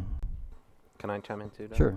I think the idea behind us with Votran was I think the message, if I'm remembering correctly, and tell me if I'm wrong, is that we weren't going to provide more service because we were trying to keep it at the budget level. But what if we asked the city of Daytona Beach, not for money, but simply said, you know your citizens the most. Working with Steven and finding out how to do this, where would you like us to take some service from to make up the difference? I would think that's a fair way because there's always places that don't have I think you would, if you're going to do that, I think you'd look at the county as a whole. Because I know there are places that we have bus services in this county that we really don't need it. And if you want to take it away from there, fine. But that's what you need to look at doing. But I wouldn't look at Daytona specifically. I would look at countywide. Okay. Yeah. Well, my concern is just, there's so many places, and I think this is what gets lost. How much does it cost Flagler to have their bus service go to their, or Palm Coast to go to their downtown area? It's a trick question. They don't have one. So it's one of those things, if we provide this service and people forget that there's so many places, like Deltona, they're underserved. We had to go to Flex Service in New Smyrna Beach because now they're underserved. Well, it's all good. I think that what we get back to, Doug, is what we talked about a year ago. If I could say a cuss word, blanked up. There should have been a transportation sales tax, and we wouldn't have this problem because it would be automatic. And you and I agree wholeheartedly. Yeah, there's your answer. You guys want a bus service to Tanger. You want more service in New Smyrna. You want more service in West Volusia. It's easy. Transportation sales tax. But when you've got something like this, where people that provides employment for people that have to get to work, then this is a priority. This is not something that is nice to have. This is a priority and treat it like one. Well, think if you had a transportation sales tax. It's based off sales. Oh. And here it is. You have a giant sales tax factory. Mr. Wagner, you and I are in 100% agreement. 100%. Ms. Denny, you want to chime in on this one? I do. And I'm going to go back to about a year and a half ago, and I asked for Southeast Volusia to have a bus stop at the new Walmart out on 44. And I can tell you, you can probably justify a whole lot easier for use for a bus stop on 44 with our citizens that need to shop and get groceries in an underserved area already that was cut and is in the flex station. So there's no way we're going to look at one area. If we're going to look at it, we're going to look at service county-wide, and not only that, we were told, and this council has said, the cities have got to partner with us. I mean, and going forward, that I'm going to be looking for that, including the city of New Smyrna Beach. I think that's fair. We said no to the city of New Smyrna Beach and a stop at Walmart because we wanted them to come to the table with us. I will tell you, I'm getting already some input from my district on what's up, why is everything going back to Daytona, Tanger Outlet Mall? Okay, now you're telling us you got to cut our service in Southeast Volusia. You can't bring bus service to Walmart in New Smyrna Beach, but yet you're willing or considering bringing it out to Tanger and Daytona. That is not going to play well countywide. It's just not. And I just got, I talked to Donna here, the instructions to Steve were to go back as one of the options and look at the whole system. So I think when you look at the whole, you might be able to, you know, and I think they've do this periodically, but we're going to redo it and take a look also, you know, at all the issues, because when you look at the whole system, I think you'll find more opportunities to move things around within But was it. the Walmart added in New Smyrna? Probably not. It was never asked. It was never. Right, but it will be part of the whole system now. And everything's And all how long- fine until somebody How long do you doesn't think get that picked would, up. would take to do that review and get it back? Well, what we're trying to do is get it done, you know, of course, we got holidays and stuff coming on us, but we were trying to get it done here, you know, he wanted to work on it through December and try to get it in January. Well, of course, Mr. Wagner and I will not be here, and that's probably a blessing for everybody. But, you know, it's something that really does need to be done. If everything that gets built, that's slated to be built, gets built out there at Tanger, that's going to be a city in and of itself. That's going to be almost the center, the commercial center of Daytona Beach. Well, and you're not going to have bus service there. We're also got an interchange issue there also. So it's, you know, we've got Williamson Boulevard to the north. It's an issue. So yes, we're very aware of that hot spot, and a lot of activity is going on to be aware, because you're correct. And you got development just on the other side of that that's going to feed all of that that's coming online. So that LPGA area and Williamson going to be, you know, congested to say the least.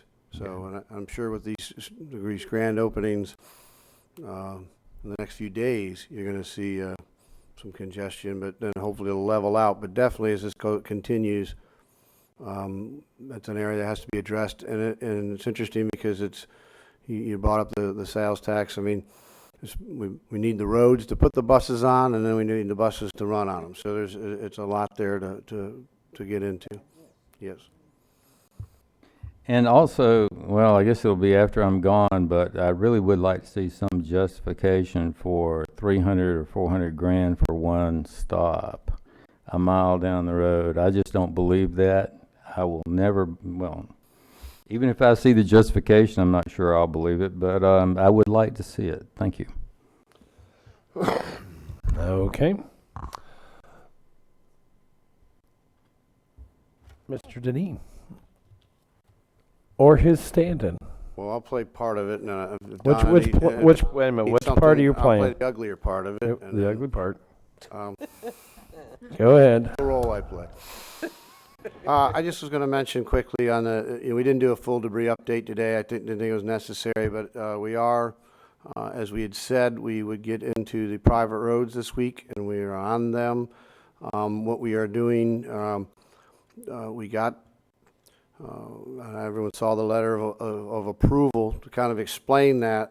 They came in, FEMA came in with a team. Before they even got out the door to go look at roads, half of the team was removed and went somewhere else. But they went out and did a sampling of our roads. And what they basically said was, of that sampling, you're okay to go on out and begin the process. And then they want to come back and look at those piles. Again, they never really could give us a definition of what they're looking for. And we went out, we've been riding with them again. They came back into town this week. So we're slugging our way through that and picking them up, and some of them may be at risk, but we decided to go, as we had talked before, anyway, but we're minimizing our risk and working with FEMA as much as possible on the dirt roads. The HOA process is going pretty well. Gotten a lot of good, all the paperwork back. They were to go look at that. John, did they get the chance to look at the HOAs? So we're moving on into those also. So this is, you're seeing the kind of the final part of the first pass. We still are in the first pass, and we still are on also roads that we do maintain. We're up well over 600,000 yards as we wind down that first pass, which we will have done by Thanksgiving. The other little piece of news, I started receiving some emails from the cities. The Department of Transportation now is picking up on the state roads, and they've decided that they have reached their end of their first pass, and they will not have a second pass. They feel they are done. I could see from the email traffic, and I'm personally been out to see what's on in the unincorporated county, but in some of the city areas, my understanding is there's still a lot of debris on Department of Transportation roads. So we will be working with them to find out what they're going to do with that. A little bit of alarming was that we started getting calls to our hotline that the Department of Transportation was just sending them to us. And that would be, first of all, in the city, we wouldn't be part of that equation anyway, but even in the unincorporated, the problem is, again, from FEMA's point of view, it's the underlying maintaining authority of the right-of-way that is responsible to pick it up. And in the absence of some sort of an agreement with the Department of Transportation, which we do not have, if we were to go pick it up, we would not get reimbursed by FEMA. So they've kind of put us in a position. I would just say, I know the Department of Transportation isn't usually used to working with FEMA, because most of the roads in the past fell under the FHWA program, which was different. They've been merged since 2004, which helped us actually. But I think in those rules, they would just pick up one time and that would be it, and they would go away. But there's a different set of rules now, so we're going to try and work with them and see if we can enlighten them and keep them moving along. But it's certainly been a process. And of course, I think you knew that the state had made the determination also on the private roads that regardless of what the federal government does, they're not going to be included in that. So instead of being a 12.5% share for us, it'll be a 25% share. So we, it's one of those things. We're in a slugging match with FEMA, but now the state's jumped in the ring with us and it's tag team, and so we're battling out. I just want to make everyone aware of that.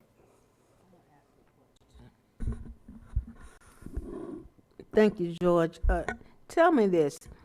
I've been getting some complaints from folk about mold that is because of the leak. They have the tarp, and does FEMA in any way react in any way possible to deal with mold in the person's house? I don't know the answer to that. I'll have to check. My feeling is, of course, if they're insured, certainly your insurance company would want to respond to that, because that adds a whole nother level of That's right. Of cleaning and work in the house. I was talking to someone that had a tree through the roof, really severe damage to their house, and of course it was typical. Their insurance company came in and gave them an estimate, and I think it was just roughly around a little under $60,000, and but they can't get a bid for less than $120,000.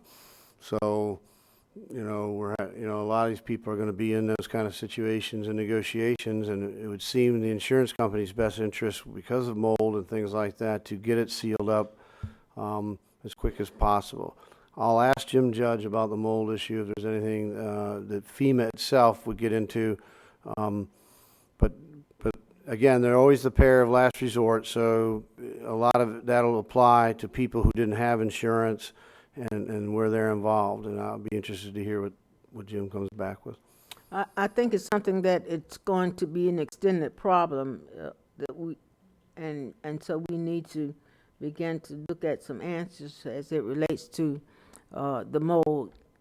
It's almost inevitable that we're going to be seeing this with so many houses involved, so many roofs off and leaks and so I think we need to try to get our arms around that, where we can go and how we can handle that. One thing I do know, I think coverage varies from policy to policy depending on the level of coverage a person has. Some people have mold abatement in their policies.